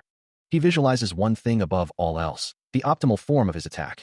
His expression hardens, determined to achieve the maximum output necessary to penetrate the enemy. With a surge of power, he prepares to unleash his perfected technique. He launches himself forward with explosive force, a blur of motion as he closes the distance, delivering a powerful kick that sends the massive centipede monster recoiling. With a fierce resolve to penetrate its defenses, he channels brilliant blue energy into his fist, striking the monster's chitin with a focused, glowing impact. The force of the blow creates a visible crack, a faint glow spreading across the monster's tough exterior. And with a desperate plea for it to succeed, even if just once, he gathers his remaining mana into a concentrated, pulsating orb in his palm. He unleashes the orb, which slams into the centipede monster with devastating power, causing a massive fracture and finally penetrating its formidable armor. The force of his strike lands with a sharp crack, a brilliant flash of white energy erupting as it connects with the centipede monster's armored leg, leaving visible cracks spiderwebbing across its tough exoskeleton. A satisfied exhale escapes him, a slight smile playing on his lips as he surveys the damage. Though the monster is wounded, he can't help but wonder, how many more hours will this fight drag on because of this creature? His thoughts drift to Bai Su, wondering what she might be doing at this moment, while far away, the red-haired woman herself grumbles, wishing she were fighting instead of performing some tedious chore in the forest. A frustrated sound escapes her, her body trembling slightly with irritation. A system interface displays, revealing the title, Poison-Eating Healer, alongside a character portrait and various stats, indicating a level of 20.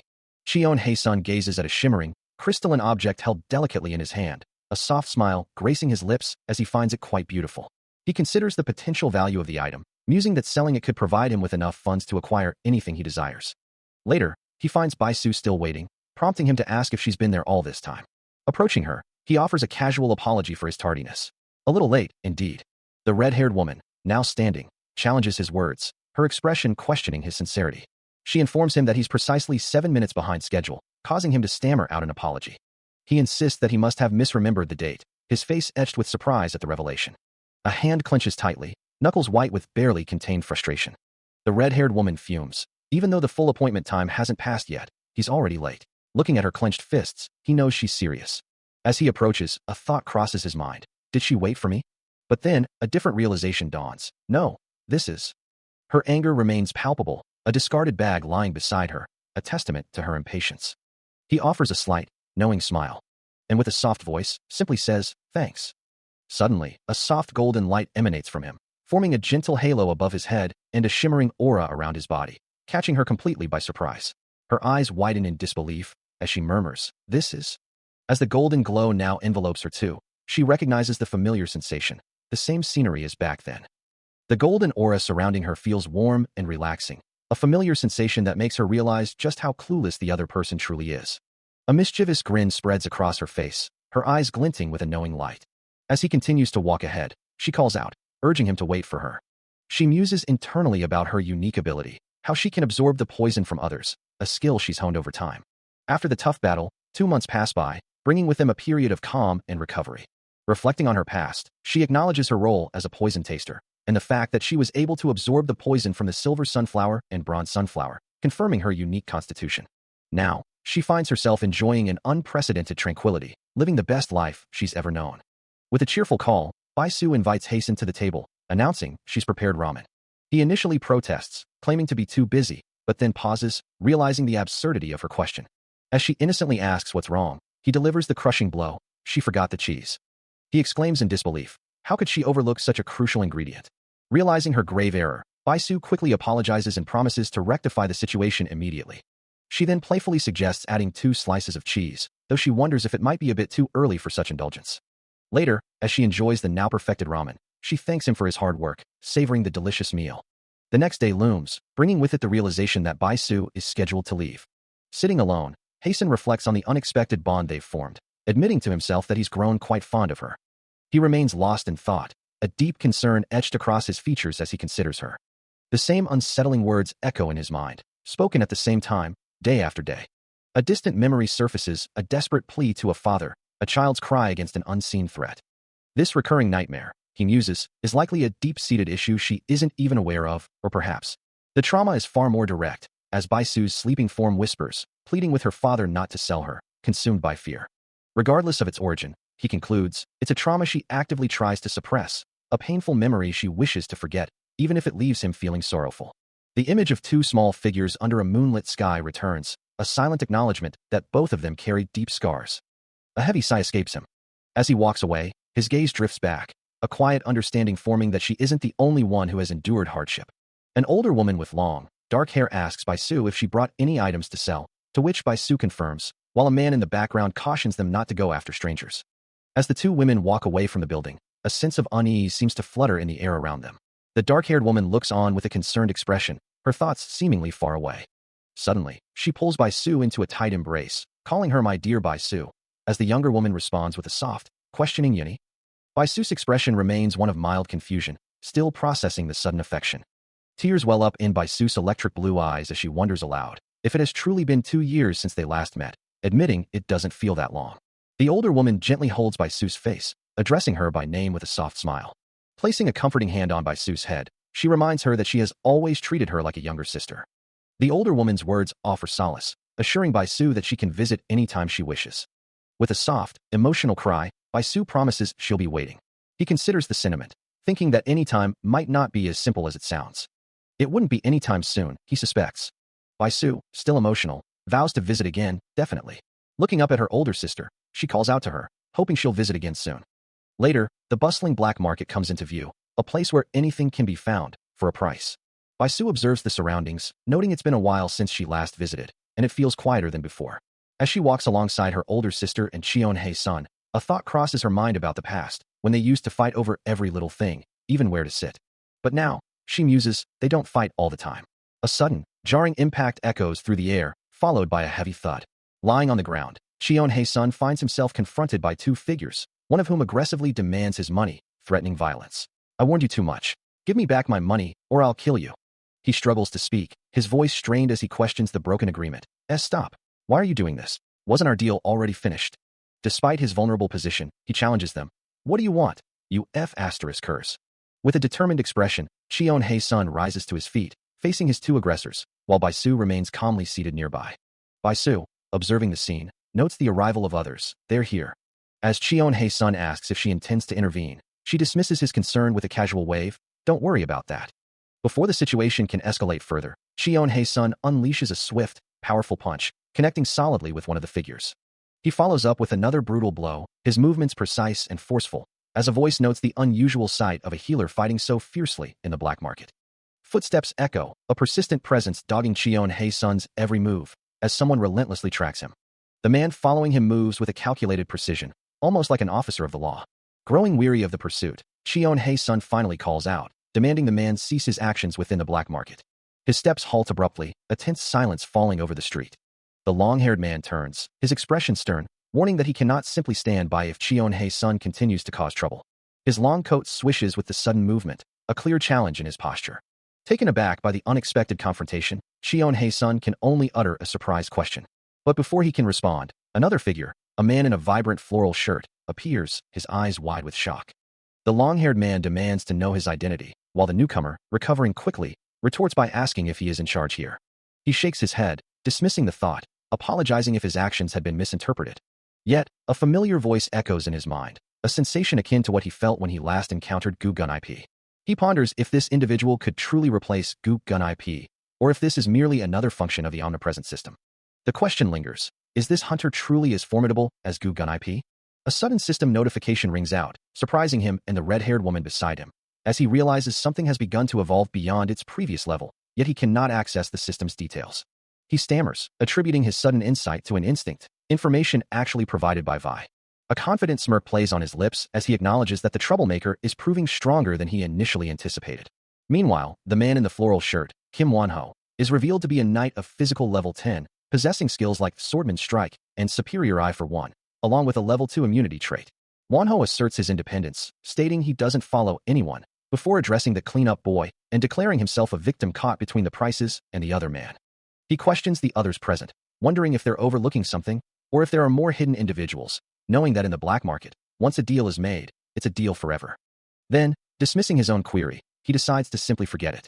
Moving with sudden speed, he declares his intent to beat them up as well. The protagonist's eyes close, bracing for the impending assault. Standing over the fallen figure, he remarks that he had given them a chance. A swift kick descends towards the protagonist's head. But the protagonist's eyes snap open, a defiant declaration escaping his lips. But you've brought trouble upon yourself. Before the kick can connect, the protagonist counters with a devastating kick of his own, sending his attacker flying backward, challenging him to see if he has multiple lives.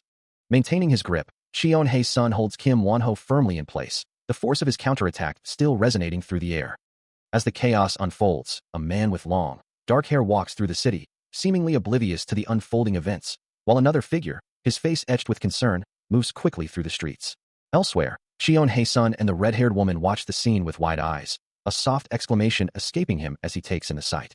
The situation is dire enough to elicit a frustrated curse from Kim Won-ho, his expression tight with anger and disbelief.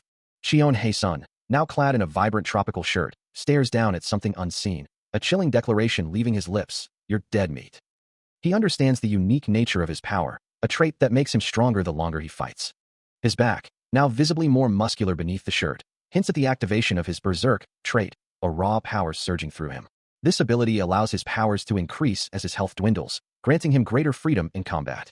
Though seeing his own blood isn't pleasant, he acknowledges the dangerous effectiveness of this unique power. A crimson aura flares around Cheon-hae-sun, his eyes glowing with an intense yellow light as he senses the raw, surging ether around him. The unseen observer notes that the target's berserk state has reached its highest level, realizing this isn't just a mere level B knight anymore. With a predatory grin, he taunts his opponent, asking if they're feeling screwed now. His voice dripping with menace, he commands them to beg for their life if they wish to live like a dog. Then, with a sudden burst of speed, he lunges forward, a red blur of motion leaving impact trails in his wake. The sheer power of the attack is undeniable, an observer noting it's on par with a level A ability, easily one of the best. Cheon-hae-sun looks down, his glowing eyes fixed on the result of his swift action, a silent question hanging in the air. The observer, still reeling from the display of power, expresses disbelief, wondering how he could have been right in front of them just moments ago. As the dust settles, Cheon-hae-sun stands beside the red-haired woman, both looking back at the scene, assessing the outcome. A voice from the periphery declares that such an attack won't work against the man.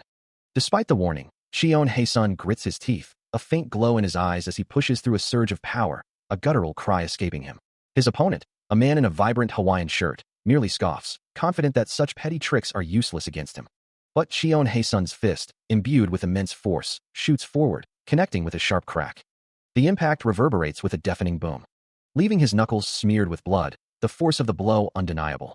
Yet, Cheon-hae-sun's expression shifts from fierce determination to utter bewilderment, as he questions the unexpected outcome. The man in the Hawaiian shirt reels back, his face contorted in pain as Cheon-hae-sun's punch connects squarely, sending him stumbling. He moves with blinding speed, a glowing trail marking his swift evasion. Still, a thought echoes in his mind. How the hell did he do that? He settles into a ready stance, his gaze sharp and focused. The question lingers. Can this even be done in terms of skills? The man in the Hawaiian shirt lunges forward, launching another aggressive attack. But before his blow can connect, a sharp impact sends him reeling, a cry of pain escaping his lips. Cheon Hae-sun's fist connects cleanly with his face, blood splattering from the force.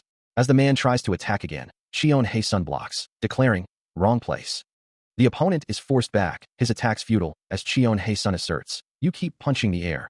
He looks down at his opponent, a hint of concern in his voice, wondering if they're seeing things. His eyes glowing with an inner power, he calmly tells them not to worry too much.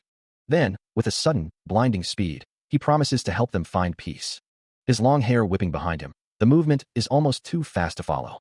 But a flicker of determination crosses his face, a silent declaration that it's not over yet. A vibrant, light blue energy swirls around him, gathering for the final blow. He brings his arm down, delivering a powerful, decisive strike. With the attack complete, a calm, almost serene expression settles on his face, as he bids his opponent a final farewell. The aftermath leaves only a lingering blur in the air. The devastating blow lands, sending a shockwave of red and white energy through his opponent, whose head snaps back in agony. The force expands outwards, a feathery white aura pushing the defeated figure. He watches the aftermath, a subtle gesture of contemplation on his face. A quiet exclamation of awe escapes the air. The defeated man lies sprawled on the ground, a Hawaiian shirt now visible, lamenting, "What a awful ending." Blue particles of energy begin to rise from his body, as Cheon Hae-sun remarks, "It's quite unfortunate to lose that much strength." He then adds, observing the peaceful resignation on the man's face, "That instinct of yours is pretty good." He observes the scene, remarking that it has been a while since he witnessed such a spectacle, while Bai Su, the young woman from the Black Channel, remains unfazed. A bitter smile playing on her lips as she shivers. Having seen such monstrous power too many times before, she thinks to herself, "He's a monster." He then calmly states that this display was only half of his true strength. An unseen observer ponders the protagonist's endurance, wondering how he could remain so composed, even after executing such intense moves. A man with long, dark hair tied back in a queue looks on, his expression thoughtful. He continues his assessment, without being out of breath at all.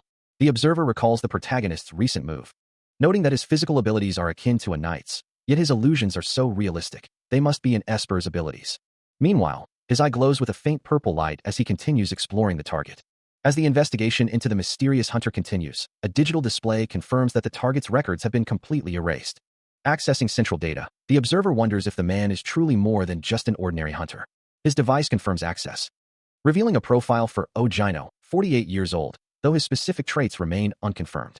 A significant amount of data has been altered, leading him to speculate that the lack of information is due to the erased records, but his true concern lies with discovering the hunter's class.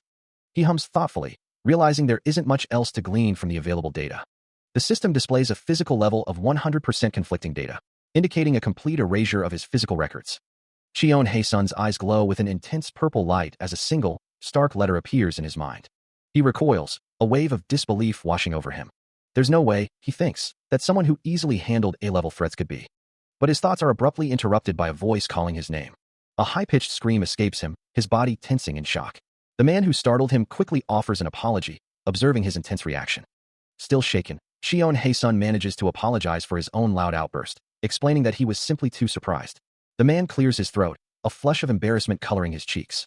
He then explains his presence, mentioning that Bai Su had told him of Cheon Hae-sun's help. A sudden, sharp sound echoes through the public transport, causing a man to clutch his phone tighter, his eyes wide with alarm. He wonders if this situation isn't dangerous, questioning if they shouldn't all run away. Meanwhile, Cheon Hae-sun addresses the man before him, stating that he heard of his dealings with his father, and if it's acceptable, he would like to bring him to him. He then adds that he can't seem to sell what he wants to. Internally, Cheon Hae-sun questions the man's true nature, wondering if he is truly part of the black market. He continues, stating that he has set the price at 750 million won. He assures him that this deal is an absolutely good one. Kim Won-ho, however, lets out a scoff, finding the proposition amusing. He remarks that it's time for Cheon Hae-sun to throw away his pride. Cheon Hae-sun, clearly annoyed, asks him to please stop doing that. Kim Won-ho dismisses him, stating that what he does is none of Cheon Hae-sun's business, and that he truly dislikes begging for money. Kim Won-ho, his imposing figure dominating the frame, demands to know the reason behind the young man's actions. As Cheon Hae-sun, holding a glowing orb of energy, responds with a knowing tone, that his counterpart has likely already figured it out. He clarifies his unique path, stating that unlike a mere fortune teller, he is different, a healer. The young man then reveals his core motivation, that his choices stem from his own personal goals. A glimpse of a top-secret document flashes by, hinting at the gravity of his work, as he reiterates his deliberate decision to become a healer. He chose to be a healer. He then admits to Kim Won-ho that there are other things he cannot sell, items he cannot even acquire, before asking if there's anything else his counterpart is curious about. Kim Won-ho, seemingly satisfied with the explanation, declares that is all, and suggests they conclude their deal for the day. However, the young man's determined expression suggests otherwise, as he firmly states that it is not over yet. He offers a slight, knowing smirk, his voice calm as he clarifies that he's not asking for a favor, but rather stating a fact. The elderly man with glowing yellow eyes narrows his gaze, his expression unreadable as he listens intently. Behind him, a muscular guard stands silently, his presence a quiet threat. The elderly man then speaks, his voice firm, warning Cheon-hae-sun to brace himself. He continues, dismissing any need for Cheon-hae-sun to elaborate further, implying he already knows the full story. Meanwhile, in a different location, Kim Won-ho and the red-haired woman sit together. She expresses concern, asking if their current situation isn't dangerous and if they shouldn't flee. Back with the elderly man, his glowing eyes fixate on Cheon-hae-sun as he questions, what more could he possibly want, given the information already provided about the sunflowers? His expression remains stern, expecting a satisfactory answer. Cheon-hae-sun, however, simply states his demand, an information fee. His demand for an information fee is met with a dismissive gesture. As the elderly man retorts that he already possesses the information, claiming he already has everything he needs. He then challenges Cheon-hae-sun, asking what if he simply refuses to pay. The powerful figure, his yellow eyes glowing, allows a confident smirk to spread across his face. Cheon-hae-sun, however, finds this notion ridiculous, reminding the man of his reputation as the most trustworthy person when it comes to making deals. He then presents a clear ultimatum, either pay the information fee or risk a strained relationship. The elderly man, considering his options, asks what Cheon-hae-sun believes would be more beneficial for him. With a confident smile, Cheon-hae-sun names his price, 95 points. The elderly man's expression hardens as he acknowledges Cheon-hae-sun's audacity, recognizing that he knew his leverage and made full use of it.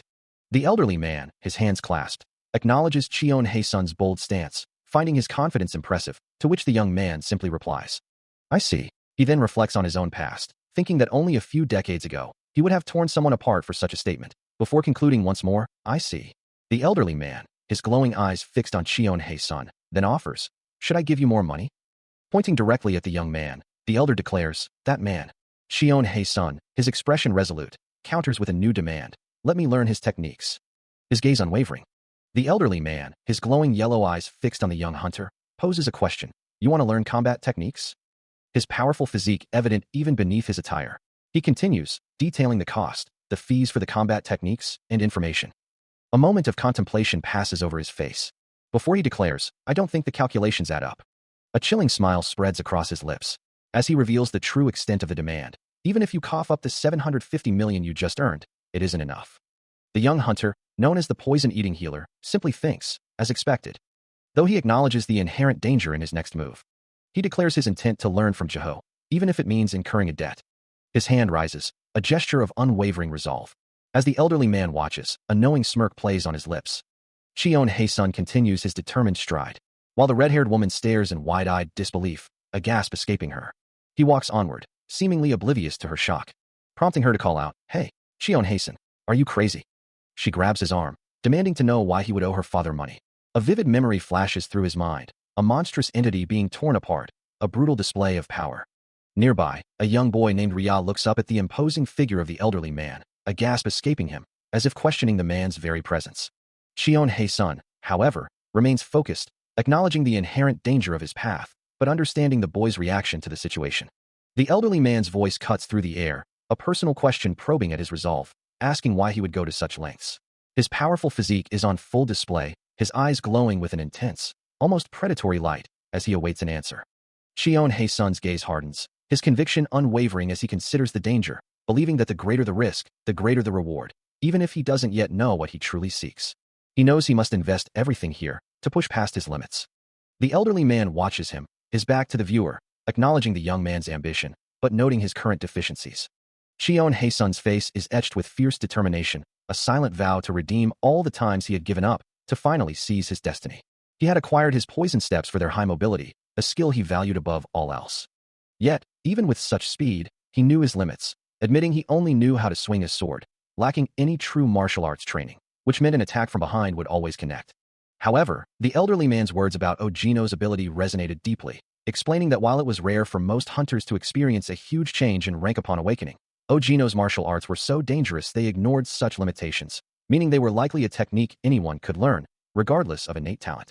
Shion Haesun's resolve hardened, knowing he would do anything to make up for the money he still owed. The elderly man, his hand resting on his knee, urged that there was no time to waste, and they should proceed quickly. He then directly challenged Shion Haesun, asking if he was going to take the deal. For Shion Haesun, the answer was clear. Learning this technique would be a huge help. The elderly man lets out a soft, knowing scoff. His eyes glinting as he declares, "You're desperate." A sleek, black briefcase sits between them, the weight of the decision palpable, leaving Shion Haesun's expression clouded with a mix of apprehension and resolve. Finally, he makes his choice, stating, "All right, I'll take the deal." The elderly man, however, cautions that the timing isn't quite right yet, explaining that he will call when the moment is opportune, as they both need to make their own preparations. Meanwhile, in a different location, Rhea looks up at Kim Wonho, concerned that their boss is still fretting without him. Kim Wonho simply shrugs, replying that he's just following orders. Later, Shion Haesun stares at a screen, a look of surprise crossing his face as he realizes the potential to earn money. He considers the terms, knowing that if he gains nothing from this, the entire endeavor would be pointless. The elderly man, however, remains firm, stating, "I'll tell you the price after we finish the training." With that, he bids farewell, till our next deal. The elderly man then turns, walking away with Rhea, their figures receding into the distance. A final thought crosses the elderly man's mind, a subtle warning.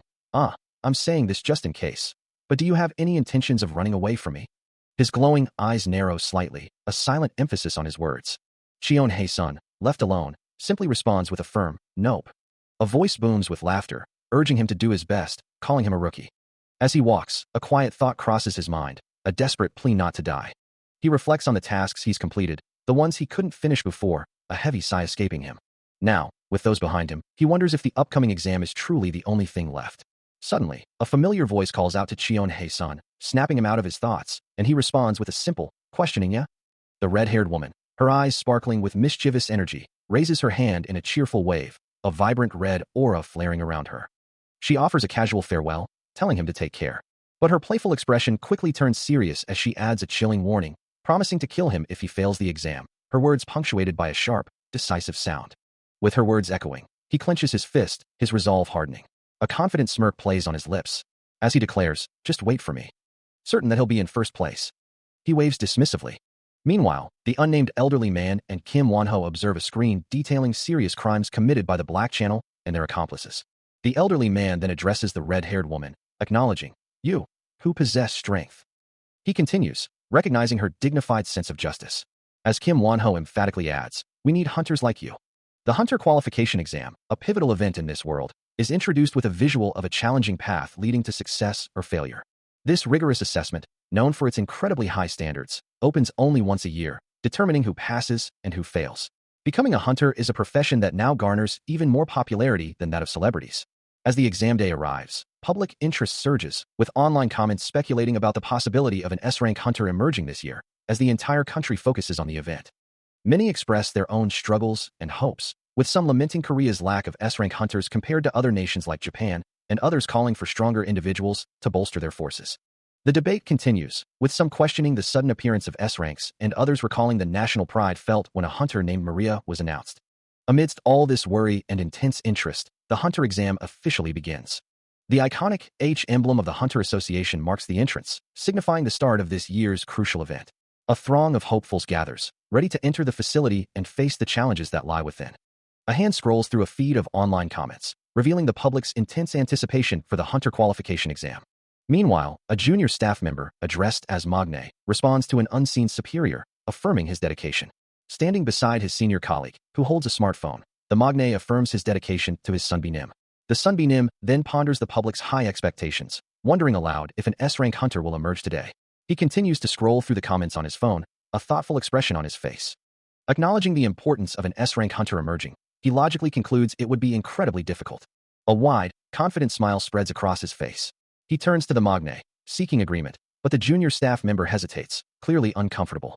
The Magne then questions the very purpose of hunters, wondering if they don't exist to protect civilians. He continues, noting that recently, only low-rank hunters have emerged. The public craves not just a hunter with abilities, but a true star, someone the people can genuinely cheer for.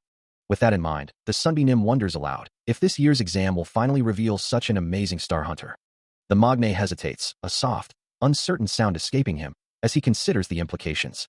Meanwhile, the spotlight shifts to a different scene, where a charismatic young man, Yu Jaiwan, is introduced as a pro hunter, a lucky bastard already making waves. Among the onlookers, the red-haired woman blushes, captivated by his presence, as the public's expectations for him soar, praising his good looks and disposition. A reporter from Hooray Daily, Kong Bobi, steps forward to address him, introducing herself to the prominent hunter. Yu Jaiwan stands before a microphone, ready to answer questions. He begins by noting her application as a healer, then asks if she has a particular reason for choosing that path. When asked if she truly wanted to save people, Kong Bobi affirms her conviction, stating that of course she does. For her, it's not some grand, complicated scheme. There's no special reason behind her desire. Yu Jaiwan, ever the charismatic figure, responds with a confident smile, asking if this isn't the best way to protect the people. Kong Bobi, holding the microphone firmly, articulates her simple, profound motivation. I want to save people. That's all I want to do. As Yu Jaiwan's voice rings out, declaring his joy at possessing a healer's skill, the surrounding reporters are captivated by his radiant presence, one murmuring about how bright he seems. The other reporters, completely starstruck, wonder aloud how he can possibly be so perfect. Later, away from the public eye, Yu Jaiwan glances at his phone, a stark inno echoing his internal thoughts, a sharp contrast to his earlier persona. From the perspective of a male reporter in the car, it seems Yu Jaiwan has no true sense of duty or responsibility for his power. As they stand beside the vehicle, the reporter concludes that he's just the same as all the other hunters. As he offers a polite smile, the cynical reporter dismisses his words with a scoff, finding his claims of wanting to save people to be nothing but a lie. To the reporter, it's clear that being a hunter is merely a stepping stone for him to achieve a higher position. The reporter challenges him, asking if that's truly the case, to which he confidently replies, of course. Meanwhile, a chilling thought surfaces. The president of the association is gone, and Kang Hyunju is concerned about dirty rumors surrounding him, as a ghostly red-haired woman appears, her eyes glowing with an ethereal light. Later, alone, he reflects that while his public image is good, his actions are far more significant, yet outwardly, there's nothing to betray his true intentions. He scrolls through his phone, reading that people no longer trust him as a hunter, with the text questioning if Victoria is the only one who does. The screen displays glory and building silence, further emphasizing the weight of public perception. His thoughts return to the president's disappearance, realizing that now that he's gone, there's no one left to stop him. The memory of that incident, the only one in the world, has been forgotten by others, but not by him. A legend whispers of the one everyone can trust, the strongest and best hunter. A figure moves with an almost ethereal grace, surrounded by a faint, shimmering purple aura. Meanwhile, a junior staff member expresses surprise at the existence of such individuals, while his senior advises him that it's difficult to get used to. The junior, Magne, then questions if a good hunter will appear today, finding his senior, Sunbi Nim, too pessimistic. Sunbi Nim simply replies that he isn't pessimistic, it's the world itself that is bleak. Despite the somber outlook, a determined voice cuts through, announcing his intention to apply as a healer. A simple, affirmative response confirms his application. With a hopeful expression, the applicant looks forward to the day ahead. An unseen interviewer then requests the applicant's name for verification purposes. A young woman at the counter gazes, her cheeks flushing slightly as she murmurs, "Whoa, so gorgeous." The thought echoes through the office that someone with such potential, a star in the making, would choose to dedicate himself to others rather than personal gain. A grand declaration seems to hang in the air, the birth of an S-rank hero. He looks up, a subtle expression of surprise, or perhaps mild embarrassment crossing his features. His hand moves across the document, signing his name, as he states, "It's Cheon Haesun." "Okay, we'll take another one, Jawon SSI." A voice calls out, followed by an affirmative, "Good." The prominent hunter, Yu Jaiwan, strikes a dynamic pose, a faint glow surrounding him as the camera clicks. He shifts into another position, sitting amidst a bed of flowers, but the photographer's voice cuts in, "No, that's not the mood I'm going for here." With a final click, the photographer announces, "All right, the last photo." Sunbi Nim lowers his camera, asking if they should conclude the first half of the photo shoot. "Jawon SSI, come over here," he calls, holding out a tablet. "All the photos came out great. I don't know which one to pick." As they both lean in to examine the images, a satisfied exclamation escapes him. "Oh, they're good." Jawon smiles, pointing to one particular shot on the screen. "Taehyun, what about this one? It came out well. Wow, amazing. It came out so nice." He boasts confidently, declaring his renown for skill within the industry. Sunbi Nim chuckles, acknowledging the truth in his words. He then adds, with a flattering smile, that it's not merely skill, but an amazing inherent quality that sets him apart. Jaiwan questions if such a thing shouldn't be grand and monumental, while Sunbi Nim internally dismisses those who find such statements annoying. Cheon Haesun interjects with a thoughtful Sunbi Nim confirms that he can use whatever titles he wishes for the article, then asks what Cheon Haesun is planning. Cheon Haesun ponders aloud if there aren't any truly great titles, a soft sound of contemplation accompanying his thought. He continues to muse, a hand resting on his chin. Then, a sudden realization dawns on him, his eyes widening as he exclaims, "Yes, this is it." A striking conceptual image, bathed in a radiant golden glow, features Yu Jaiwan standing confidently beside a red-haired woman. As the image is presented, he asks if a title like this isn't clever, suggesting a dramatic flair. Back in the office, Sunbi Nim, clearly impressed, agrees that he is indeed quick-witted, punctuating his praise with a light pat. Yu Jaiwan then proposes a strategic delay, suggesting they hold off on uploading the article until he reaches the highest rank among hunters. Sunbi Nim's eyes widen in understanding, realizing the dramatic potential of such a move, and offers to take another photo with a different concept, while Cheon Hae-sun watches from the side. Eagerly, Yu Jaiwan agrees, ready to begin. The photographer adjusts his position, announcing his intention to take the next set of pictures from a little further away. He instructs Yu Jaiwan to move a little further back, the click of the camera echoing as he captures the shots. Suddenly, Cheon Hae-sun's eyes widen in alarm, a desperate warning escaping his lips. "Wait! Behind you!" As Cheon Hae-sun's urgent warning rings out, Yu Jaiwan turns, a surprised pardon, escaping his lips. He glances over Yu Jaiwan's shoulder, asking what could possibly be behind him. Yu Jaiwan's eyes widen in sudden realization. Before he can fully react, an unseen force slams into him, snapping his head back with a loud impact. Immediately, a voice cries out in apology. Cheon Hae-sun quickly moves to his side, his concern evident as he asks if he's hurt, while the other person offers a mumbled excuse. Yu Jaiwan clutches his head, groaning, still dazed from the impact, as Cheon Hae-sun sharply admonishes the clumsy individual to watch where they're going. Nearby, the red-haired woman, Sunbi Nim, and Magne react with wide-eyed shock, one of them exclaiming in outrage at someone daring to harm Yu Jaiwan, while another gasps in disbelief.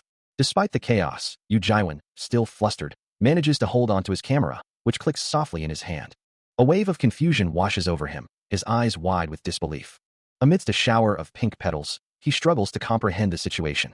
As Cheon Hae-sun holds him close, Yu Jaiwan remains dazed, surrounded by the delicate blossoms. His mind races, trying to piece together the chaotic events. A concerned voice cuts through the haze, asking if he's all right. Cheon Hae-sun's expression is etched with worry, his gaze fixed on the disoriented man in his arms. Yu Jaiwan's daze quickly turns to indignation, his thoughts boiling over at the thought of being photographed in such a compromising position with this particular individual. His distress is palpable as Cheon Hae-sun's hand hovers near him, offering to mend whatever ails him. But his immediate concern isn't his injury, it's the ridiculous flower petals, and the entire genre of this embarrassing situation. Trying to diffuse the tense situation, Cheon Hae-sun offers a soft, "Excuse me," as Yu Jaiwan, still reeling from the unexpected encounter, looks at him with a mix of confusion and indignation, asking, "You're okay, right?" But the question only seems to fuel his irritation, his hand clenching at his chest. The reason for his intense anger remains a mystery to Cheon Hae-sun, who wonders why he's so upset. He continues to question the source of the other man's fury, realizing it might be connected to the flower petals still clinging to them. Cheon Hae-sun, attempting to make amends, extends an offer. "I'll give you my number, so later, you can." But before he can finish, Yu Jaiwan's hand, trembling with frustration, drops his phone to the ground. The device clatters loudly, a stark punctuation mark to his utter rejection of the situation. He lets the phone slip from his grasp, a small apology escaping his lips, though his inner turmoil suggests a deeper frustration. The device clatters to the ground, and a voice demands, "Your mobile phone." Cheon Hae-sun, ever composed, extends his own phone, offering to cover the repair costs. As he bends to retrieve the fallen device, he adds, "And if it's not too rude to ask." Yu Jaiwan, however, cuts him off, his voice sharp with irritation. "I would like you to stop bringing attention to yourself." Unfazed, Cheon Hae-sun simply states his intention to take his time, implying that Yu Jaiwan's annoyance is of little concern. Then, with a slight turn, he adds one more thing. Yu Jaiwan's expression tightens as Cheon Hae-sun's words echo, questioning his earlier pretense of an accidental slip and hinting at the flower petals. With a dismissive tone, Cheon Hae-sun assumes his words have been understood, then casually suggests they never meet again, wishing him a pleasant day. He offers a final, mocking wave as he turns to leave. But the provocation has clearly struck a nerve, as Yu Jaiwan stands engulfed in a simmering, dark aura. His voice sharp with fury, he accuses Cheon Hae-sun of speaking carelessly. Unfazed, Cheon Hae-sun merely counters, questioning if Yu Jaiwan truly understands the significance of the clothes he's wearing, hinting at their maker. The taunt is too much, and Yu Jaiwan lunges forward, grabbing Cheon Hae-sun's jacket in a tight grip. He demands an apology, his eyes burning with a fierce purple glow. His voice drops to a venomous whisper, calling the other man a son of a bitch. With a sudden, furious motion, he seizes Cheon Hae-sun's jacket, the fabric bunching in his fist as murmurs ripple through the onlookers. He holds him suspended, the tension in the air thick enough to cut. Yet, Cheon Hae-sun merely offers a faint, knowing smirk, a soft hiss escaping his lips. This infuriates Yu Jaiwan further, a crackle of frustration visible in his expression. Cheon Haesun's smirk widens, a quiet, mocking you, escaping him before he adds a soft, drawn-out, ah, ah. Suddenly, the scene shifts, and a stark announcement appears. The first test will begin.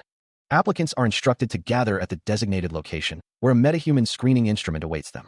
A low murmur ripples through the crowd as a hand clutches a phone, its screen reflecting the commotion. Bystanders exchange worried glances, one asking if the test is truly beginning, while another wonders aloud about the identity of the man who caused the recent stir.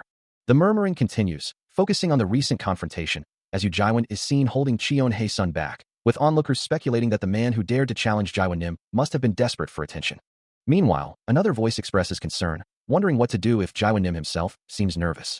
Unfazed by the commotion, Cheon Haesun meets the gaze of his opponent, a challenging question hanging in the air. Do you want to bet with me? Yu Jaiwan's smirk falters slightly, a single word escaping him in surprise. Internally, he curses the audacity of the man before him, thinking, this bastard. Before the tension can escalate further, Sunbi Nim steps in, his calm voice cutting through the air, urging them to settle down. Yu Jaiwan reacts with a sharp, annoyed gesture, crossing his arms in frustration. Meanwhile, Cheon Haesun's gaze remains steady and composed, a hint of calculation in his dark eyes. Something feels off about the situation, he muses, as the simple rules of their wager begin to unfold. A slight chuckle escapes him, explaining that if his score is higher, he'll pay 10 million won, but if it's lower, an apology will suffice. It's simple, isn't it? He asks. The loser gives the winner 10 million won, his opponent confirms. A confident smirk plays on his lips as he points a finger, sealing the deal. Of course, if his opponent wins, he'll give them the money and apologize. He then playfully taunts, you're not scared because of 10 million won, right? Before quickly adding, sorry I laughed. It was funny. It's not a bet to be poor. A phone screen displays a timer, counting down, recording their exchange. His expression turns serious, a chilling promise escaping his lips. I'll kill you if you say something different later. Holding the phone firmly, he reiterates the consequence. If you lose, you will. He had just declared, you messed with the wrong person, leaving Yu Jaiwan to murmur in disbelief. Jaiwan found himself thinking, it was strange, wondering if he truly possessed that much power. Meanwhile, Maria of the Glory Guild, observing the situation, pondered the nature of the ether she sensed, recalling that he was merely an E rank when they first met. A golden aura of ether now visibly pulsed around Yu Jaiwan, prompting Maria to conclude that with the ether she now perceived, he was at least a B rank, despite not being an official hunter and thus unable to enter dungeons. Yu Jaiwan, noticing Maria's intense gaze, realized her scrutiny wasn't normal. President Gu Gun-I is questioned about his thoughts on the situation. As the Glory Guild's leader, Gu Gun-I considers his response. He admits, with a thoughtful expression, that he simply doesn't know. He then clarifies to Ria that he isn't as sensitive to ether as she is, implying a difference in their abilities. Ria considers his words, pondering if he's speaking truthfully and what the implications might be. Her thoughts drift back a few months ago, recalling rumors of a non-official hunter visiting their research lab, a memory that now seems highly relevant. At the time, a researcher had optimistically suggested the hunter was merely there to see Maria and be shown around, amidst the glowing blue equipment of the lab. But a more unsettling question arises in Ria's mind. What if it was some kind of experiment? This leads her to the revelation that after visiting the research lab, G1 began to show a surprising amount of ether, his body now glowing with an intense blue energy, connected to tubes. A sense of unease spreads through the public transport car, as a man clutches his phone, while another wonders aloud if the situation isn't dangerous, questioning if they shouldn't run away. She voices her certainty that something is amiss, apologizing to the president. Despite her apology, she insists on the necessity of her investigation. Meanwhile, a system message flashes, indicating another applicant has failed. The results continue to roll in, with one more failure, followed by a rare success. Footsteps echo, as another applicant's failure is recorded. In a different location, Yu Jaiwan confronts the protagonist, asking if he possesses 100 million won, suggesting it might be his only way out if he begs. A scoff escapes Cheon Haesun, watching the man who seems so pleased with himself, completely unaware of the grave he's digging. Meanwhile, at a formal event, a voice announces the next hunter applicants, listing numbers 1, 2, and 272, before specifically naming Chai Haesun and Yu Jaiwan. The instruction follows, for each to stand before the measuring instrument. Observing the proceedings with a keen eye, Sunbi Nim stands beside Yu Jaiwan, both watching the applicants. A luminous, ethereal planet or orb floats in the void, its surface glowing with an otherworldly light. The time has come for applicants Cheon Haesun and Yu Jaiwan to be measured, and as the instruction rings out, Yu Jaiwan steps forward, ready to strap himself into the measuring instrument. He stands with a calm, confident demeanor. From a viewing area, Gu Gun-I watches intently, a sense of anticipation building as he finally sees the young man. This is the top prospect everyone has been talking about. Indeed, it is Yu Jaiwan's turn to prove his worth. Sunbi Nim wonders aloud what score he will achieve, noting that as the vice chairman's son, he is expected to display considerable talent. Not only is he the vice chairman's son, but he is also known as the disciple of the world's best healer, adding to the high expectations surrounding him. Even a level D hunter would be welcomed by most guilds, he muses, a dismissive humph escaping him. He can almost hear those lowly people chattering, their petty concerns echoing around him. With a confident smirk, Yu Jiwen prepares to begin his assessment. A voice announces, "Nell, have a look at this. Applicant number 272, Yu Jiwen, is starting the test." Seated calmly, he faces the measuring instrument.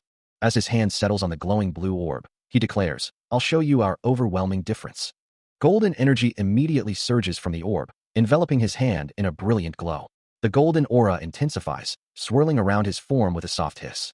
The orb on the pedestal pulses with immense power, emitting a resounding crash as his energy output peaks. The golden energy from the measuring instrument continues to surge, filling the air with a soft, shimmering glow. A system message flashes, indicating that while applicant 2 has finished, the test isn't over yet, prompting a question about the nature of the light itself, as the golden particles continue to drift through the air. Yu Jiwen, his gaze fixed upwards, wonders aloud what this light could possibly be. Standing nearby, an official remarks that this is on a whole other level, while another, Sunbi Nim, acknowledges his initial doubts but admits it was exactly as he expected, as the system officially declares applicant Yu Jiwen has passed with a metahuman score of 9,103. A confident smirk plays on Yu Jiwen's lips, his fist clenching in satisfaction. Sunbi Nim, looking utterly impressed, declares that this guy is going to be first place this year. Yu Jiwen, looking down with a hint of arrogance, dismisses their awe, stating it's only a human, and questioning what kind of score they expected from a hunter. Among the murmuring observers, Gu Gunai, wearing his glasses, voices the collective thought, wondering if he really has no flaws. His arrogance still palpable, Sunbi Nim glares at him, demanding to know why he acts like such an insufferable punk, questioning if he's truly proud of the unreasonable score gap. He continues, his voice laced with concern, asking why he acted so arrogantly in front of his elders, and warning that it's not too late to simply run away. As the young man turns to leave, ignoring the advice, Gu Gunai watches the exchange with a keen, unreadable expression. A smirk plays on his lips as he retorts, asking if Sunbi Nim truly wishes to become a coward. With a soft chuckle, he reaches out to touch a glowing golden orb, its surface shimmering with latent power. Sunbi Nim, still trying to reason with him, insists that his family's honor won't be secured by going up against him, and that this path won't help him here. But the young man's expression hardens, his eyes glowing with an intense red light, as a powerful, crimson aura erupts around him, radiating an overwhelming presence. The sheer force of his power causes nearby observers to recoil in terror, their faces contorted in fear as the red energy washes over them. Even Gu Gunai, a seasoned guild president, is visibly affected, his stoic demeanor cracking as he stares, utterly stunned by the display. The sheer power of the golden aura causes a nearby observer to recoil, his face etched with worry as he questions the danger of such a display, wondering if they should flee. The energy continues to surge, swirling with blinding intensity. It engulfs the entire area, its radiant glow illuminating the figures standing nearby. The source of this overwhelming power, Yu Jiwen, stands amidst the light, leaving onlookers to wonder if this truly is the ether of a mere applicant. As the test concludes for applicant number 117, Shion Hae-sun and the unnamed girl watch intently, a question hanging in the air, the S-score? He considers the outcome of his recent assessment, wondering what score he might have achieved. Meanwhile, the results for applicant Shion Hae-sun are displayed, revealing a score that simply cannot be measured. The glowing orb of the assessment device pulses, confirming the impossible reading. Shion Hae-sun stares at the device, a flicker of concern crossing his face as he wonders if there's a problem with the equipment or if something truly strange is happening. The device continues to glow, prompting him to recall similar incidents from the past. A booming laugh erupts from him, filling the room with his boisterous mirth. He doubles over, unable to contain his amusement, covering his face as the laughter continues to pour out. Still laughing uncontrollably, he elicits a questioning glance from the young girl beside him, who seems utterly bewildered by his reaction. A muffled apology escapes him, almost a cough, as he tries to compose himself. With a forced smile, Shion Hae-sun offers a more direct, if still somewhat insincere, apology. He insists that his laughter wasn't directed at anyone in particular.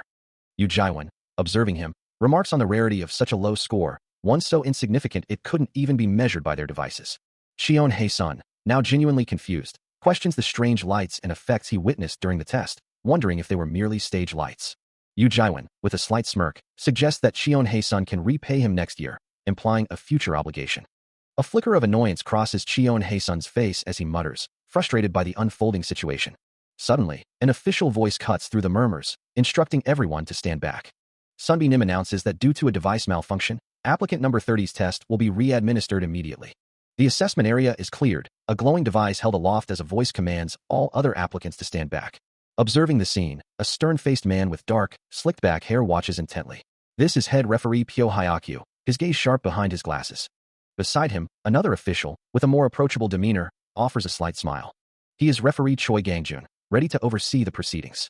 An unseen voice introduces the head referee, to which a polite acknowledgement is given. Then, Cheon Hae-sun extends his hand, meeting referee Choi Gangjun's grasp in a formal greeting.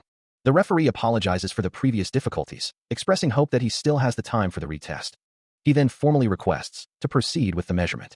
Head referee Pyo Hyakyu holds out the glowing orb, ready to measure his score once more. It's a sensitive device, capable of measuring even a small flow of ether. The other referee watches intently, as Cheon Hae-sun prepares to channel his power. A sudden realization flashes across his mind. The head referee points to something, asking his colleague if he sees it, who responds with a confused, huh? Before exclaiming in surprise. The orb now glows with an intense golden light, revealing a gold core. This high-quality core, only found in bosses with a danger level above 7 stars, possesses immeasurably high value. He understands the implication. This device is meant to measure monsters of immense power. He muses that the device isn't for measuring low-ether monsters, but rather beings with such high ether that they can be accurately quantified. The head referee didn't expect the reading to be this high. A slight smile plays on his lips. There had only ever been one hunter measured with a gold core, a fact even the president hadn't known, but as of today, there was another. With a formal tone, he congratulates applicant Cheon Hae-sun. A broad, satisfied grin spreads across his face. Cheon Hae-sun stares in disbelief as the head referee declares he has passed the test with a metahuman score. A collective shudder runs through the onlookers, all equally stunned by the unprecedented result. His eyes widen in disbelief as the measurement device displays an impossible number. 100,000. He can only stare, a silent question forming in his mind. A collective gasp ripples through the onlookers, their shock palpable. Cheon Hae-sun himself is overwhelmed, throwing his hands up in utter astonishment, the sheer magnitude of the results sinking in. As he attempts to leave, the crowd parts around him, their murmurs of awe and disbelief following his every step, a path of stunned silence opening before him. Someone in the distance shouts, unable to contain their excitement. The news spreads like wildfire, reporters already on the scene, microphones thrust forward, announcing to the world that a new hero has appeared. The sheer shock of the moment leaves many speechless, only incoherent sounds escaping their lips. As Cheon Hae-sun continues to push through the clamoring crowd, the weight of his new reality begins to settle. He finds himself immediately swarmed by a relentless barrage of questions, the reporters clamoring for his attention. Barely able to process the sudden onslaught, he hears one voice cut through the din, asking if he knew he was level 3. The microphones press closer, a suffocating wall of eager faces and intrusive questions. A desperate command escapes him, a plea for space in the overwhelming chaos. He instinctively recoils, his mind racing to find an escape, a familiar word forming on his lips. With a surge of purple energy, he activates his poison steps, the ability flaring around his feet. In an instant, he becomes a blur, leaving the stunned crowd behind. The reporters, still reeling from the sudden burst of energy, look around in confusion, wondering where he could have vanished. He lets out a sigh of exasperation, reflecting on the relentless pursuit he just endured. He stands in a quiet room, the chaos of the media frenzy now behind him. His footsteps are light, almost silent, as he continues to move away. Yet, a subtle tension remains etched on his face, a lingering shadow from the overwhelming attention. Before he can fully relax, Yu Jaiwan steps into his path, blocking his exit. His expression firm as he states they still have something to discuss. Cheon Hae-sun's eyes widen slightly in surprise, caught off guard by the unexpected encounter. Jaiwan's hand clenches into a tight fist. As he struggles to articulate his thoughts, his voice tight with emotion. Cheon Hae-sun simply stares back, waiting for the other man to speak clearly. He can barely make out what the other man is saying over the commotion. As Yu Jaiwan quickly tries to explain himself. Cupping a hand to his ear, the agitated hunter apologizes, admitting he was in the wrong. Cheon Hae-sun simply watches him. As Yu Jaiwan continues to tremble with distress, his entire body quivering.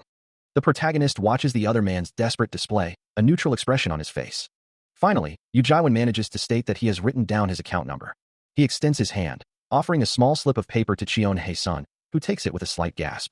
So make sure to send the money on time, Yu Jaiwan instructs, his voice firm. With the transaction complete, Cheon Hae-sun turns and walks away, leaving the other man to watch him depart.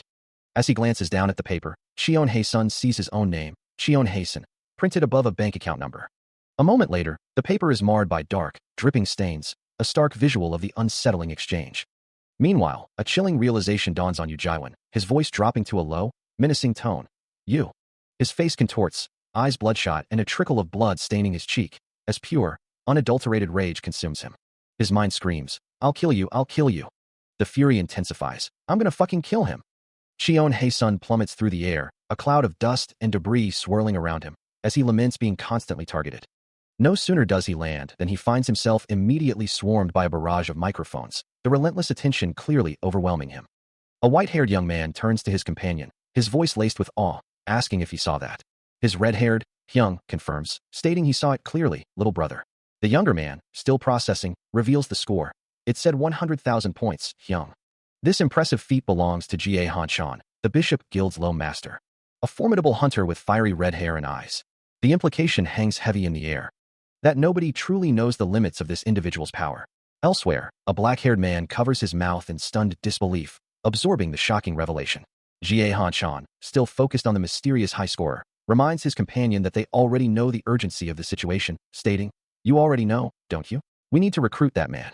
The white-hooded figure responds calmly, "Yeah, that's right." His eye glows with an intense blue light as he continues, especially since he's a good prospect, better than last year. The blue light shifts to a fiery red-orange, reflecting his deep frustration as he adds, "Don't even talk about that. Just thinking about it makes me feel sick." He then advises Jie Hanshan, "You need to stay focused." Jie Hanshan looks away, his expression thoughtful, as a suited man observes from the background. The suited man's resolve hardening as he declares, "This time, we can't let that guy get snatched from us." His gaze remains fixed, a silent testament to his determination. His hand gripping a metal bar tightly as he mutters in disbelief, "I thought he was just an earthworm." He observes with a knowing smirk, acknowledging the true nature of the individual before him. "But I see that he is, in fact, a dragon," Gu Gunai declares, his eyes gleaming with a sharp, almost predatory intelligence. A short while later, the guild president's voice echoes through a vast, intricate facility, announcing that the first test is now complete. As he walks with a subordinate, his thoughts turn to the next stage, asking if the second test is ready. Footsteps echo softly, leading the way forward. A guttural roar escapes a massive, white, tiger-like creature, its body heavily wounded, blood staining its fur, yet its blue eyes still glow with fierce defiance. Standing over the injured beast, Cheon Hae-sun questions the task set before him, asking if he is truly expected to kill this formidable opponent. His expression grim, the young man considers the implications, knowing that if the first test measured his potential, this one must demand something far greater. He faces a formidable challenge, a truly massive tiger-like creature, understanding that this second test is the real deal. The system explains that the ether score reveals everything, implying a deep connection between healing and power. This second test comprehensively evaluates healing ability, with all targets being injured monsters. The instruction is clear. If he can heal the monster, he passes. From a distance, Yu Jiwen and Jie Hanshan observe, with a small, curious creature beside them, wondering aloud what this new development could be. But the monster before them is severely wounded, prompting an observer to question if a mere healer could truly manage such a task, especially when only he is capable of healing this particular beast. Even with an impressive score of 100,000 points, the question remains how such a formidable monster could be assigned to an entrant. Yu Jiwen voices his concern, wondering if he's the only one who finds the situation strange. The creature itself appears even stronger than the centipede from the previous test, leading to further bewilderment about how it was captured. Cheon Hae-sun stands before the severely injured creature, noting its unusual appearance, which differs significantly from typical monsters he has encountered. He can't help but wonder where such a formidable beast could have possibly come from. Even with his keen perception, he struggles to identify its true nature, observing the deep, bloody wounds marring its face. From a nearby observation point, Yu Jiwen remarks that the monster's presence is clearly the work of the vice-chairman's family, making it obvious who orchestrated this unusual test. Jie Hanshan, standing beside him, adds that some individuals are becoming far too audacious, especially considering this is merely an entrance healing test. A female observer, her expression etched with concern, notes that all test monsters are typically classified as small, low-rank creatures. Yet, this formidable creature, chained and bleeding, is meant to be healed by entrants who have only just passed the first stage of the examination. Cheon Hae-sun clenches his fist, realizing the task before him is going to be far more challenging than he had initially anticipated. He rubs his temple in frustration, pondering how he is even supposed to begin healing such a creature. He stands before the colossal beast, a single word echoing in his mind. The monster's voice, clear and distinct, reaches him through the earbud. A question, laced with ancient malice, pierces the air. The monster continues, its words painting a grim picture, accusing him of being the one destined to end its life. A guttural growl accompanies its next words, as it directly blames him for the destruction of its core. He processes the impossible, wondering if he's the only one privy to this telepathic communication. The monster's voice cuts through his thoughts, dismissing his confusion with a cynical observation about human nature. Its snarl deepens, reiterating the accusation with unwavering conviction. A damaged core, this is going to be difficult. He considers the monster's state, then addresses it directly, assuring it, "But I'm not here to kill you." His hand gestures with a calm resolve. "Actually, I've come to save you." The monster's telepathic voice echoes back, filled with disbelief. "Your bluffing is too extreme." Undaunted, Cheon-hae-sun extends his hand, golden energy swirling around it. "See for yourself and decide if I'm bluffing." The golden particles intensify around his fingers, "Because if you die, things are going to be difficult for me, too." A determined expression crosses his face as his entire form begins to glow. "I need to save you from myself." The golden energy surges outward, causing the monster's chains to strain and crack. As the creature lets out a pained roar. As the announcement blares, signaling the start for applicant number 1, Jie Hanchan, and a white-haired figure watch intently. He notes the creature's unusual healing, a power far beyond simple regeneration, wondering if this truly is an entrant. For him, true healing isn't merely given freely. He recognizes the monster's abilities as the result of countless hours of dedicated practice. Such mastery makes it even more dangerous. He declares the stakes plainly. If the creature dies, he fails the test. That is all there is to it. He internally questions the premise, wondering if they truly expect him to risk his life for a mere test. Then, a challenge forms in his mind. If it doesn't want to die, it shouldn't have come here. He considers the situation, his thoughts turning inward as he questions the premise of the test, wondering if he truly is a villain for challenging such a creature. But then, a realization dawns on him. He's not. A faint glow emanates from his hand as he reaffirms his resolve, reminding himself to focus on his own healing, and to do so quietly. He is a bad guy, right? His gaze sharpens, fixing on the monster's glowing blue eye, a clear sign of its potent abilities. A slight smirk plays on his lips as he reassures himself, or perhaps the monster, that he is far stronger than he appears. This means, he observes the monster's chest, still bearing a fresh, bloody wound, and a thought forms in his mind. Is it truly capable of healing such an injury? As if in answer, glowing blue lines spread across the monster's flesh, the wound visibly closing and regenerating before his eyes. A confident, almost challenging smile spreads across his face as he acknowledges the monster's ability. Heal then. He can do better than simply endure this creature's regeneration. He thinks, finding the monster's very existence peculiar. The white tiger-like creature, its blue eyes glowing, challenges him, sensing his unusual approach. It questions why humans aren't inherently hostile toward monsters. Cheon-hae-sun extends a hand, purple energy swirling around it, conceding that usually, that's true. He explains that monsters commonly show no hesitation in tearing humans apart, which naturally breeds hatred. But then, his expression shifts, a new resolve hardening his features. With a determined look, he prepares for the next move.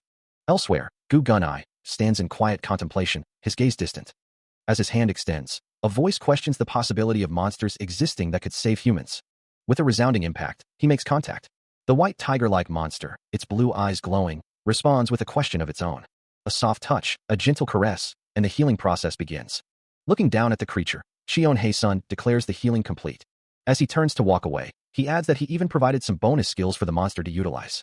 The monster, now visibly bound by chains, questions the nature of these bonus skills. Standing over the newly bound creature, Cheon-hae-sun reminds it of his earlier promise to do something better than just healing. He then reveals that he secretly implanted chains directly onto its body. Having just completed the binding ritual, he muses that he tried it out just in case, but it really worked. The white tiger-like monster, now subdued and chained, lets out a low growl, as if confirming the success of the process.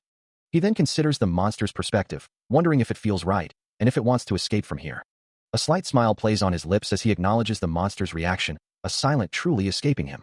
The monster's eyes, now glowing with a faint blue light, stare intently, its powerful form held captive by the glowing chains. He then addresses the creature directly, stating that it's his first time seeing such a controlled look on a monster like itself. Standing before the now docile beast, he calmly adds that he'll take that as a compliment. His expression turns thoughtful, a hint of curiosity in his eyes, as he ponders the nature of the monster's feelings. A deeper realization dawns on him, that after that woman, this is his second time feeling this particular sensation. He stands before the bound monster and the woman, who insists she is human, not a monster, but he corrects her, explaining that he is what humans call a spirit, and a guardian spirit of the great spirit world. The majestic white tiger, now revealed in its full glory, stares intently. It is the imperial tiger. Its glowing blue eye fixes on him, demanding to know his name. "My name is Cheon-hae-sun," he declares, "and I will become the strongest hunter." A hand reaches out, acknowledging his ambition. "Cheon-hae-sun, what a good name. I promise you." As the powerful spirit made its declaration, it affirmed that half of its life now belonged to him. The colossal white tiger, still bound by ethereal chains, towered over the lone figure of Cheon-hae-sun, who simply offered a polite, "Thank you for saying that." Observing the sheer scale of the beast, he mused, huge tiger.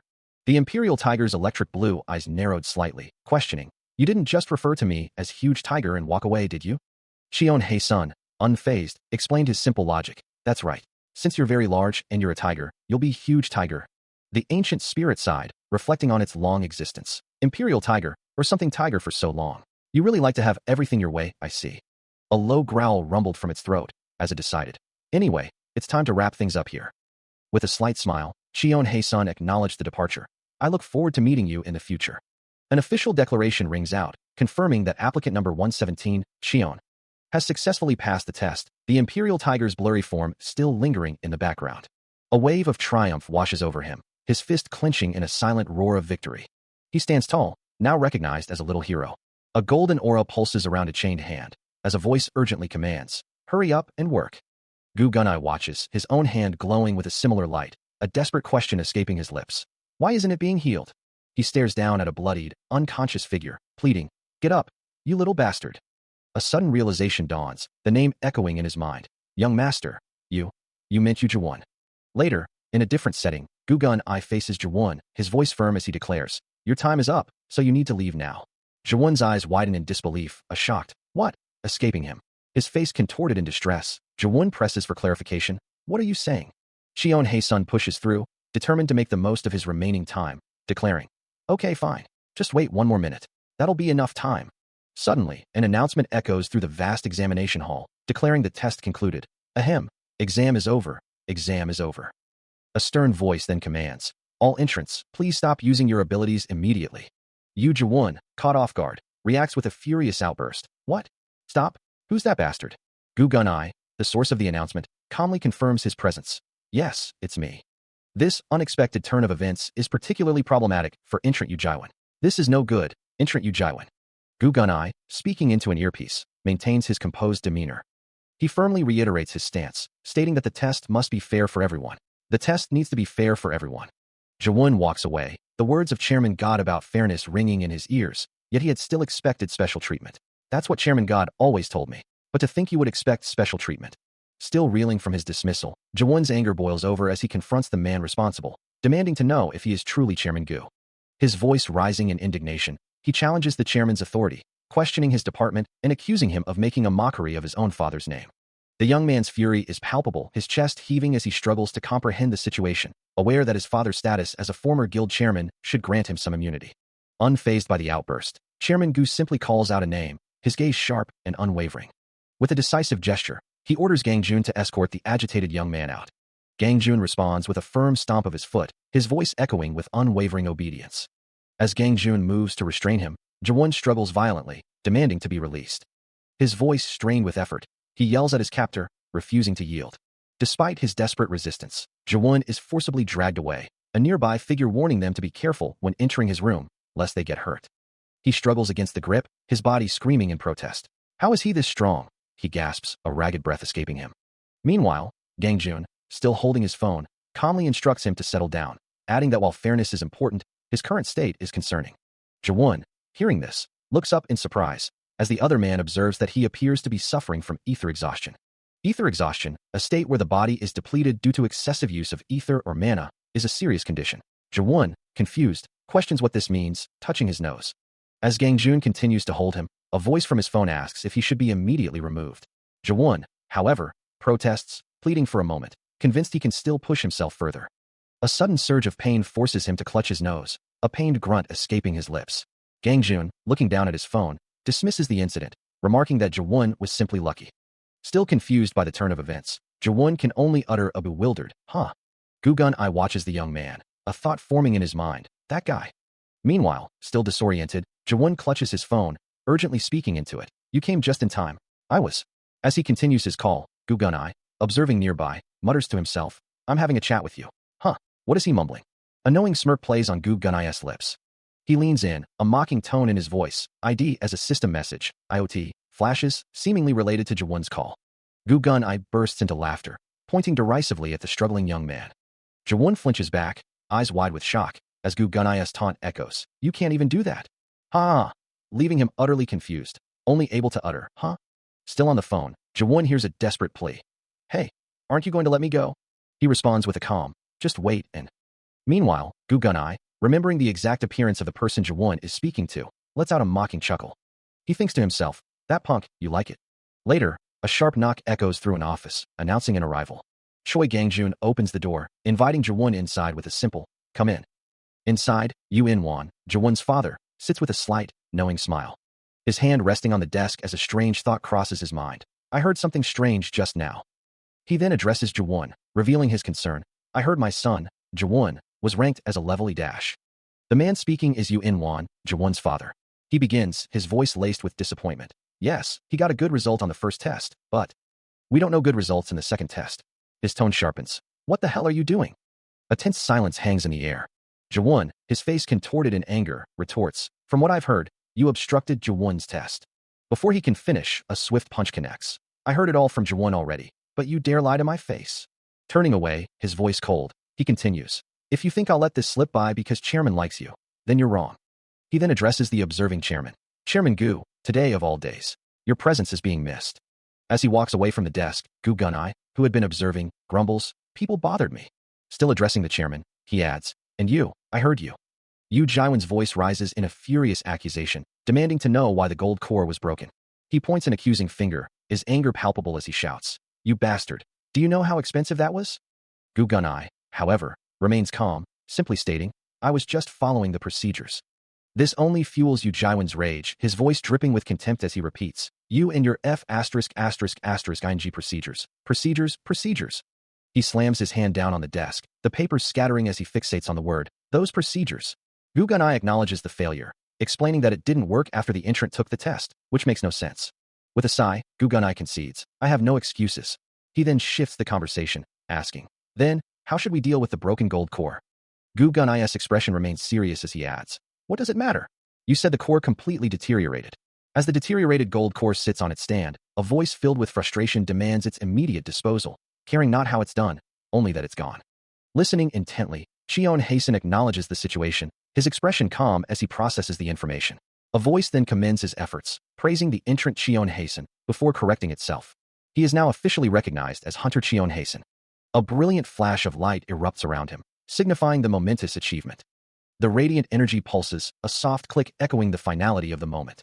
As the glow subsides, a hopeful voice expresses a wish that he will save many people from now on. With the finality of the light, the long and arduous hunter exam is finally over. Cheon Hasten gazes at his hand, a quiet satisfaction settling over him as he confirms his true potential. His thoughts drift to another, a faint smirk gracing his features. Meanwhile, Choi Gangjun, observing from a distance, dismisses the newly recognized hunter with a scoff, utterly unimpressed by his E-rank status. He mutters, scrolling through data on his phone, that the hunter possesses far too much ether for such a low skill level. Unaware of the criticism, Cheon Hasten walks away, his path illuminated by an inner glow. Choi Gangjun continues his lament, believing the hunter should have kept his true strength hidden, calling it a shame. A brilliant, almost ethereal smile spreads across Cheon Hasten's face, his eyes glowing with a subtle, vibrant energy. Suddenly, Choi Gangjun notices a commotion outside, his attention drawn by the rising noise before he spots the cause. Cheon Hasten emerges into a throng of reporters, cameras flashing as he faces the public, his arrival eagerly anticipated by the media. Reporters swarm, their voices a cacophony of shouts and questions. Hunter Cheon Hasten, one cries, while another proclaims him the next messiah, a new star appearing on the horizon. He stares, bewildered, at the throng of journalists, the sudden attention almost overwhelming. Amidst the chaos, a voice calls out, "You're so hot," as the crowd presses in, hinting at his status as the second of something significant. Hands reach out, microphones thrust forward, all demanding his attention. A thought flashes through his mind. Didn't I just pass the exam? He wonders how news of his abilities could have spread so rapidly, even as a reporter begins to speak. With a microphone now in hand, he faces the eager crowd, a hint of surprise still lingering in his expression. A reporter's voice cuts through the noise, asking, "You got ranked as a level S on your first try? How do you feel?" The eager journalist, microphone poised, awaits his answer. Amidst the sudden commotion, a bystander on the train clutches his phone, his eyes wide with concern, wondering if this situation is dangerous and if they shouldn't run away. Meanwhile, Cheon Hasten, surrounded by a throng of reporters, attempts to deflect their relentless questions, insisting that the rumors about his score surpassing Maria's are simply not true, and that he is nothing special. Another reporter shoves a microphone closer, demanding to know if it's true that he's close to Gu Gunai. The clamor grows, with multiple voices overlapping, one reporter shouting that they asked a question first. The pressure intensifies as another microphone is thrust forward, the voice behind it claiming to have waited 2 hours longer than anyone else. Overwhelmed by the barrage, Shion Hasen's expression tightens as the reporters continue their aggressive questioning, asserting their right to answers. One voice cuts through the din, directly asking if he is a hunter. Suddenly, a sharp kick sends a microphone flying as Choi Gangjun steps in, forcefully clearing a path through the aggressive press. Despite the intervention, Shion Hasen remains overwhelmed, his voice barely a whisper as he tries to address the relentless crowd. A deafening roar of voices and camera flashes erupts, echoing loudly through the urban landscape. The clamor reverberates across the plaza, where a massive throng has gathered, their collective noise a palpable force. A voice cuts through the din, acknowledging the overwhelming number of people, stating, "There are too many of you, so, to be fair, I'll just say one thing." Shion Hasen stands on a raised platform, facing the sea of reporters, with Choi Gangjun positioned protectively behind him, observing the chaotic scene. A slight, confident smile plays on his lips as he declares his satisfaction with having reached level 6. A reporter thrusts a microphone forward, but Shion Hasen continues, implying he won't be staying for further questions. His final words are a simple, yet definitive, farewell. With a sudden, powerful burst of purple energy, he leaps away from the building entrance, vanishing in an instant. The reporters are left bewildered, staring at the empty space where he once stood, questioning his abrupt departure. As the purple energy dissipated, a voice cried out in disbelief, wondering where he had gone. Unconcerned by the commotion, Shion Hasen walked away from the scene, a faint purple aura still clinging to his steps. His footsteps echoed with a confident declaration that even 100 days of searching would not be enough to find him. As he continued on, Shion Hasen announced his intention to return home, only to find his path intercepted by a red-haired figure. The figure extended a hand, retorting that finding him wouldn't take nearly as long. A new voice then addressed Shion Hasen, offering a polite but firm greeting. Standing side by side, a white-haired man introduced himself as Ga Hani-chan, accompanied by the red-haired figure from before. The red-haired man's feet were planted firmly, as he added his own name to the introduction, Ga Yolkan. With their introductions complete, the two brothers made their intentions clear, stating they would get straight to the point with Shion Hasen. Shion Hasen finds himself bewildered, wondering if he's somehow become part of a hunter guild, or if he's being mistaken for someone else entirely. Meanwhile, Ga Hani-chan presses on, assuming he must have heard of the Bishop Guild. His companion, Ga Yolkan, adds, assuring Shion Hasen they will listen to his every demand. A scoff escapes him as he dismisses their words, explaining that he doesn't plan to join any guild. Indeed, there is no need for him to join. A faint green aura begins to emanate from his form as he declares his disdain for such a worthless organization, his eyes beginning to glow with an inner power. His gaze sharpens, a fierce red light now burning within his irises. Then, with a subtle shift, the red gives way to an intense, emerald green. The profile for the poison-eating healer displays his various social media channels, a testament to his growing online presence. Meanwhile, in the back of a sleek black car, the news of Jawon's E-rank assessment, lower than anticipated, weighs heavily on Yu Jaiwan's mind, as he considers the immense effort it will take to improve someone so inherently weak. He muses that Jawon was fortunate to even achieve an E-rank, possessing no discernible talent, yet he feels a sense of relief, knowing he doesn't have to be cautious around him. Shion Hae-sun glances over, a hint of curiosity in his tone, asking if something good had happened to him that day. Yu Jaiwan adjusts his tie, composing himself before responding. Shion Hae-sun repeats his inquiry, prompting Yu Jaiwan to dismiss his concern, explaining that something interesting had finally occurred after a long time. Intrigued, Shion Hae-sun presses further, wondering what could be so interesting. Yu Jaiwan confirms that the situation is indeed very interesting. A subtle smile playing on his lips. Shion Hae-sun, processing the implications, asks, "You're telling me to join the Glory Guild?" His expression a mix of surprise and confusion. He presses further, "Why me?" Yu Jaiwan places a hand on his shoulder, explaining calmly, "We're not in a position to make such offers to everyone, are we?" As Ga Han-chan appears beside him, Yu Jaiwan continues, "That's right, and the Bishop Guild offers something first." Ga Han-chan's hand clamps down on Shion Hae-sun's shoulder, a sneer in his voice as he says, "There's always offers." Shion Hae-sun immediately retorts, "Get your hand off me." A chilling smirk spreads across Ga Han-chan's face as he threatens, "Wouldn't it be unpleasant to live the rest of your life with one hand?" Before the threat can fully register, Shion Hae-sun's hand flares with a vibrant purple energy, forcefully pushing Ga Han-chan's grip away as he calmly states, "Hey." As the tension mounts, nearby onlookers begin to react, one man nervously questioning the danger, while another suggests they should flee the scene. Meanwhile, blue ice shards begin to manifest, as Gugunai thinks, this opponent truly doesn't know when to give up. Nearby, Yu Jaiwan stands poised, a faint blue energy crackling around his hand. With a chilling intensity, Shion Hae-sun challenges, "Wanna die?"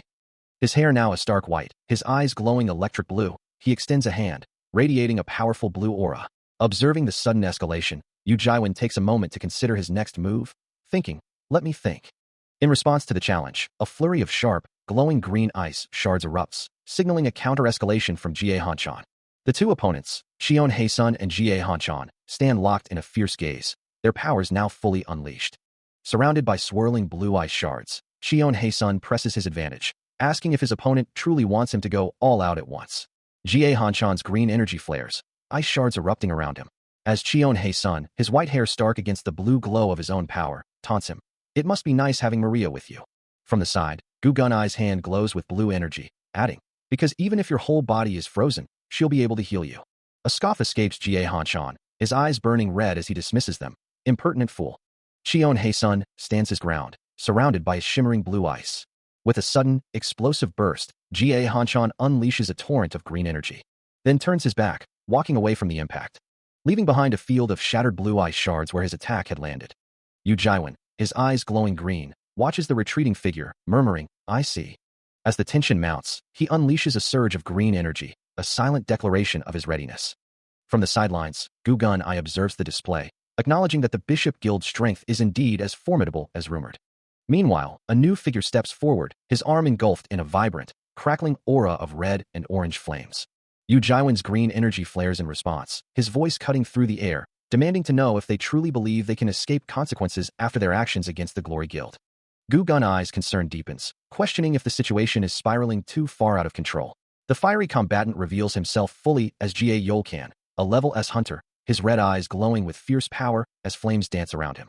Responding to the challenge, Xion Heisun's hand glows with a cool blue light, manifesting sharp ice shards as he commands the opponent to be taken down. He unleashes a powerful torrent of blue ice energy, a frigid counter to the encroaching flames. Jie Yolcan's arm continues to blaze with intense fire, ready to meet the incoming attack. Still facing the newly arrived threat, Xion Heisun questions the audacity of their presence, reminding them that they are in a residential district. The red-haired man, now identified as Jie Hanchan, a level S hunter, offers a casual apology to Xion Heisun, his demeanor utterly unconcerned. He then addresses a nearby figure, acknowledging that the situation is already a mess, but dismissing it as a minor inconvenience. Xion Heisun attempts to reiterate his point about the Bishop Guild's inappropriate actions, but his words are met with a dismissive rejection.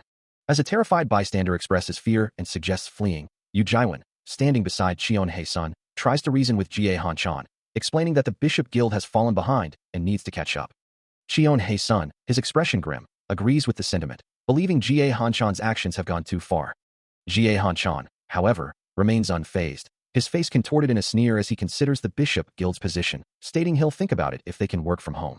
His flippant remark hangs in the air, leaving Xion Heisun and Yu Jaiwan utterly bewildered. The two hunters exchange a shocked glance, unable to comprehend Jie Hanchan's bizarre suggestion about working from home, a clear sign of his detached and arrogant nature. A voice, filled with disbelief, questions the man's intentions, asking if he truly plans on joining the Glory Guild. A subtle smirk plays on Gu Gunai's lips, his expression unwavering. He declares that even if he were to die and be reborn, he would never go there. Standing confidently with his arms crossed, Gu Gunai exudes an air of absolute certainty. A knowing grin spreads across his face. As he clarifies, you won't join for now, that is. He continues, asserting that the other person will eventually realize that they simply cannot relate to such pathetic individuals, and that in the end, the Glory Guild is the only place that truly suits them. Later, seated in a car, Gu Gunai gazes out the window, a satisfied smile playing on his lips. Still seated comfortably in his car, Gu Gunai's journey continues, while the world outside grapples with its own harsh realities. For a hunter who constantly faces monstrous threats, death is an all-too-familiar word. Yet, the question remains, which dungeons claim the most lives? Is it the treacherous poison dungeons, teeming with deadly toxins, or perhaps the high-level dungeons guarded by incredibly powerful bosses? Surprisingly, the answer is neither. The true danger lies in the beginner dungeons. While they may seem easy, they are far from safe. Countless novice hunters have met their end within these seemingly simple dungeons, falling victim to their beginner-level monsters. The Hunters Association, responding to the high mortality rate, established a special rule, with murmurs filling the conference room. From that point forward, new hunters would be required to clear 5 5-star or lower dungeons in groups of 5, explained President Gu Gunai. This new system was implemented before they could venture into higher-level dungeons alone. Thus, the Hunter Probation Period system was officially formed. Even Xion Heisun, who could now officially enter dungeons, found himself subject to these new regulations. He wondered if they had decided to meet up here, looking around. He couldn't avoid this system, walking with a determined stride. 2 onlookers noticed him, one exclaiming, "Hey, look over there, he's here." As he continued to walk, they greeted him with awe. Wow, it's really Cheon Hasen. Hello, Hunter Cheon Hasen. He greets the guild president, acknowledging his presence. A young man with pink hair introduces himself as Yu-chan, while a young woman with lighter pink hair adds that she is Yu-song, and they are sisters. Cheon Hasen then introduces himself as a healer. He looks around, wondering where the two people he just met went. Yu-chan and Yu-song also appear to be searching for someone. Then he spots them. Meanwhile, a man with a stern expression, Lim Jae-ho, declares that they should just kill him. He continues, his gloved hand clenched.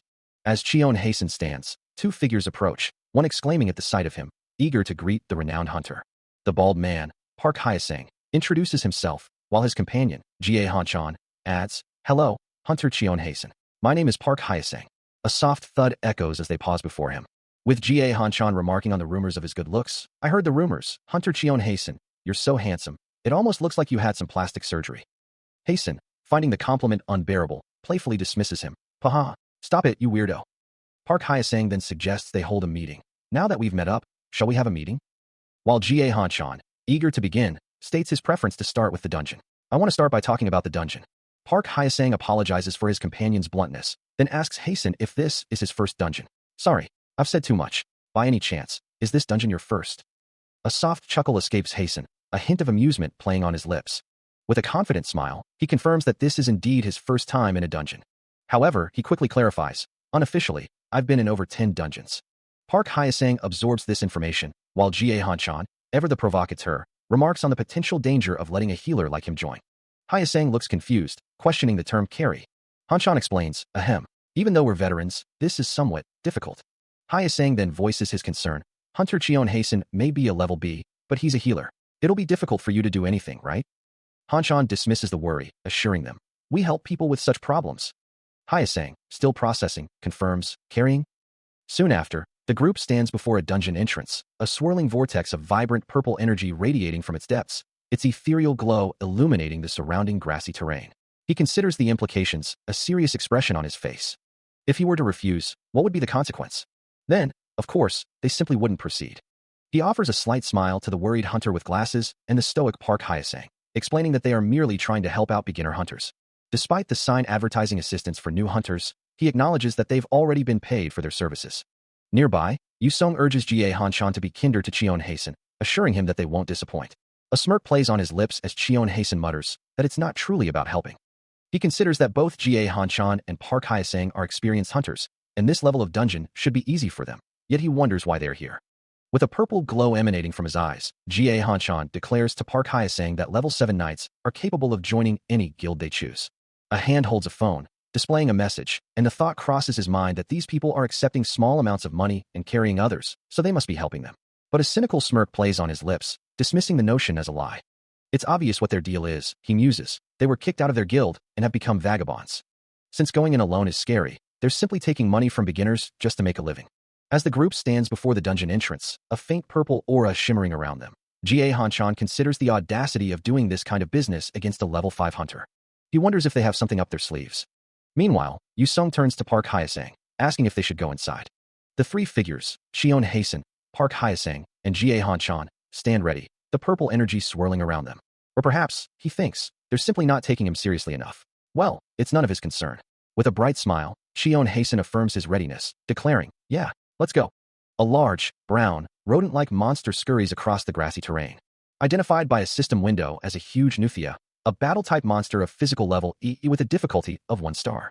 Suddenly, a blade flashes, striking the creature's hindquarters with a powerful impact. Jie Hanchan laughs maniacally, his blade whistling through the air as he follows through, kahaha, sending the monster flying, cleanly bisected by the swift attack. Nearby, Park Hyesang grins, finding the creatures laughably weak. So easy. They're so weak. While Jie Hanchan, still in motion, expresses his boredom, demanding a greater challenge. Try harder. This is so boring. With a final, decisive strike, he dispatches another monster. Die. Cheon Hae-sun observes the unfolding chaos, a critical assessment forming in his mind. He notes the poor technique of the fighters, finding their approach utterly disorganized, and believes that if they're going to engage in combat, they should at least do so with proper form and strategy. Meanwhile, Jie Hanchan, having allowed the skirmish to continue, acknowledges that the others have been fighting hard, but his patience is wearing thin.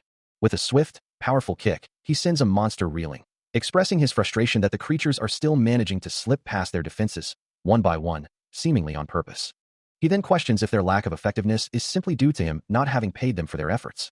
Standing calmly amidst the chaos, Jie Hanshan faces another huge Nuthia monster, his expression unreadable.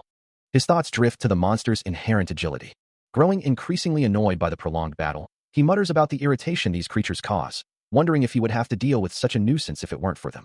With a sudden, forceful upward strike, he launches a monster into the air. A burst of vibrant purple energy erupts as he delivers a final, decisive blow directly to the monster's face. Cheon Hae-sun moves through the dungeon, his progress slow but steady. His expression darkens as he realizes the situation is becoming far more serious than he initially thought. A sudden sound makes him look up, his sword ready. Meanwhile, Yu-sung looks down at someone, her voice laced with disdain. "You really fell. I really hated you." Back with Cheon Hae-sun, a heavy sigh escapes him, his face etched with weariness and frustration. He then calls out to the two younger hunters. "Hey, are you two not going to hunt?" Yu-sung and Yu-chan stand idly in the field, prompting Cheon Hae-sun to question them with a confused, "Huh?" He turns to Yu-chan, reminding him, "You spent a lot of money, right?" Cheon Hae-sun continues, explaining, "The knights said they'd carry you, but you should at least hunt some small fries." As the younger hunters hesitate, their hands clenching nervously around a small, glowing orb, they murmur about their lack of confidence, admitting it's their first time in such a situation. Cheon Hae-sun, however, cuts through their excuses, demanding to know if they intend to do nothing at all. Yu-sung, standing beside Yu-chan, dismisses his concern with a scoff, wondering aloud what could possibly be so scary about these easy monsters. Her hand, still clutching the glowing orb, tightens as she defiantly adds that even if they get hurt, it doesn't matter.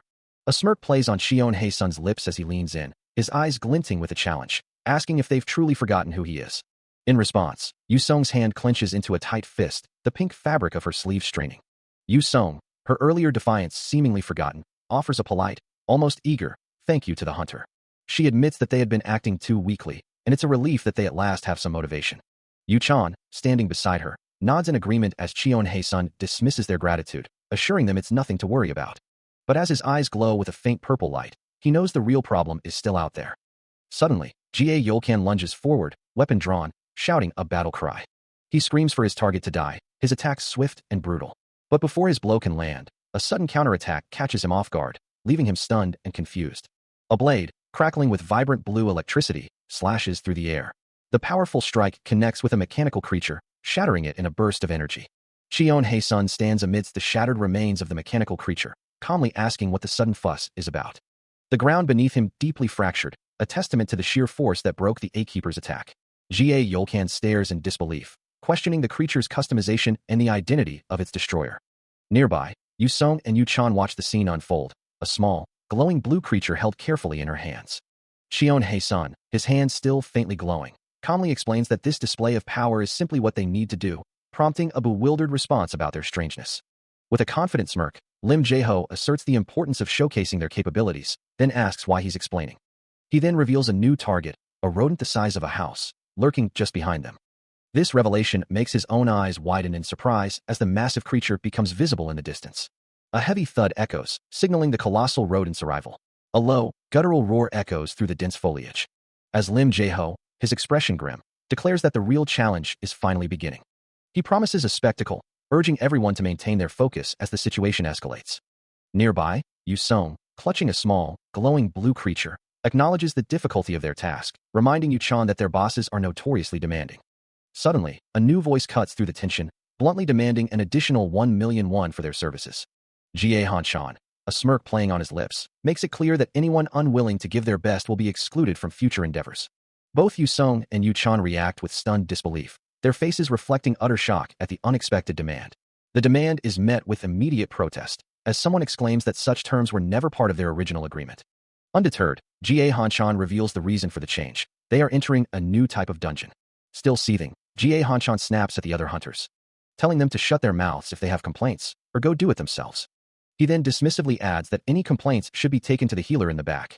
Nearby, Park Hyesang grumbles to Lim Jae-ho that if Jie Hanshan had just paid them, they wouldn't be in this situation. Lim Jae-ho, however, is more concerned, asking what they're going to do about Cheon Hae-sun. Meanwhile, Cheon Hae-sun considers his own predicament, knowing that even at his current level, his mana demands a lot of attention.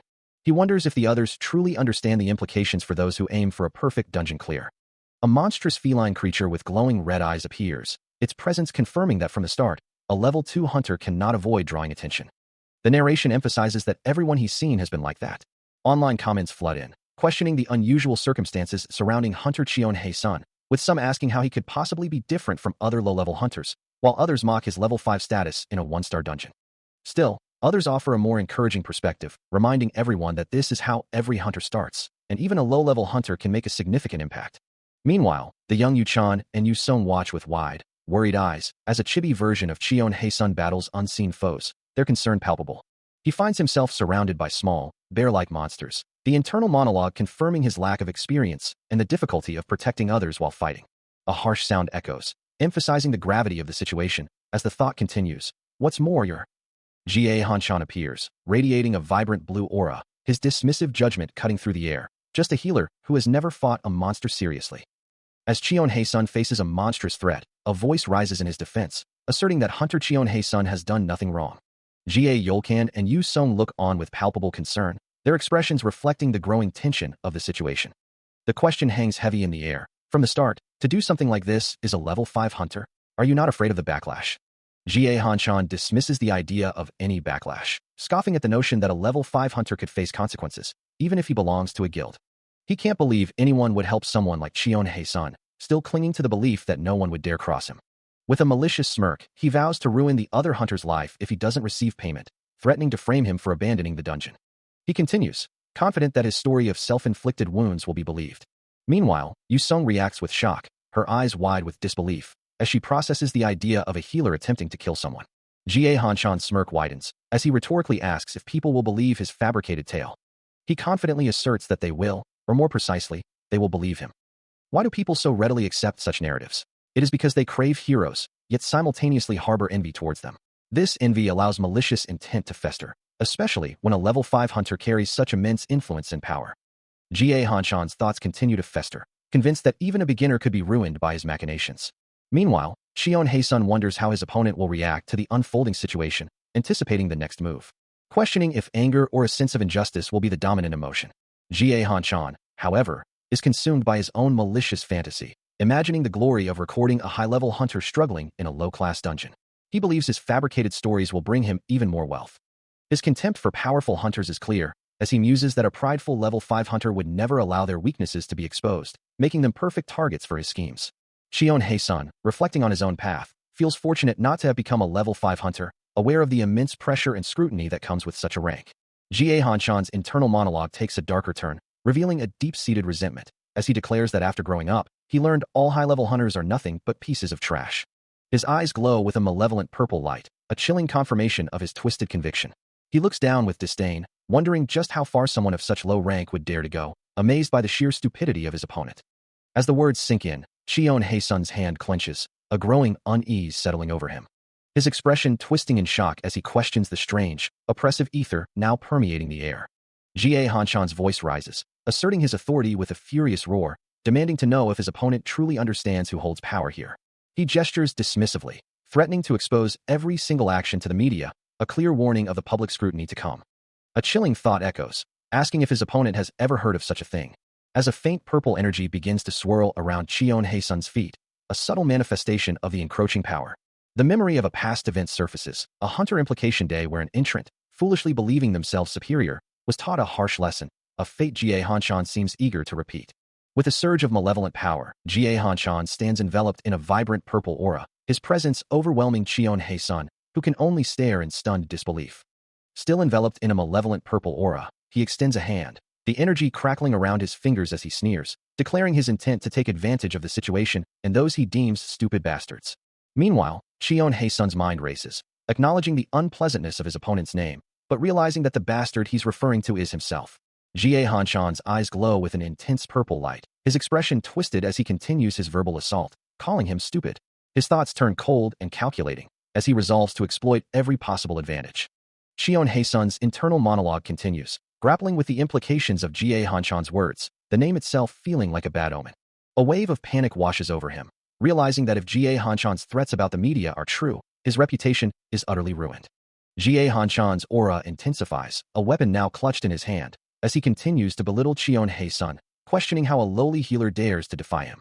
He lunges forward, a blur of purple energy, commanding his opponent to cease his resistance. His glowing eyes narrow, a chilling thought forming in his mind. Even if he resorts to murder, he must ensure a flawless cover-up. Cheon Hae-sun's glowing blue blade hums with power as he challenges Park Hye-sang, demanding to know why he has ceased his attack. Standing over the subdued man, he asserts his dominance. A hint of disdain in his voice, he asks if Park Hye-sang isn't going to move, calling it a real shame. Particles of light shimmer around him as a confident smirk plays on his lips. His blade still glowing, he explains that the healer is immobilized and unable to provide aid, then addresses Park Hye-sang directly. From a safe distance, two female figures watch with concern, one asking if he's still going to speak from his vantage point. Suddenly, a monstrous rat-like creature with glowing red eyes appears, its fangs bared as it roars. Who do you think is in charge now? The enormous beast looms over the scene, dwarfing Cheon Hae-sun, who stands ready to face it, while Park Hye-sang lies defeated on the ground. A hand reaches out, attempting to grab a smartphone from another's grasp. Suddenly, a man with striking purple eyes and light hair appears, holding a glowing device, and demands, "Answer me." A bald man with glasses stares wide-eyed, his voice trembling as he questions the danger. Another man, dark-skinned and sweating, shivers visibly. A third, purple-haired individual, curses under his breath, his face contorted in rage. The purple-haired man's anger intensifies, a palpable tension filling the air, as a calm voice cuts through the fear and fury, asking, "What are you saying, you third-rate villains?" Cheon Hae-sun stands unfazed, a slight, almost mocking smile playing on his lips. He continues, his tone laced with disdain, "Do you still not understand the situation you're in?" His eyes begin to glow with an intense, vibrant purple, radiating an undeniable aura of power. As Cheon Hae-sun stands calmly before a bald, dark-skinned man, his words echo with an unsettling certainty, declaring that the end of the world they are seeing is him. Yet, in a moment of quiet contemplation amidst a field of vibrant flowers, he wonders if it truly is something of that magnitude, considering he is only at the first level. Back in the confrontation, the bald man challenges him, asking what makes him so confident, while Cheon Hae-sun internally labels him as unique. A hint of annoyance crosses his face as he presses the man, questioning why they aren't believing him. Again, in his mental space, he muses, wondering if their tongues have been paralyzed. He crosses his arms, a thoughtful hum escaping him as he considers his next move. And with a sudden blue glow emanating from behind him, his eyes now shining with a cool, electric light, he asserts that it's better to be hard than hard. Turning to walk away through the serene landscape, he extends an invitation, announcing to his friends that he has an offer for them. A nervous voice questions the danger, wondering if they should flee, as a system notification sounds, followed by a startled cry. Two knights are currently incapacitated by an unknown phenomenon, and a voice insists on an answer, even if the recipient cannot speak. Despite the gravity of the situation, Cheon Hae-sun stretches casually, a relaxed smile on his face. His hair now a vibrant purple, his rainbow aura shimmering. He turns to the bald man, asking why they look so surprised. With his eyes glowing in intense blue, he hears the incredulous thought. It doesn't make sense that a healer can do these kinds of things. Kneeling, his hands radiating a soft blue light, he pauses, considering. Then, with a slight smirk, he repeats his earlier proposition. "Would you like to get carried by me?" His hand, now glowing with a potent purple energy, reaches out towards a small creature, a crunching sound echoing. The tiny creature glows with the same purple energy, another crunching sound following. A sudden, overwhelming surge of purple energy erupts, causing Yu Song to recoil in wide-eyed alarm. Meanwhile, Cheon Hae-sun stands before a monstrous red creature, a deep hum of power emanating from him as his own purple aura intensifies. The raw energy swirls around him, and with a swift motion, he unleashes a chain of pure purple force, sending it hurtling towards the beast. The energy strikes with a sharp impact, causing red particles to erupt from the creature's form as it takes the full brunt of the attack. With the demonstration complete, Cheon Hae-sun casually remarks, "However, I charge a small fee for Cheon Hae-sun's carrying service, and beginners are always welcomed." He then specifies the amount, about 2 million won. As he continued his assault, a bald man with red skin and a purple-haired man watched in disbelief, one muttering, "That son of a bitch. Is he joking around with us?" Meanwhile, Cheon Hae-sun moved with blinding speed, his leg ablur as he pressed his attack. Despite the loud impact of his blows, an observer noted that the monster seemed to have taken little damage. A voice filled with concern added, "Damn it, if things go this way." Another powerful strike sent dust erupting from the ground, the force of the impact shaking the very earth. The beast, however, only grew more furious, its red eyes glowing with intense, unbridled rage. It let out a guttural snarl, revealing massive, razor-sharp fangs. A voice cried out in alarm, "You'll only end up making it angrier." Another, exasperated, added, "You idiot." He continues his relentless assault, but an observer's mind races, questioning the effectiveness of a healer in combat, only to then pause, a new thought emerging. The purple-haired man stares in disbelief, wondering how a healer could possess such agility. Meanwhile, the red-skinned man, his expression tightening, mutters a derogatory term, an unsettling realization beginning to form in his mind. The beast, its red eyes glowing with growing fury, lets out a low growl as the observer's uneasy thought crystallizes. What if, he considers, Cheon-hae-sun is deliberately provoking the creature, even as the young man leaps into the air, taunting it with shouts of here, here, and declaring his powerful blows. He hangs suspended for a moment, a blur of motion. The red-skinned man's suspicion solidifies. What if he's intentionally making it angry? The monster responds with a guttural, enraged roar, its fury now palpable. Its maw opens wide, a glowing energy gathering, as Cheon-hae-sun, unfazed, acknowledges its escalating rage, noting his successful combo. As the monster's fury escalates, the observers watch in stunned silence, one of them exclaiming in disbelief at the unfolding chaos. From behind, the purple-haired man and another observer stand rigid, their gazes fixed on the spectacle. A voice cuts through the tension, cursing the protagonist's reckless behavior. Yu Song, her pink hair framing a worried expression, questions the hunter's intentions, wondering if he's truly serious about his dangerous game. She stands beside Jie Hanchan, both of them looking on with a mix of awe and apprehension. Jie Hanchan dismisses her concern, convinced that the hunter is merely toying with his prey before delivering the final blow. The purple-haired man's expression hardens, a flicker of disdain in his eyes. He mutters, describing the protagonist as someone who views the world as a mere plaything, toying with the lives of others. Beside him, the dark-haired observer agrees, his own words revealing a chilling detachment as he admits to not even considering such beings as fellow humans. He stares forward, a faint blue glow emanating from his form, and asks if he is being too mean. But then dismisses the thought, knowing that in the end, he truly cannot tell the difference between the monsters and the people around him. With a soft thud, he turns and begins to walk away, glancing back over his shoulder to ask if they will accept his proposal, adding that they are the only ones he can trust. A profound question hangs in the air. Who is this man, truly?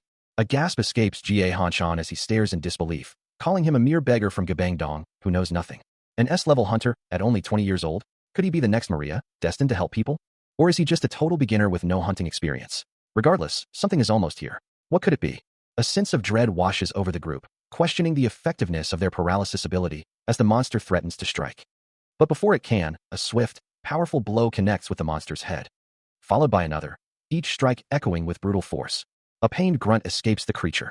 Cheon-hae-sun stands amidst the chaos, a confident smirk playing on his lips. Another crushing impact reverberates through the air. The massive monster lies defeated on the ground, while Cheon-hae-sun and his companions stand over it, the battle concluded. A collective gasp of shock and disbelief escapes the onlookers, their faces etched with awe at the display of power. He lets out a pained cry, his body dragged forcefully across the ground, his hand scraping against the rough surface as he screams in agony. The purple-haired man holds him firmly, his red-skinned captive's eyes wide with terror. Okay, that's it for reflecting on your mistakes, a voice declares, as Cheon-hae-sun extends a hand towards a pulsating red orb, asking, do we have a deal? A sickening crunch echoes, and blood splatters as the red-skinned man's legs are violently twisted. Still held fast, he looks up, his face contorted in shock and pain. Cheon-hae-sun watches the scene unfold, his expression unreadable, while Yu Song, witnessing the brutal display, can only utter a bewildered, huh? As the monster plummets from the sky, its massive form crashing down, he plants a foot firmly upon its subdued body.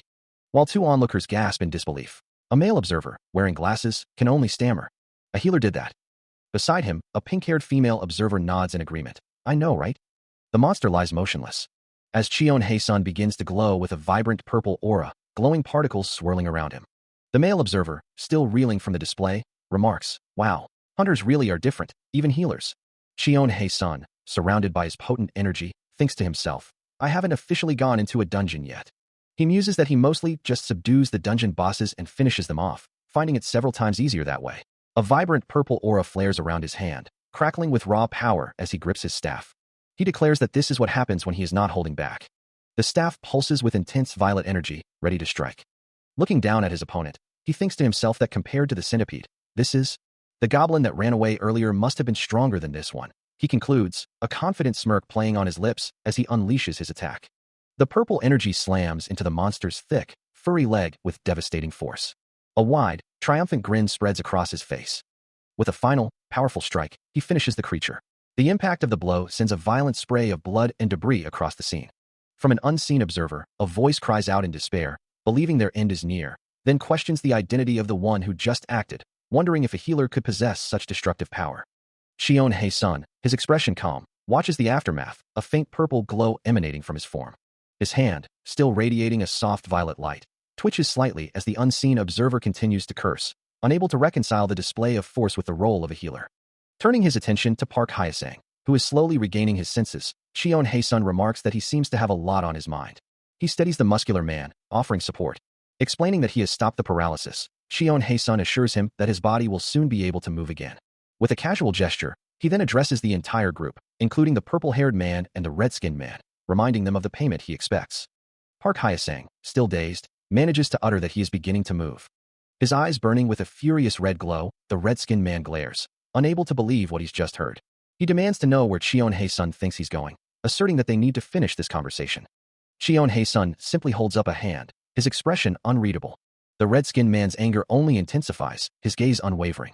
Cheon Hae-sun turns slightly, a calm what? Escaping him. The red-skinned man points a finger, accusing him of ruining their deal.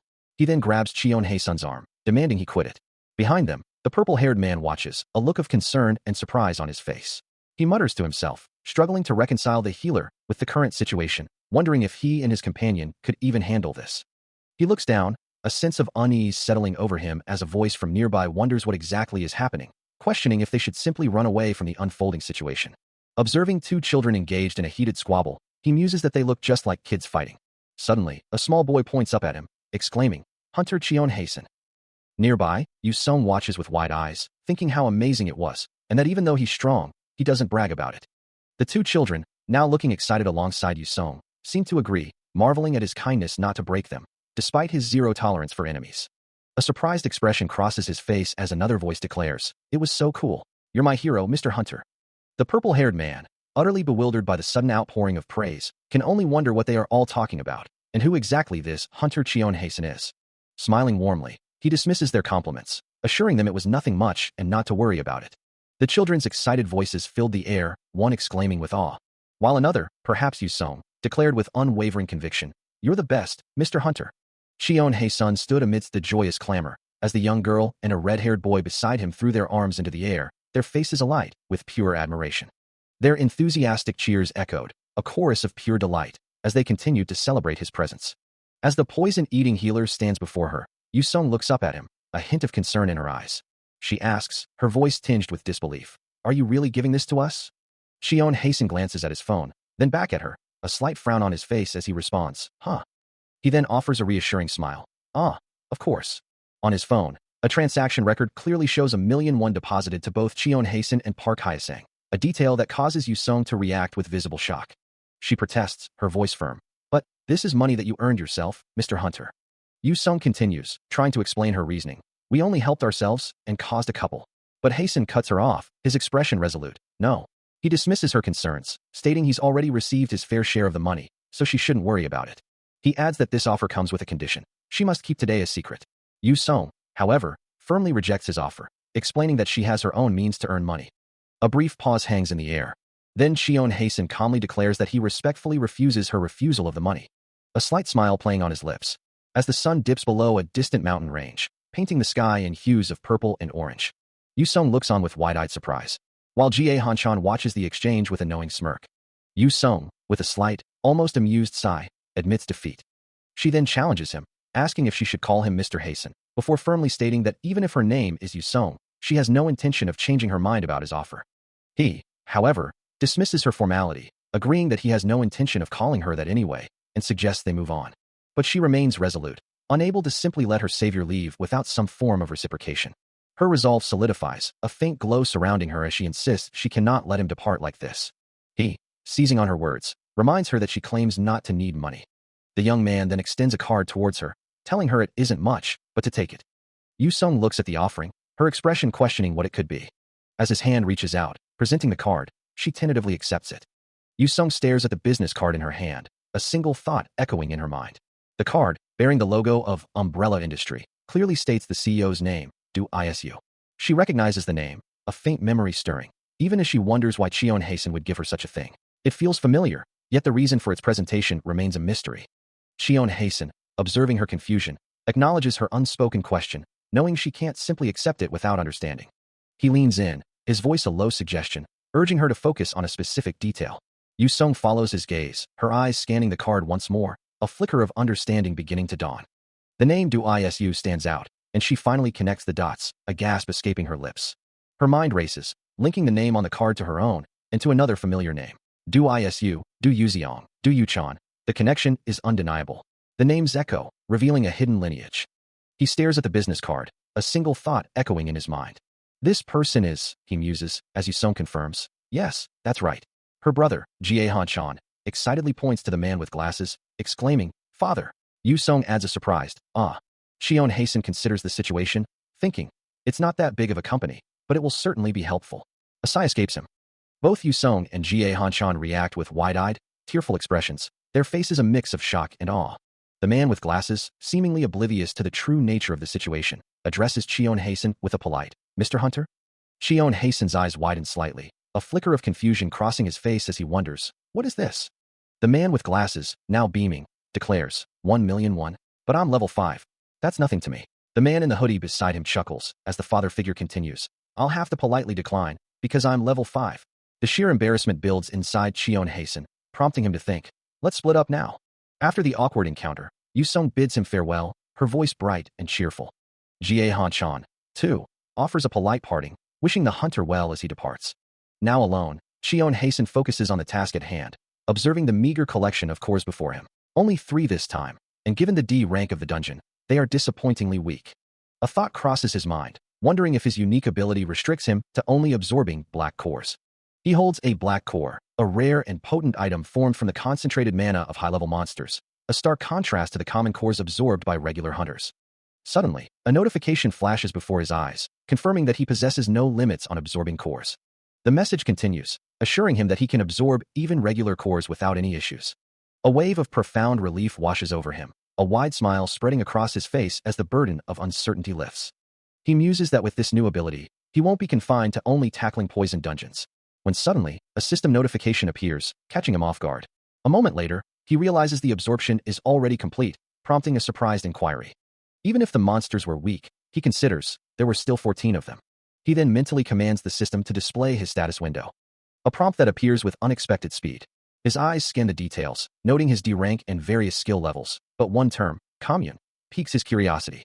Another notification clarifies his unique passive skill, metabolism, which allows him to absorb all cores, even black ones, without limitation. This newfound ability will undoubtedly prove useful, he thinks, though the sudden appearance of such a powerful skill remains a mystery. He watches the small, black creature with a thoughtful expression, a soft sound escaping it. A sudden, loud noise startles him, and he realizes the creature is the cause. His thoughts drift to a powerful, caged beast, a formidable rascal he knows he cannot allow to escape. Yet, he reassures himself that he doesn't need to worry about it for now. As he sits in meditation, a sense of frustration washes over him, acknowledging his current weakness and the slowing pace of his progress. He wonders if he should secretly venture into a poison dungeon, a risky thought that lingers in his mind. His slow advancement is directly linked to the black cores, which offer fewer benefits compared to other core types. These black cores, swirling with dark energy, are incredibly toxic, making them unusable as an energy source and impossible to absorb. Despite their danger, their high ether content made them tempting, leading to numerous experiments by researchers. Despite numerous attempts to harness their power, all efforts to safely utilize black cores had ultimately failed. Consequently, black cores are now universally regarded as mere waste. However, for those with the unique constitution of a poisoner, absorbing these cores presents no problem, allowing them to grow at an astonishing rate. Even so, few hunters dare to absorb them, as Chion Hasten gently holds a small, bat-like creature, which playfully nips at his finger.